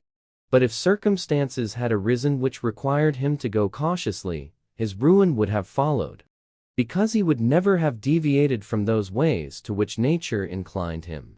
I conclude, therefore, that, fortune being changeful, and mankind steadfast in their ways, so long as the two are in agreement, men are successful, but unsuccessful when they fall out.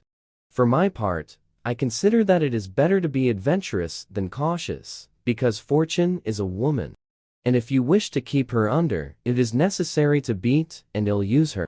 And it is seen that she allows herself to be mastered by the adventurous rather than by those who go to work more coldly. She is, therefore, always, womanlike, a lover of young men, because they are less cautious, more violent, and with more audacity command her. Chapter 26. An exhortation to liberate Italy from the barbarians. Having carefully considered the subject of the above discourses, and wondering within myself whether the present times were propitious to a new prince, and whether there were elements that would give an opportunity to a wise and virtuous one to introduce a new order of things which would do honor to him and good to the people of this country, it appears to me that so many things concur to favor a new prince that I never knew a time more fit than the present.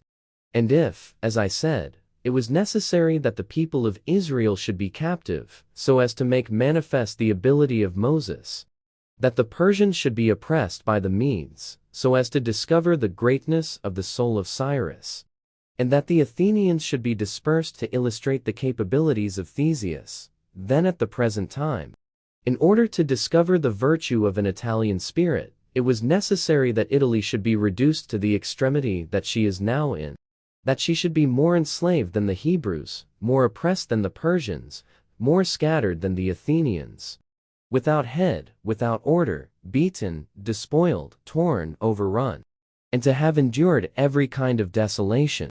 Although lately some spark may have been shown by one, which made us think he was ordained by God for our redemption, nevertheless, it was afterwards seen, in the height of his career, that fortune rejected him, so that Italy, left as without life, waits for him who shall yet heal her wounds, and put an end to the ravaging and plundering of Lombardy, to the swindling and taxing of the kingdom and of Tuscany, and cleanse those sores that for long have festered. It is seen how she entreats God to send someone who shall deliver her from these wrongs and barbarous insolencies. It is seen also that she is ready and willing to follow a banner if only someone will raise it. Nor is there to be seen at present one in whom she can place more hope than in your illustrious house, with its valor and fortune, favored by God and by the Church, of which it is now the chief, and which could be made the head of this redemption. This will not be difficult if you will recall to yourself the actions and lives of the men I have named. And although they were great and wonderful men, yet they were men, and each one of them had no more opportunity than the present offers. For their enterprises were neither more just nor easier than this, nor was God more their friend than he is yours. With us there is great justice, because that war is just, which is necessary. And arms are hallowed when there is no other hope but in them. Here there is the greatest willingness, and where the willingness is great, the difficulties cannot be great, if you will only follow those men to whom I have directed your attention. Further than this, how extraordinarily the ways of God have been manifested beyond example. The sea is divided, a cloud has led the way. The rock has poured forth water, it has rained manna, everything has contributed to your greatness. You ought to do the rest. God is not willing to do everything, and thus take away our free will, and that share of glory which belongs to us. And it is not to be wondered at if none of the above-named Italians have been able to accomplish all that is expected from your illustrious house. And if in so many revolutions in Italy, and in so many campaigns, it has always appeared as if military virtue were exhausted, this has happened because the old order of things was not good, and none of us have known how to find a new one. And nothing honors a man more than to establish new laws and new ordinances when he himself was newly risen. Such things, when they are well founded and dignified, will make him revered and admired. And in Italy, there are not wanting opportunities to bring such into use in every form. Here, there is great valor in the limbs, whilst it fails in the head. Look attentively at the duels and the hand-to-hand combats, how superior the Italians are in strength, dexterity, and subtlety.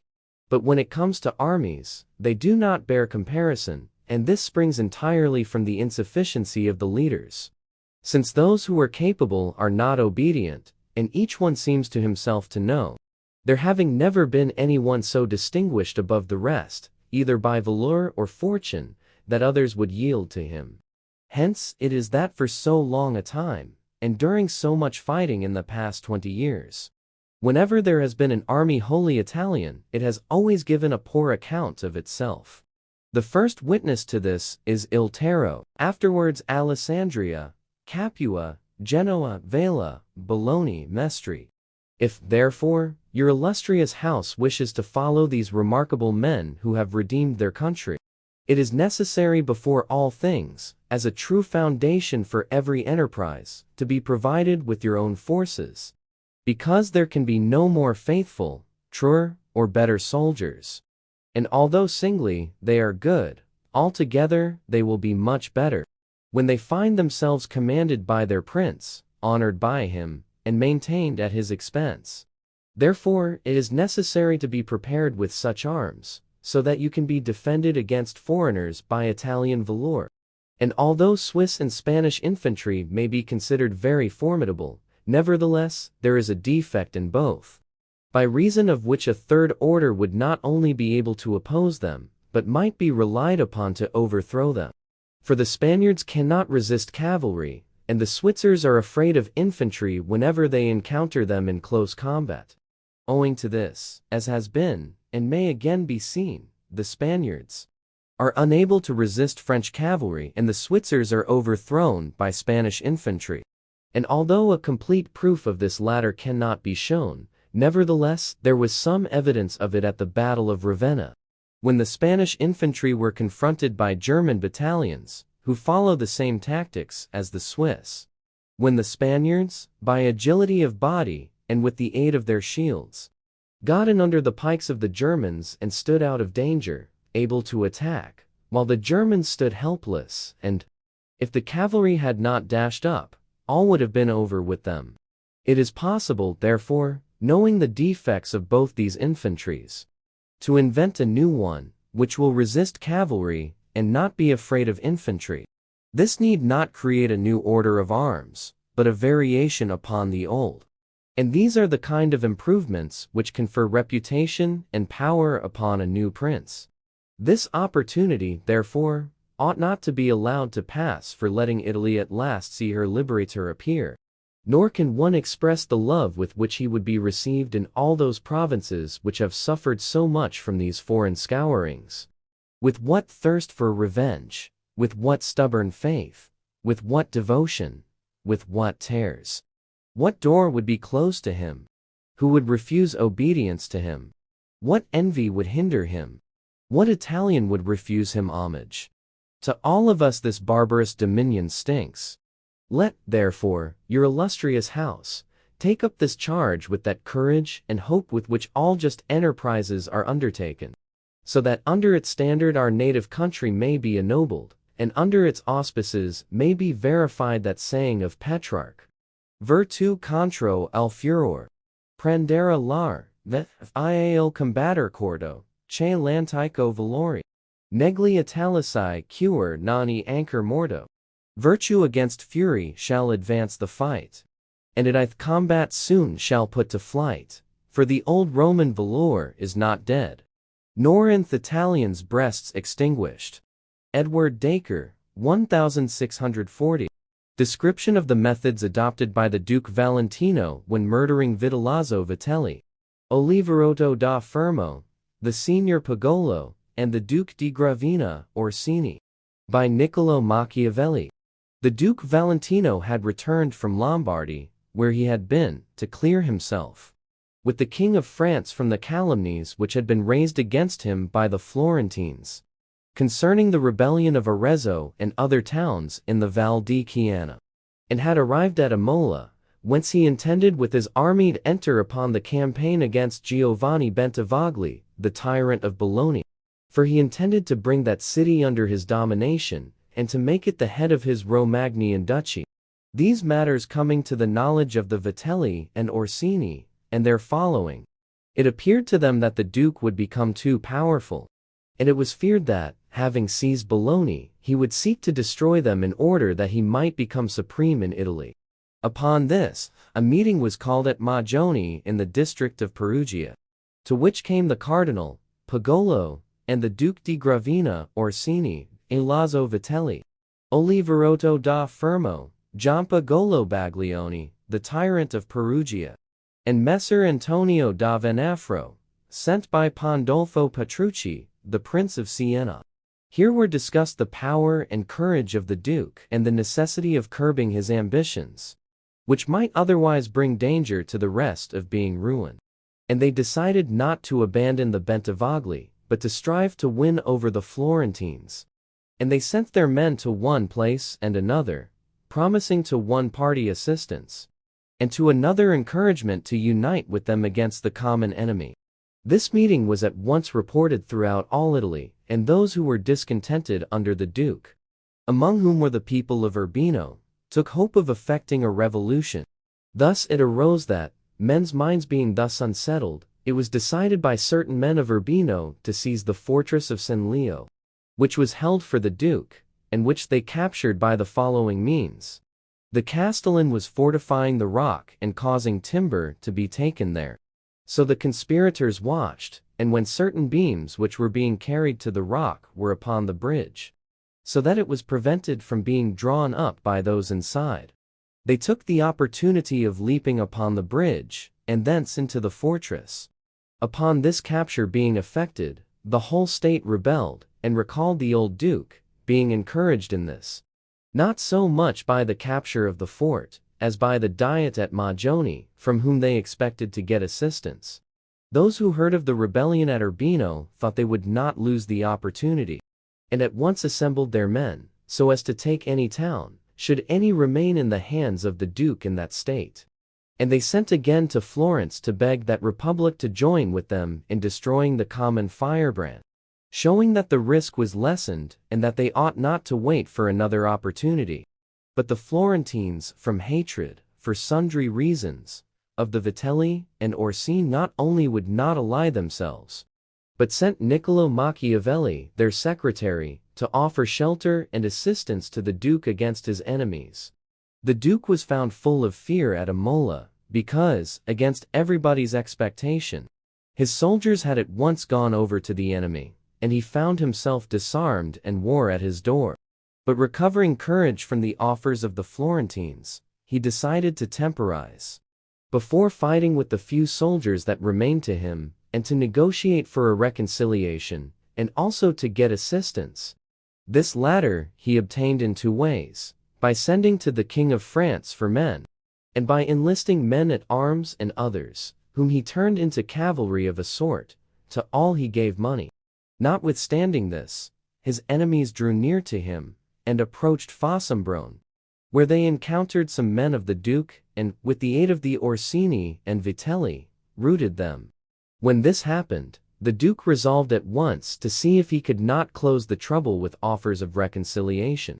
And being a most perfect dissembler, he did not fail in any practices to make the insurgents understand that he wished every man who had acquired anything to keep it, as it was enough for him to have the title of prince, whilst others might have the principality.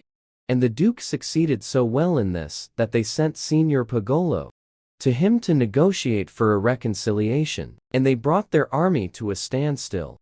But the Duke did not stop his preparations, and took every care to provide himself with cavalry and infantry, and that such preparations might not be apparent to the others, he sent his troops in separate parties to every part of the Romagna.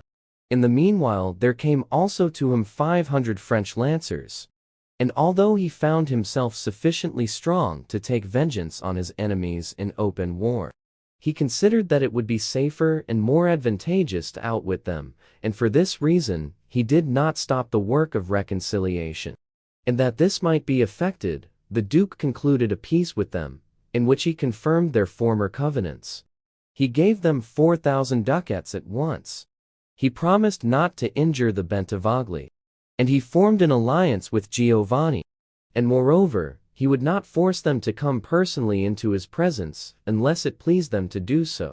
On the other hand, they promised to restore to him the Duchy of Urbino and other places seized by them, to serve him in all his expeditions, and not to make war against or ally themselves with anyone without his permission. This reconciliation being completed, Guido Ubaldo, the Duke of Urbino, again fled to Venice, having first destroyed all the fortresses in his state, because, trusting in the people, he did not wish that the fortresses, which he did not think he could defend, should be held by the enemy, since by these means a check would be kept upon his friends. But the Duke Valentino, having completed this convention, and dispersed his men throughout the Romagna, set out for Imola at the end of November, together with his French men-at-arms. Thence he went to Cesena, where he stayed some time to negotiate with the envoys of the Vitelli and Orsini, who had assembled with their men in the Duchy of Urbino, as to the enterprise in which they should now take part. But nothing being concluded, Oliverotto da Fermo was sent to propose that if the Duke wished to undertake an expedition against Tuscany, they were ready. If he did not wish it, then they would besiege Sinigalia. To this, the Duke replied that he did not wish to enter into war with Tuscany, and thus become hostile to the Florentines, but that he was very willing to proceed against Sinigalia. It happened that not long afterwards the town surrendered, but the fortress would not yield to them, because the Castellan would not give it up to anyone but the Duke in person. Therefore, they exhorted him to come there. This appeared a good opportunity to the Duke, as being invited by them, and not going of his own will, he would awaken no suspicions. And the more to reassure them, he allowed all the French men at arms who were with him in Lombardy to depart, except the 100 lancers under Mons di Candales, his brother-in-law.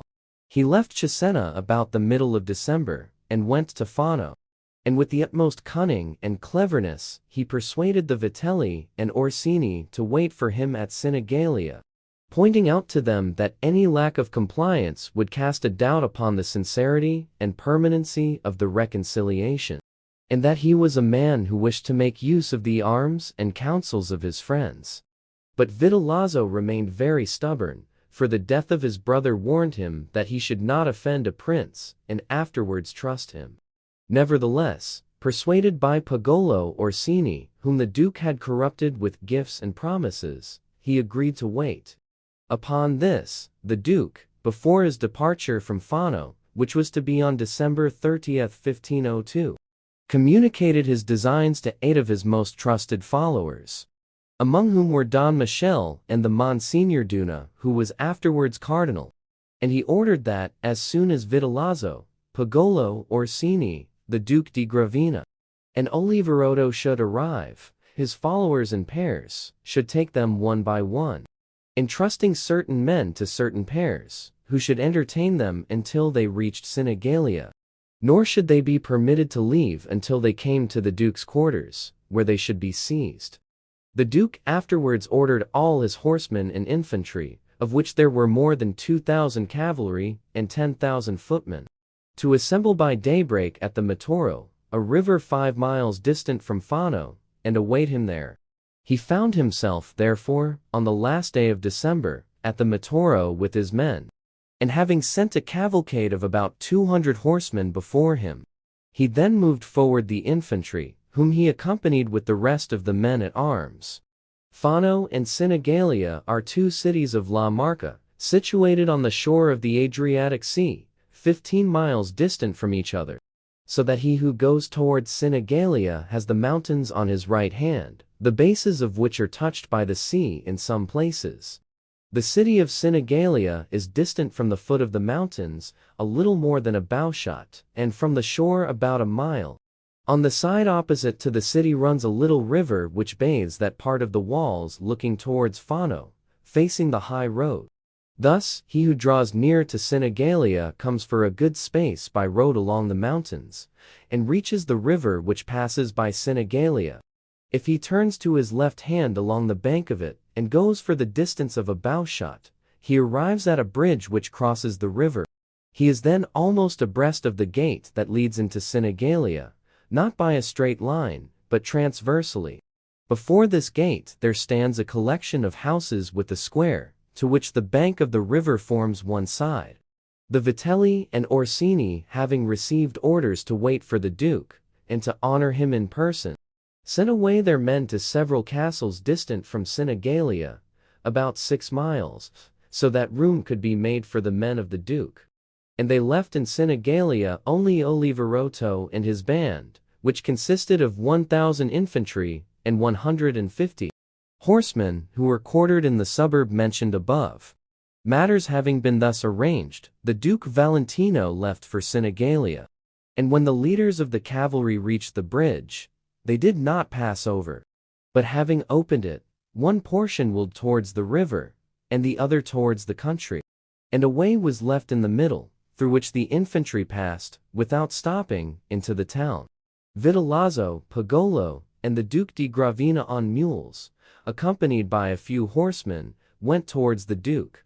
Vitellozzo, unarmed, and wearing a cape lined with green, appeared very dejected, as if conscious of his approaching death, a circumstance which, in view of the ability of the man and his former fortune, caused some amazement.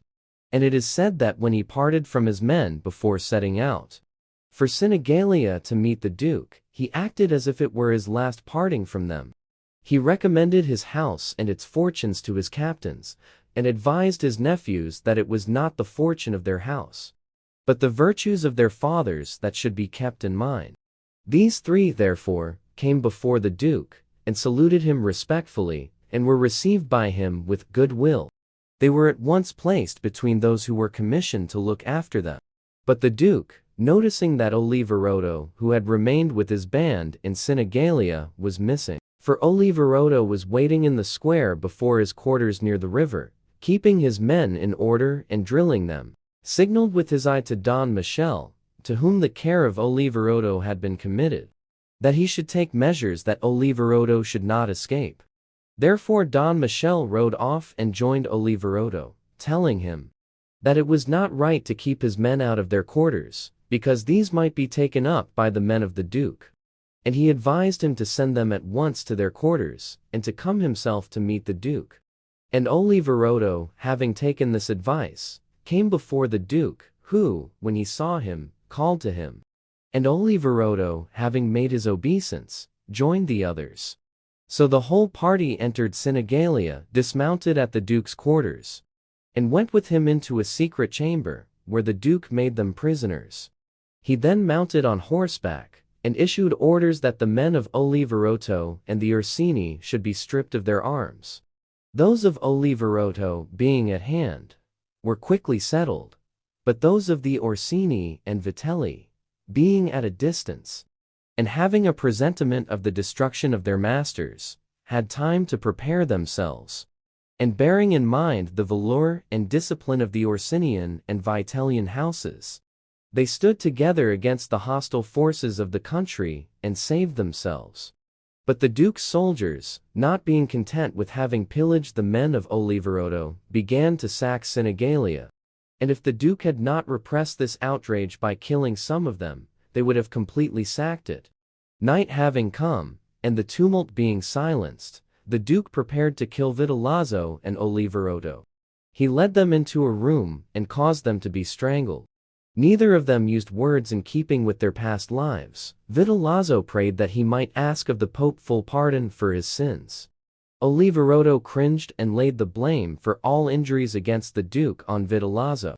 Pagolo and the Duke di Gravina, Orsini, were kept alive until the Duke heard from Rome that the Pope had taken the Cardinal Orsino, the Archbishop of Florence, and Messer Jacopo da Santa Croce. After which news, on January 18, 1502, in the castle of Pieve, they also were strangled in the same way. The Life of Castruccio Castracani of Lucca, written by Niccolò Machiavelli. and sent to his friends Zanobi Buondelmonte and Luigi Alamanni. Castruccio Castracani 1284–1328. It appears, dearest Zanobi and Luigi, a wonderful thing to those who have considered the matter, that all men, or the larger number of them, who have performed great deeds in the world, and excelled all others in their day, have had their birth and beginning in baseness and obscurity, or have been aggrieved by fortune in some outrageous way. They have either been exposed to the mercy of wild beasts, or they have had so mean a parentage, that in shame they have given themselves out to be sons of Jove, or of some other deity. It would be wearisome to relate who these persons may have been, because they are well known to everybody, and, as such tales would not be particularly edifying to those who read them, they are omitted. I believe that these lowly beginnings of great men occur because fortune is desirous of showing to the world that such men owe much to her and little to wisdom, because she begins to show her hand when wisdom can really take no part in their career. Thus all success must be attributed to her. Castruccio Castracani of Lucca was one of those men who did great deeds. If he is measured by the times in which he lived and the city in which he was born. But, like many others, he was neither fortunate nor distinguished in his birth, as the course of this history will show. It appeared to be desirable to recall his memory, because I have discerned in him such indications of valor and fortune as should make him a great exemplar to men. I think also that I ought to call your attention to his actions, because you, of all men I know, delight most in noble deeds. The family of Castracani was formerly numbered among the noble families of Lucca, but in the days of which I speak, it had somewhat fallen in estate, as so often happens in this world. To this family was born a son, Antonio, who became a priest of the order of San Michele of Lucca, and for this reason was honored with the title of Messer Antonio. He had an only sister, who had been married to Buonaccorso Cenami, but Buonaccorso dying, she became a widow, and not wishing to marry again, went to live with her brother. Messer Antonio had a vineyard behind the house where he resided, and as it was bounded on all sides by gardens, any person could have access to it without difficulty. One morning, shortly after sunrise, Madonna Dianora, as the sister of Messer Antonio was called, had occasion to go into the vineyard as usual, to gather herbs for seasoning the dinner. And hearing a slight rustling among the leaves of a vine, she turned her eyes in that direction, and heard something resembling the cry of an infant. Whereupon she went towards it, and saw the hands and face of a baby, who was lying enveloped in the leaves, and who seemed to be crying for its mother. Partly wondering and partly fearing, yet full of compassion, she lifted it up and carried it to the house, where she washed it and clothed it with clean linen, as is customary, and showed it to Messer Antonio when he returned home. When he heard what had happened and saw the child, he was not less surprised or compassionate than his sister. They discussed between themselves what should be done, and seeing that he was priest and that she had no children, they finally determined to bring it up. They had a nurse for it, and it was reared and loved as if it were their own child. They baptized it and gave it the name of Castruccio after their father. As the years passed, Castruccio grew very handsome, and gave evidence of wit and discretion, and learnt with a quickness beyond his years those lessons which Messer Antonio imparted to him. Messer Antonio intended to make a priest of him, and in time would have inducted him into his canonry and other benefices, and all his instruction was given with this object. But Antonio discovered that the character of Castruccio was quite unfitted for the priesthood. As soon as Castruccio reached the age of 14, he began to take less notice of the chiding of Messer Antonio and Madonna Dianora, and no longer to fear them. He left off reading ecclesiastical books, and turned to playing with arms, delighting in nothing so much as in learning their uses, and in running, leaping, and wrestling with other boys.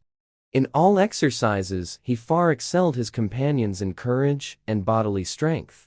And if at any time he did turn to books, only those pleased him which told of wars and the mighty deeds of men. Messer Antonio beheld all this with vexation and sorrow. There lived in the city of Lucca a gentleman of the Ganigi family, named Messer Francesco, whose profession was arms, and who in riches, bodily strength, and valor, excelled all other men in Lucca. He had often fought under the command of the Visconti of Milan, and as a Ghibelline was the valued leader of that party in Lucca. This gentleman resided in Lucca, and was accustomed to assemble with others most mornings and evenings under the balcony of the Podesta, which is at the top of the square of San Michele, the finest square in Lucca. And he had often seen Castruccio taking part with other children of the street, in those games of which I have spoken. Noticing that Castruccio far excelled the other boys, and that he appeared to exercise a royal authority over them, and that they loved and obeyed him, Messer Francesco became greatly desirous of learning who he was.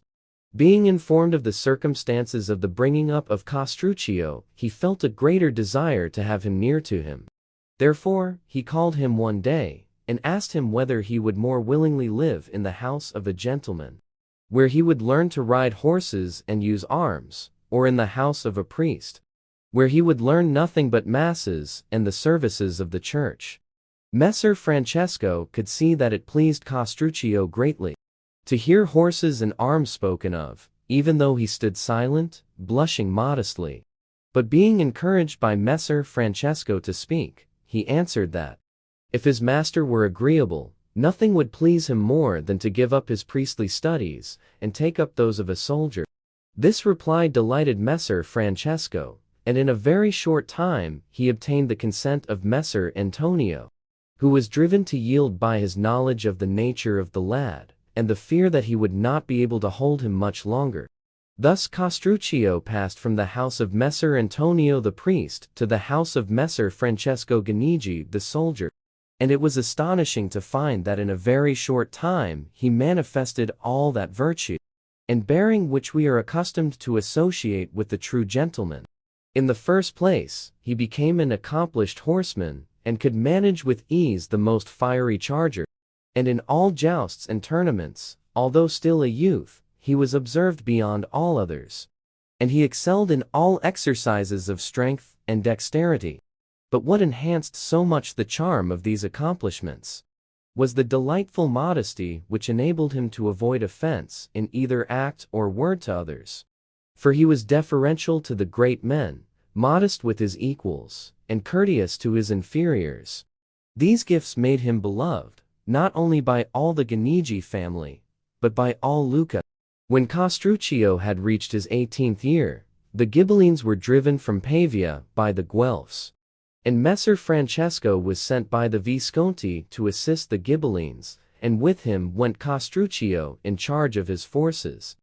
Castruccio gave ample proof of his prudence and courage in this expedition, acquiring greater reputation than any other captain, and his name and fame were known, not only in Pavia, but throughout all Lombardy.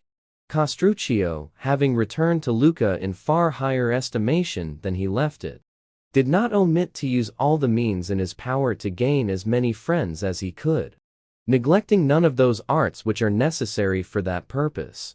About this time, Messer Francesco died, leaving a son, 13 years of age, named Pagolo, and having appointed Castruccio to be his son's tutor and administrator of his estate.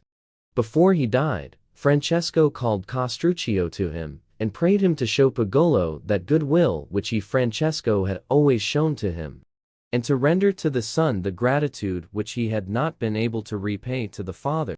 Upon the death of Francesco, Castruccio became the governor and tutor of Pagolo, which increased enormously his power and position, and created a certain amount of envy against him in Lucca, in place of the former universal goodwill, for many men suspected him of harboring tyrannical intentions. Among these, the leading man was Giorgio Deglio Pizzi, the head of the Guelph party. This man hoped, after the death of Messer Francesco, to become the chief man in Lucca, but it seemed to him that Castruccio, with the great abilities which he already showed, and holding the position of governor, deprived him of his opportunity. Therefore, he began to sow those seeds which should rob Castruccio of his eminence. Castruccio at first treated this with scorn, but afterwards he grew alarmed, thinking that Messer Giorgio might be able to bring him into disgrace with the deputy of King Ruberto of Naples, and have him driven out of Lucca. The lord of Pisa at that time was Uguccione of the Faggiola of Arezzo, who, being in the first place elected their captain, afterwards became their lord. There resided in Paris some exiled Ghibellines from Lucca, with whom Castruccio held communications, with the object of effecting their restoration by the help of Uguccione. Castruccio also brought into his plans friends from Lucca who would not endure the authority of the Opizi. Having fixed upon a plan to be followed, Castruccio cautiously fortified the tower of the Onesti, filling it with supplies and munitions of war, in order that it might stand a siege for a few days in case of need. When the night came which had been agreed upon with Uguccione, who had occupied the plain between the mountains and Pisa with many men, the signal was given, and without being observed, Uguccione approached the gate of San Piero and set fire to the portcullis. Castruccio raised a great uproar within the city, calling the people to arms, and forcing open the gate from his side. Uguccione entered with his men, poured through the town, and killed Messer Giorgio with all his family and many of his friends and supporters. The governor was driven out, and the government reformed according to the wishes of Uguccione to the detriment of the city, because it was found that more than 100 families were exiled at that time. Those who fled, part went to Florence and part to Pistoia, which city was the headquarters of the Guelph party, and for this reason it became most hostile to Uguccione and the Lucchese, as it now appeared to the Florentines and others of the Guelph party that the Ghibellines absorbed too much power in Tuscany. They determined to restore the exiled Guelphs to Lucca. They assembled a large army in the Val di Nivo and seized Montecatini. From thence they marched to Monte Carlo, in order to secure the free passage into Lucca. Upon this, Uguccione assembled his Pisan and Lucchese forces, and with a number of German cavalry which he drew out of Lombardy, he moved against the quarters of the Florentines, who, upon the appearance of the enemy, withdrew from Monte Carlo, and posted themselves between Montecatini and Pescia. Uguccione now took up a position near to Monte Carlo, and within about 2 miles of the enemy, and slight skirmishes between the horse of both parties were of daily occurrence. Owing to the illness of Uguccione, the Pisans and Lucchese delayed coming to battle with the enemy. Uguccione, finding himself growing worse, went to Monte Carlo to be cured, and left the command of the army in the hands of Castruccio. This change brought about the ruin of the Guelphs, who, thinking that the hostile army, having lost its captain, had lost its head, grew overconfident. Castruccio observed this, and allowed some days to pass in order to encourage this belief. He also showed signs of fear, and did not allow any of the munitions of the camp to be used. On the other side, the Guelphs grew more insolent the more they saw these evidences of fear, and every day they drew out in the order of battle in front of the army of Castruccio. Presently, deeming that the enemy was sufficiently emboldened, and having mastered their tactics, he decided to join battle with them. First, he spoke a few words of encouragement to his soldiers, and pointed out to them the certainty of victory if they would but obey his commands. Castruccio had noticed how the enemy had placed all his best troops in the center of the line of battle, and his less reliable men on the wings of the army. Whereupon he did exactly the opposite, putting his most valiant men on the flanks, while those on whom he could not so strongly rely, he moved to the center. Observing this order of battle, he drew out of his lines and quickly came in sight of the hostile army who, as usual, had come in their insolence to defy him. He then commanded his center squadrons to march slowly, whilst he moved rapidly forward, those on the wings.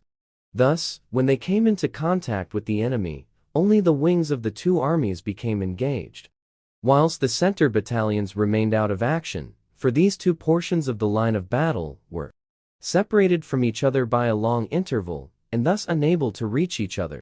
By this expedient the more valiant part of Castruccio's men were opposed to the weaker part of the enemy's troops, and the most efficient men of the enemy were disengaged.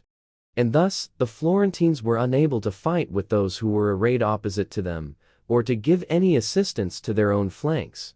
So, without much difficulty, Castruccio put the enemy to flight on both flanks. And the center battalions took to flight when they found themselves exposed to attack, without having a chance of displaying their valor.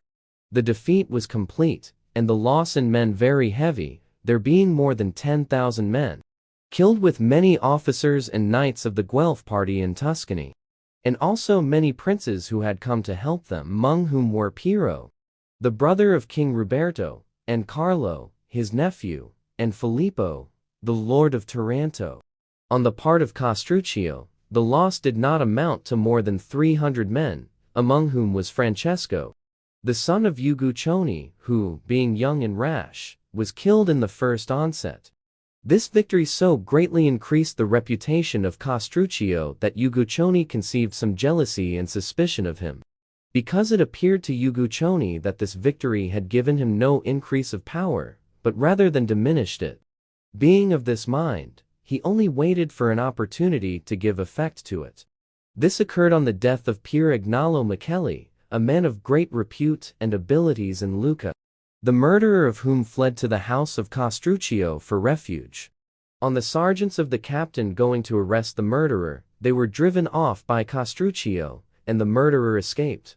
This affair coming to the knowledge of Uguccione, who was then at Pisa, it appeared to him a proper opportunity to punish Castruccio.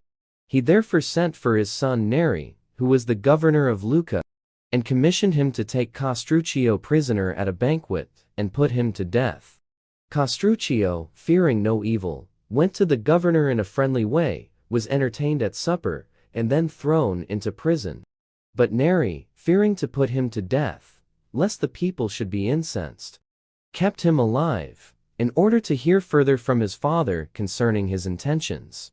Uguccione cursed the hesitation and cowardice of his son, and at once set out from Pisa to Lucca with 400 horsemen to finish the business in his own way. But he had not yet reached the baths when the Pisans rebelled, and put his deputy to death, and created Count Gatto della Gherardesca their lord.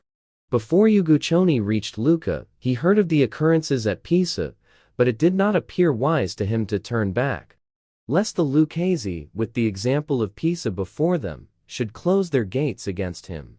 But the Lucchese, having heard of what had happened at Pisa, availed themselves of this opportunity to demand the liberation of Castruccio, notwithstanding that Uguccione had arrived in their city. They first began to speak of it in private circles, afterwards openly in the squares and streets. Then they raised a tumult, and with arms in their hands went to Uguccione and demanded that Castruccio should be set at liberty. Uguccione, fearing that worse might happen, released him from prison. Whereupon Castruccio gathered his friends around him, and with the help of the people attacked Uguccione, who, finding he had no resource but in flight, rode away with his friends to Lombardy, to the lords of Scale, where he died in poverty. But Castruccio, from being a prisoner, became almost a prince in Lucca, and he carried himself so discreetly with his friends and the people that they appointed him captain of their army for 1 year. Having obtained this, and wishing to gain renown in war, he planned the recovery of the many towns which had rebelled after the departure of Uguccione, and with the help of the Pisans, with whom he had concluded a treaty, he marched to Serezana. To capture this place he constructed a fort against it, which is called today Zarazzanello. In the course of 2 months, Castruccio captured the town.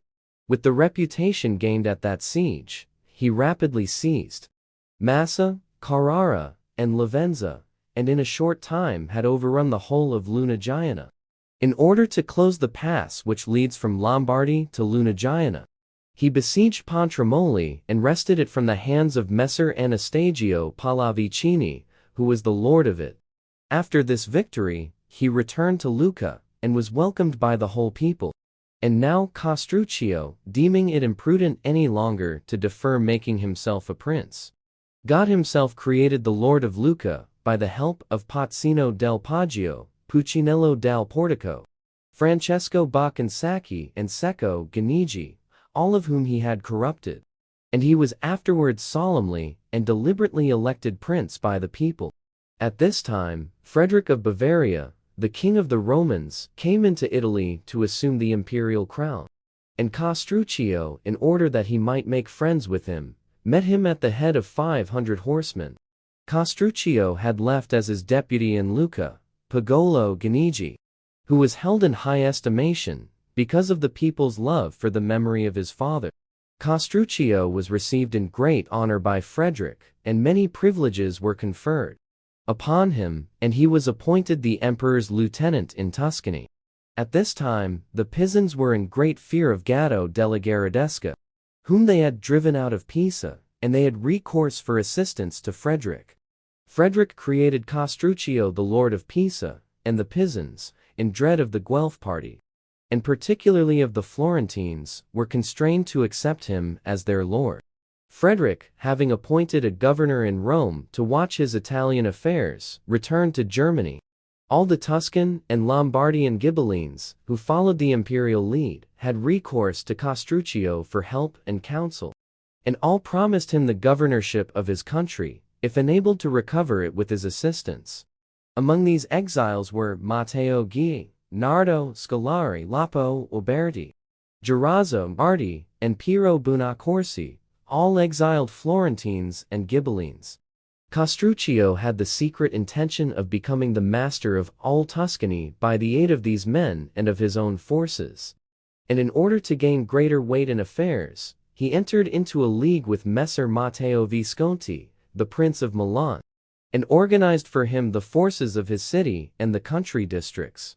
As Lucca had 5 gates, he divided his own country districts into 5 parts, which he supplied with arms, and enrolled the men under captains and ensigns, so that he could quickly bring into the field 20,000 soldiers, without those whom he could summon to his assistance from Pisa. While he surrounded himself with these forces and allies, it happened that Messer Matteo Visconti was attacked by the Guelphs of Piacenza, who had driven out the Ghibellines with the assistance of a Florentine army and the King Ruberto. Messer Matteo called upon Castruccio to invade the Florentines in their own territories, so that, being attacked at home, they should be compelled to draw their army out of Lombardy in order to defend themselves. Castruccio invaded the Val d'Arno and seized Fucecchio and San Miniato, inflicting immense damage upon the country. Whereupon the Florentines recalled their army, which had scarcely reached Tuscany, when Castruccio was forced by other necessities to return to Lucca. There resided in the city of Lucca the Poggio family, who were so powerful that they could not only elevate Castruccio, but even advance him to the dignity of prince. And it appearing to them they had not received such rewards for their services as they deserved, they incited other families to rebel and to drive Castruccio out of Lucca. They found their opportunity one morning, and arming themselves, they set upon the lieutenant whom Castruccio had left to maintain order and killed him. They endeavored to raise the people in revolt, but Stefano di Poggio, a peaceable old man, who had taken no hand in the rebellion, intervened, and compelled them by his authority to lay down their arms. And he offered to be their mediator with Castruccio to obtain from him what they desired. Therefore, they laid down their arms with no greater intelligence than they had taken them up. Castruccio, having heard the news of what had happened at Lucca, at once put Pagolo Ganigi in command of the army, and with a troop of cavalry set out for home. Contrary to his expectations, he found the rebellion at an end. Yet he posted his men in the most advantageous places throughout the city. As it appeared to Stefano that Castruccio ought to be very much obliged to him, he sought him out, and without saying anything on his own behalf, for he did not recognize any need for doing so, he begged Castruccio to pardon the other members of his family by reason of their youth, their former friendships, and the obligations which Castruccio was under to their house. To this Castruccio graciously responded and begged Stefano to reassure himself. declaring that it gave him more pleasure to find the tumult at an end than it had ever caused him anxiety to hear of its inception. He encouraged Stefano to bring his family to him, saying that he thanked God for having given him the opportunity of showing his clemency and liberality. Upon the word of Stefano and Castruccio they surrendered, and with Stefano were immediately thrown into prison and put to death.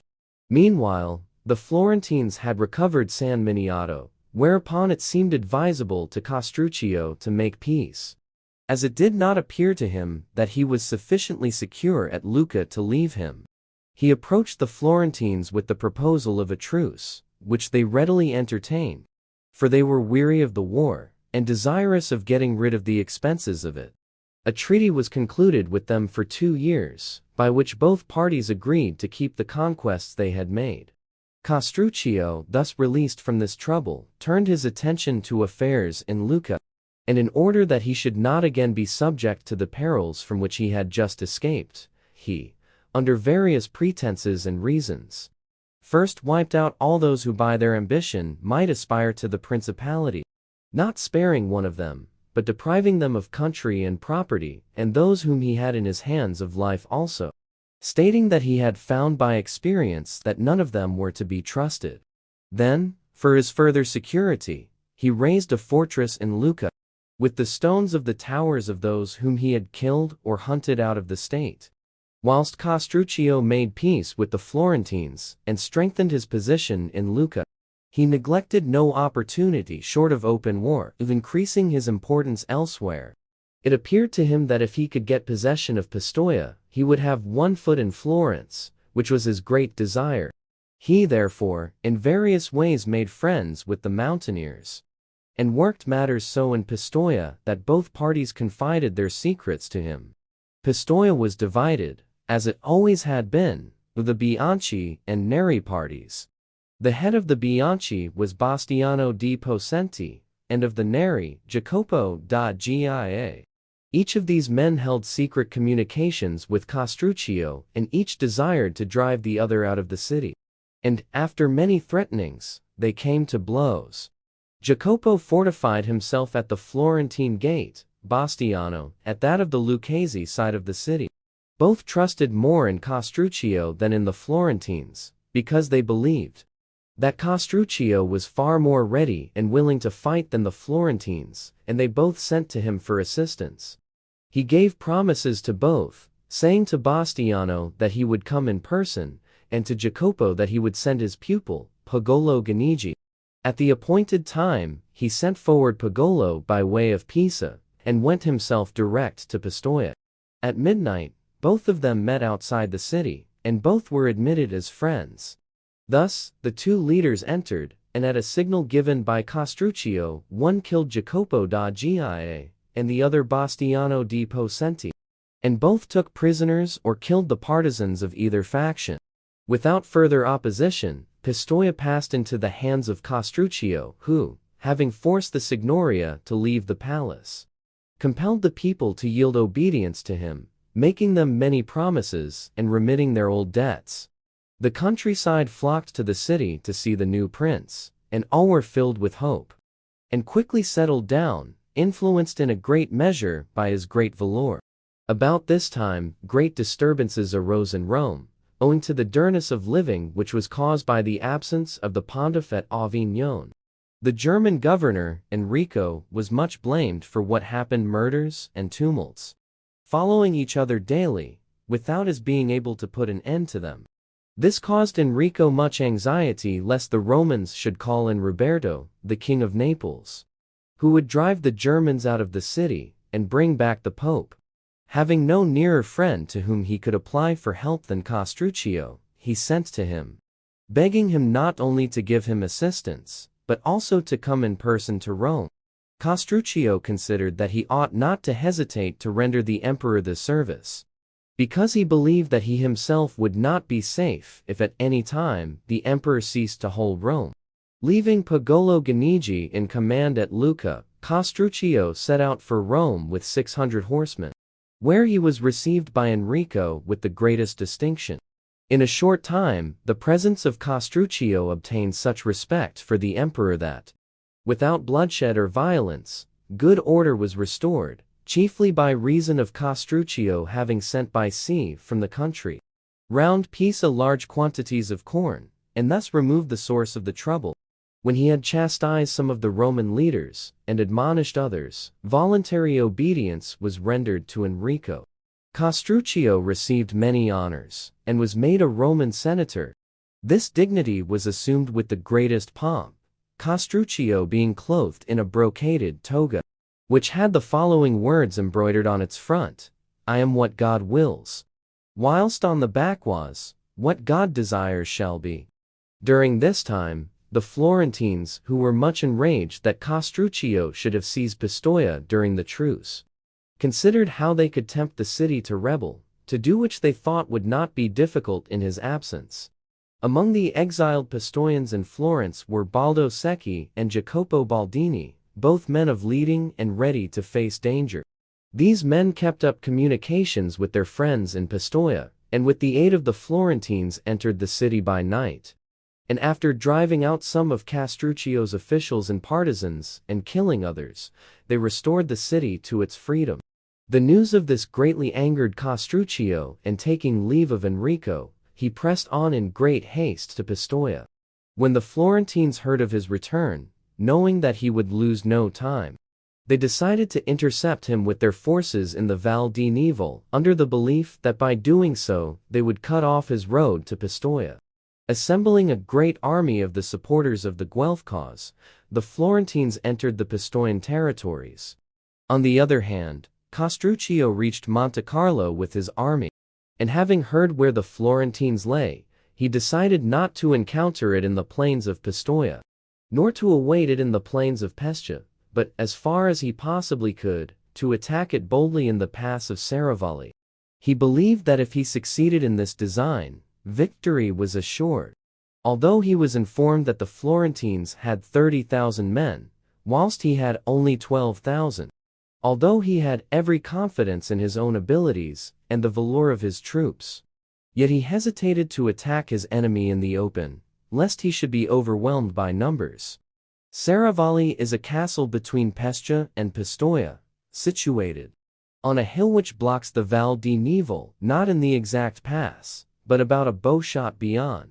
The pass itself is in places narrow and steep, whilst in general it ascends gently, but is still narrow, especially at the summit, where the waters divide, so that 20 men side by side could hold it.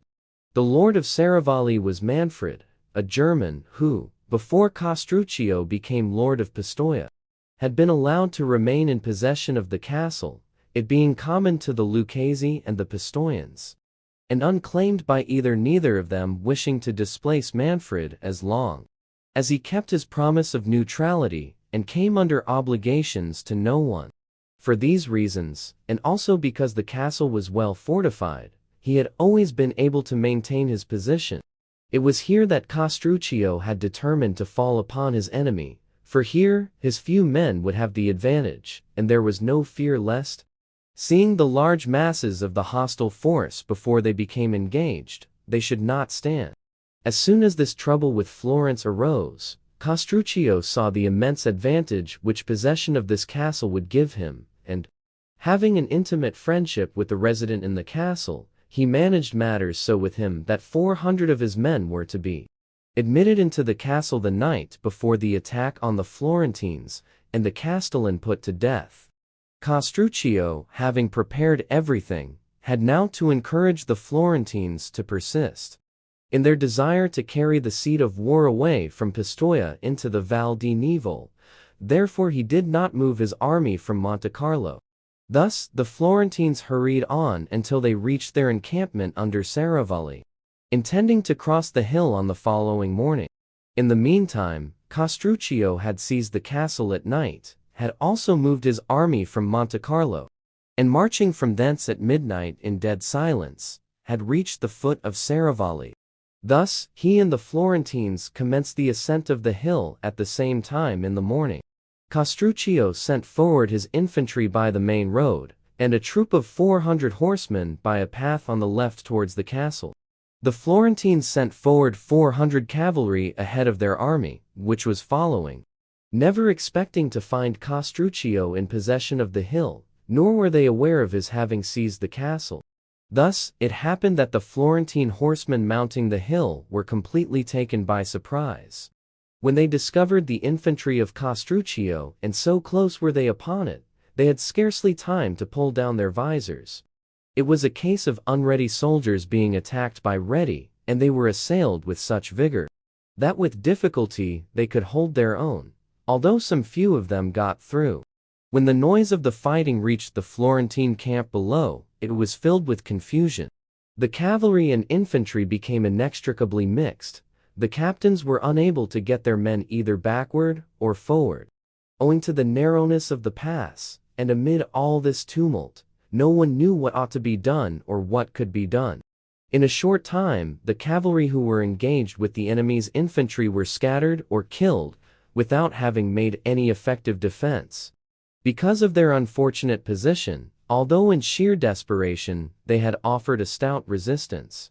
Retreat had been impossible, with the mountains on both flanks, whilst in front were their enemies, and in the rear their friends. When Castruccio saw that his men were unable to strike a decisive blow at the enemy, and put them to flight, he sent 1,000 infantrymen round by the castle, with orders to join the 400 horsemen he had previously dispatched there, and commanded the whole force to fall upon the flank of the enemy. These orders they carried out with such fury that the Florentines could not sustain the attack, but gave way, and were soon in full retreat, conquered more by their unfortunate position than by the valor of their enemy. Those in the rear turned towards Pistoia, and spread through the plains, each man seeking only his own safety. The defeat was complete, and very sanguinary.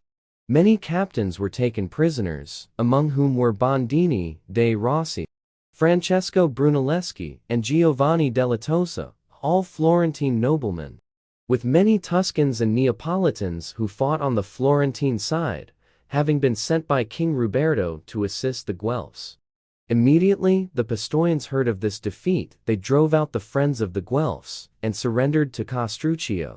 He was not content with occupying Prato and all the castles on the plains on both sides of the Arno, but marched his army into the plain of Paretola, about 2 miles from Florence.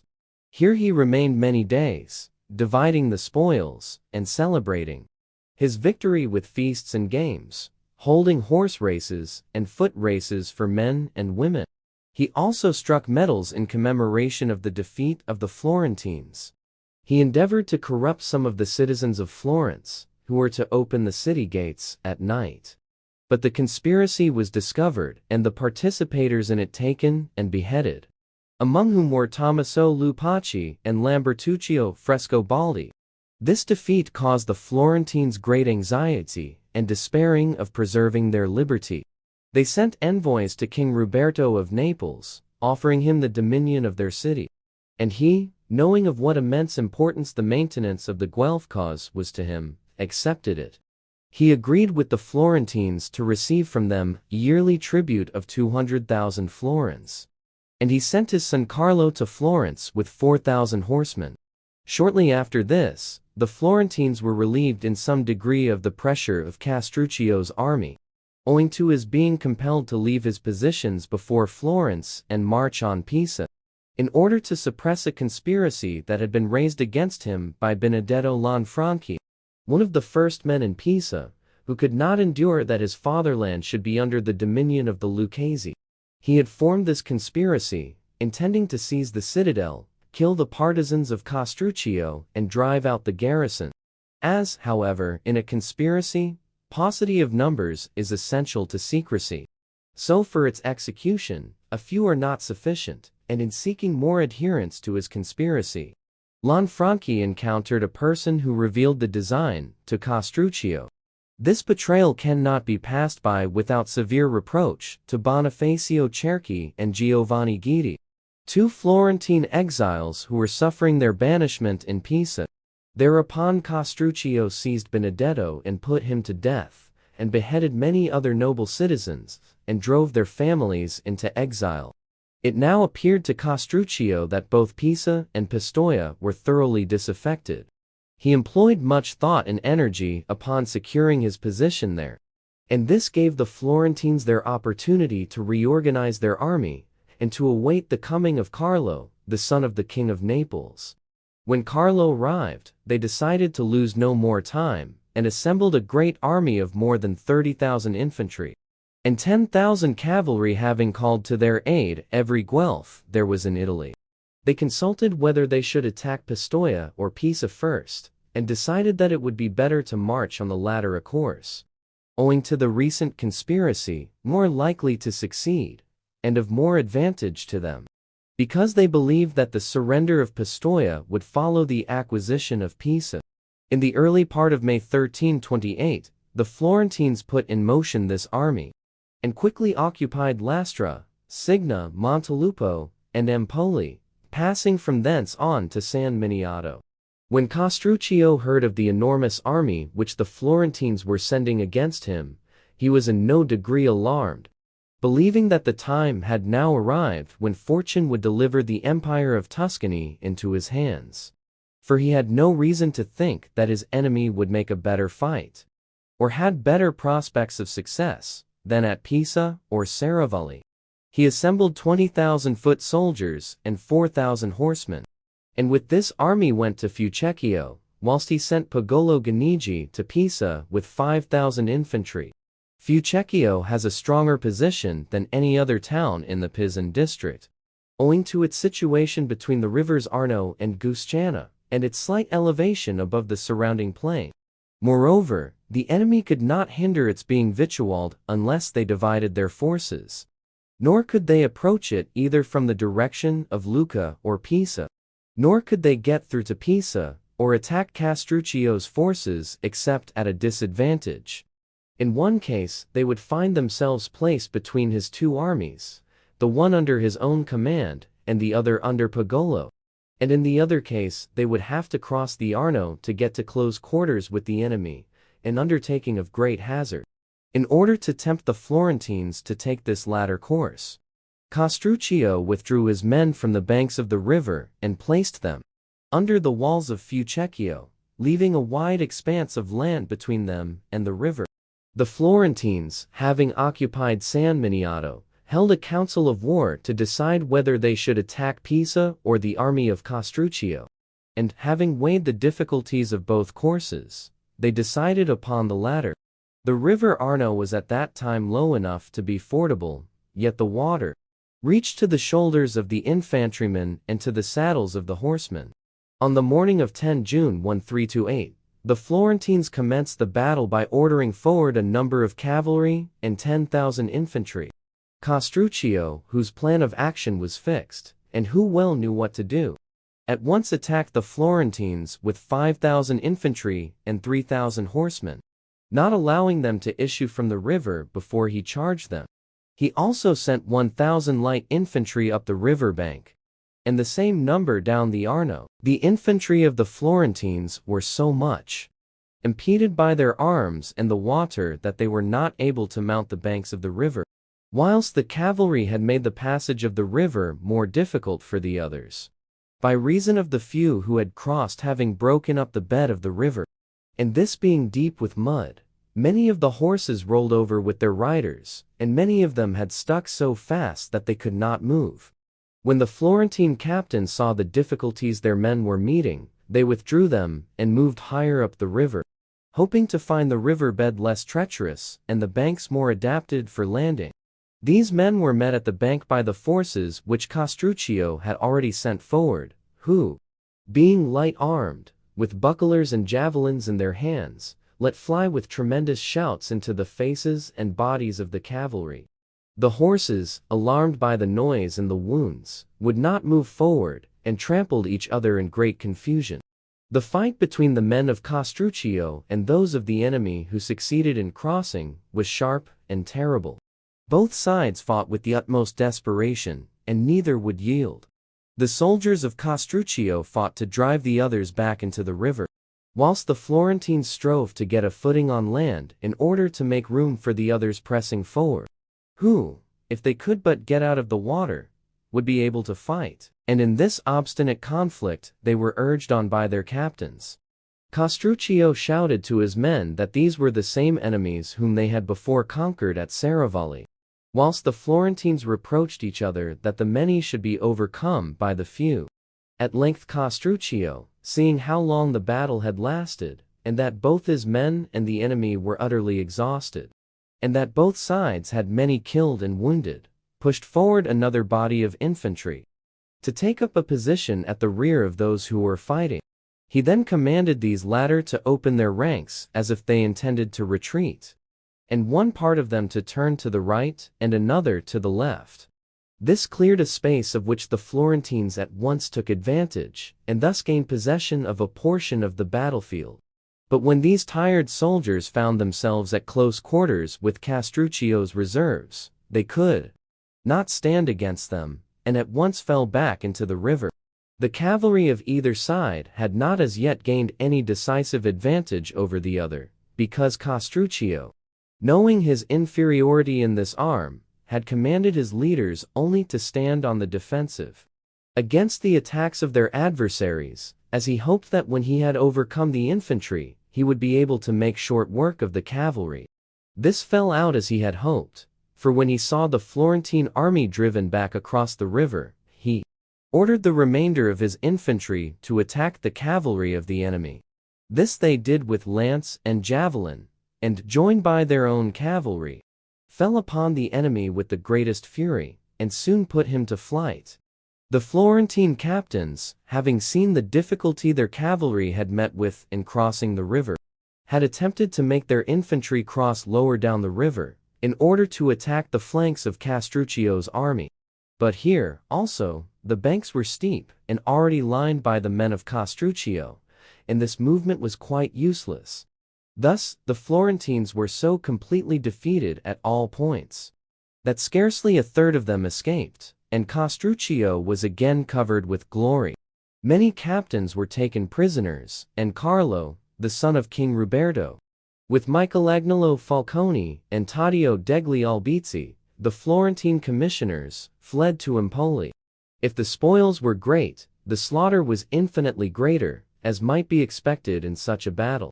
Of the Florentines there fell 20,231 men, whilst Castruccio lost 1,570 men. But fortune, growing envious of the glory of Castruccio, took away his life just at the time when she should have preserved it, and thus ruined all those plans which for so long a time he had worked to carry into effect, and in the successful prosecution of which nothing but death could have stopped him. Castruccio was in the thick of the battle the whole of the day, and when the end of it came, although fatigued and overheated, he stood at the gate of Fucecchio to welcome his men on their return from victory and personally thank them. He was also on the watch for any attempt of the enemy to retrieve the fortunes of the day, he being of the opinion that it was the duty of a good general to be the first man in the saddle and the last out of it. Here, Castruccio stood exposed to a wind which often rises at midday on the banks of the Arno, and which is often very unhealthy. From this he took a chill, of which he thought nothing, as he was accustomed to such troubles. But it was the cause of his death. On the following night he was attacked with high fever, which increased so rapidly that the doctors saw it must prove fatal. Castruccio therefore called Pagolo Ganigi to him, and addressed him as follows: "If I could have believed that, fortune would have cut me off in the midst of the career which was leading to that glory which all my successes promised, I should have labored less, and I should have left thee, if a smaller state, at least with fewer enemies and perils. Because I should have been content with the governorships of Lucca and Pisa. I should neither have subjugated the Pistoians, nor outraged the Florentines with so many injuries. But I would have made both these peoples my friends, and I should have lived, if no longer, at least more peacefully, and have left you a state without a doubt smaller, but one more secure, and established on a surer foundation. But fortune, who insists upon having the arbitrament of human affairs, did not endow me with sufficient judgment to recognize this from the first, nor the time to surmount it. Thou hast heard, for many have told thee, and I have never concealed it. How I entered the house of thy father whilst yet a boy, a stranger to all those ambitions which every generous soul should feel, and how I was brought up by him, and loved as though I had been born of his blood. How, under his governance, I learned to be valiant and capable of availing myself of all that fortune of which thou hast been witness. When thy good father came to die, he committed thee and all his possessions to my care, and I have brought thee up with that love, and increased thy estate with that care, which I was bound to show. And in order that thou shouldst not only possess the estate which thy father left, but also that which my fortune and abilities have gained, I have never married, so that the love of children should never deflect my mind from that gratitude which I owed to the children of thy father. Thus I leave thee a vast estate, of which I am well content. But I am deeply concerned, inasmuch as I leave it thee unsettled and insecure. Thou hast the city of Lucca on thy hands, which will never rest contented under thy government. Thou hast also Pisa, where the men are of nature changeable and unreliable, who, although they may be sometimes held in subjection, yet they will ever disdain to serve under a Lucchese. Pistoia is also disloyal to thee, she being eaten up with factions, and deeply incensed against thy family by reason of the wrongs recently inflicted upon them. Thou hast for neighbors the offended Florentines, injured by us in 1,000 ways, but not utterly destroyed, who will hail the news of my death with more delight than they would the acquisition of all Tuscany. In the emperor and in the princes of Milan thou canst place no reliance, for they are far distant, slow, and their help is very long in coming. Therefore, thou hast no hope in anything but in thine own abilities, and in the memory of my valor, and in the prestige which this latest victory has brought thee, which, as thou knowest how to use it with prudence, will assist thee to come to terms with the Florentines, who, as they are suffering under this great defeat, should be inclined to listen to thee. And whereas I have sought to make them my enemies, because I believe that war with them would conduce to my power and glory, thou hast every inducement to make friends of them, because their alliance will bring thee advantages and security. It is of the greatest importance in this world that a man should know himself, and the measure of his own strength and means. And he who knows that he has not a genius for fighting, must learn how to govern by the arts of peace. And it will be well for thee to rule thy conduct by my counsel, and to learn in this way to enjoy what my life, work, and dangers have gained. And in this, thou wilt easily succeed, when thou hast learnt to believe that what I have told thee is true. And thou wilt be doubly indebted to me, in that I have left thee this realm, and have taught thee how to keep it. After this, there came to Castruccio those citizens of Pisa, Pistoia, and Lucca, who had been fighting at his side. And whilst recommending Pagolo to them, and making them swear obedience to him as his successor, he died. He left a happy memory to those who had known him, and no prince of those times was ever loved with such devotion as he was. His obsequies were celebrated with every sign of mourning, and he was buried in San Francesco at Lucca. Fortune was not so friendly to Pagolo Guinigi as she had been to Castruccio, for he had not the abilities. Not long after the death of Castruccio, Pagolo lost Pisa, and then Pistoia, and only with difficulty held on to Lucca. This latter city continued in the family of Guinigi until the time of the great-grandson of Pagolo. From what has been related here, it will be seen that Castruccio was a man of exceptional abilities, not only measured by men of his own time, but also by those of an earlier date. In stature, he was above the ordinary height, and perfectly proportioned. He was of a gracious presence, and he welcomed men with such urbanity that those who spoke with him rarely left him displeased. His hair was inclined to be red, and he wore it cut short above the ears, and, whether it rained or snowed, he always went without a hat. He was delightful among friends, but terrible to his enemies. Just to his subjects, ready to play false with the unfaithful, and willing to overcome by fraud those whom he desired to subdue. Because he was wont to say that it was the victory that brought the glory, the methods of achieving it. No one was bolder in facing danger, none more prudent in extricating himself. He was accustomed to say that men ought to attempt everything and fear nothing. That God is a lover of strong men, because one always sees that the weak are chastised by the strong. He was also wonderfully sharp or biting, though courteous in his answers. And as he did not look for any indulgence in this way of speaking from others, so he was not angered with others, did not show it to him. It has often happened that he has listened quietly when others have spoken sharply to him, as on the following occasions. He had caused a ducat to be given for a partridge, and was taken to task for doing so by a friend, to whom Castruccio had said, "You would not have given more than a penny." "That is true," answered the friend. "Then," said Castruccio to him, "a ducat is much less to me."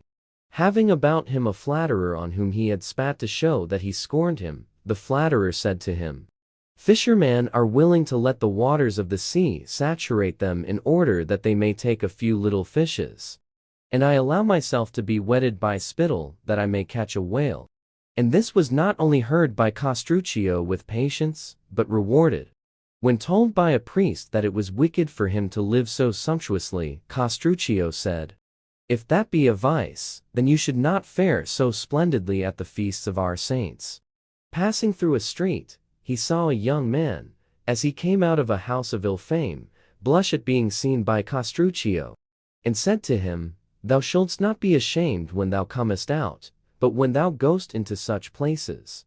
A friend gave him a very curiously tied knot to undo, and was told, "Fool! Do you think that I wish to untie a thing which gave so much trouble to fasten?" Castruccio said to one who professed to be a philosopher, "You are like the dogs who always run after those who will give them the best to eat," and was answered, "We are rather like the doctors who go to the houses of those who have the greatest need of them."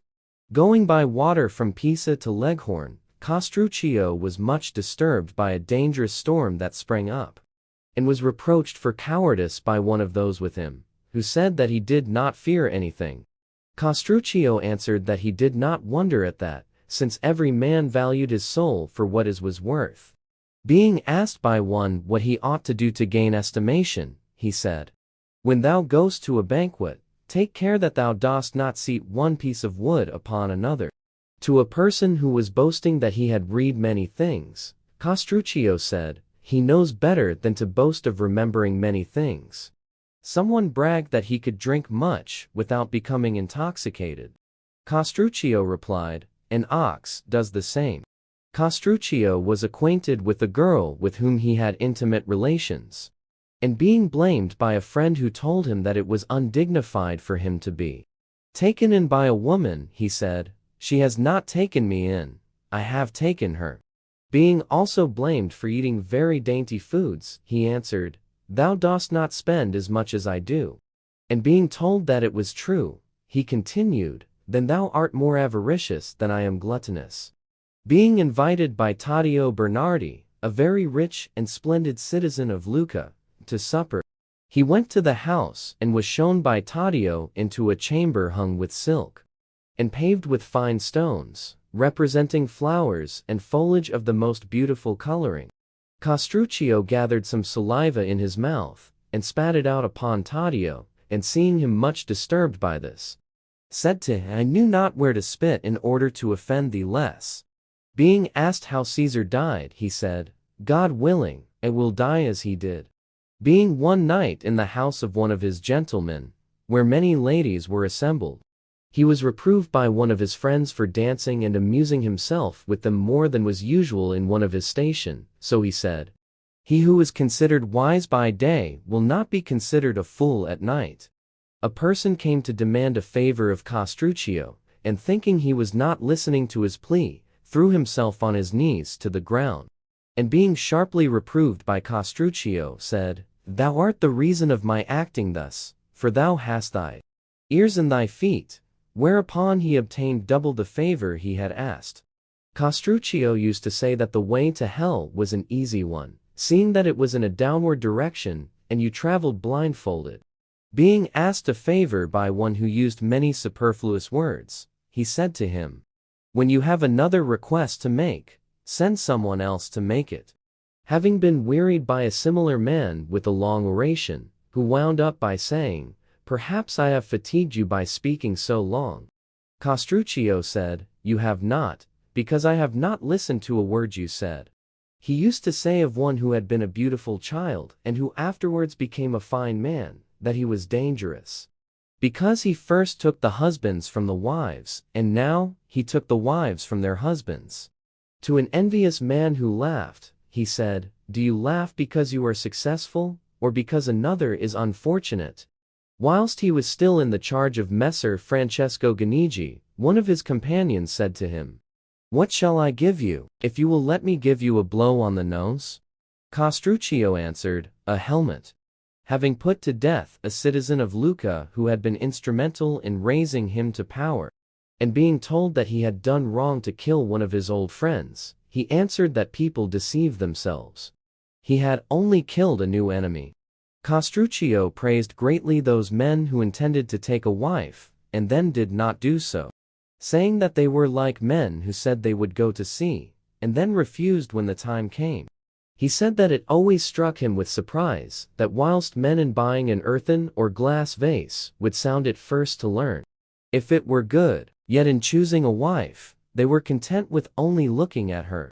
He was once asked in what manner he would wish to be buried when he died, and answered, "With the face turned downwards, for I know when I am gone, this country will be turned upside down." On being asked if it had ever occurred to him to become a friar in order to save his soul, he answered that it had not, because it appeared strange to him that Fra Lazzaroni should go to paradise and Uguccione della Faggiola to the inferno.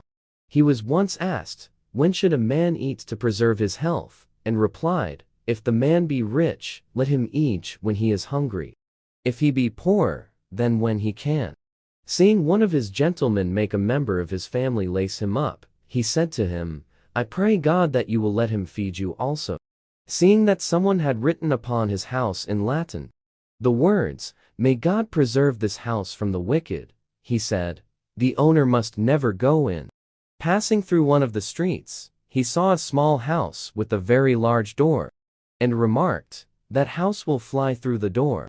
He was having a discussion with the ambassador of the King of Naples concerning the property of some banished nobles, when a dispute arose between them, and the ambassador asked him if he had no fear of the king. "Is this king of yours a bad man, or a good one?" asked Castruccio, and was told that he was a good one, whereupon he said, "Why should you suggest that I should be afraid of a good man?" I could recount many other stories of his sayings, both witty and weighty, but I think that the above will be sufficient testimony to his high qualities. He lived 44 years, and was in every way a prince. And as he was surrounded by many evidences of his good fortune, so he also desired to have near him some memorials of his bad fortune. Therefore, the manacles with which he was chained in prison are to be seen to this day fixed up in the tower of his residence, where they were placed by him to testify forever to his days of adversity. As in his life, he was inferior neither to Philip of Macedon, the father of Alexander, nor to Scipio of Rome, so he died in the same year of his age as they did. And he would doubtless have excelled both of them had fortune decreed that he should be born, not in Lucca, but in Macedonia or Rome.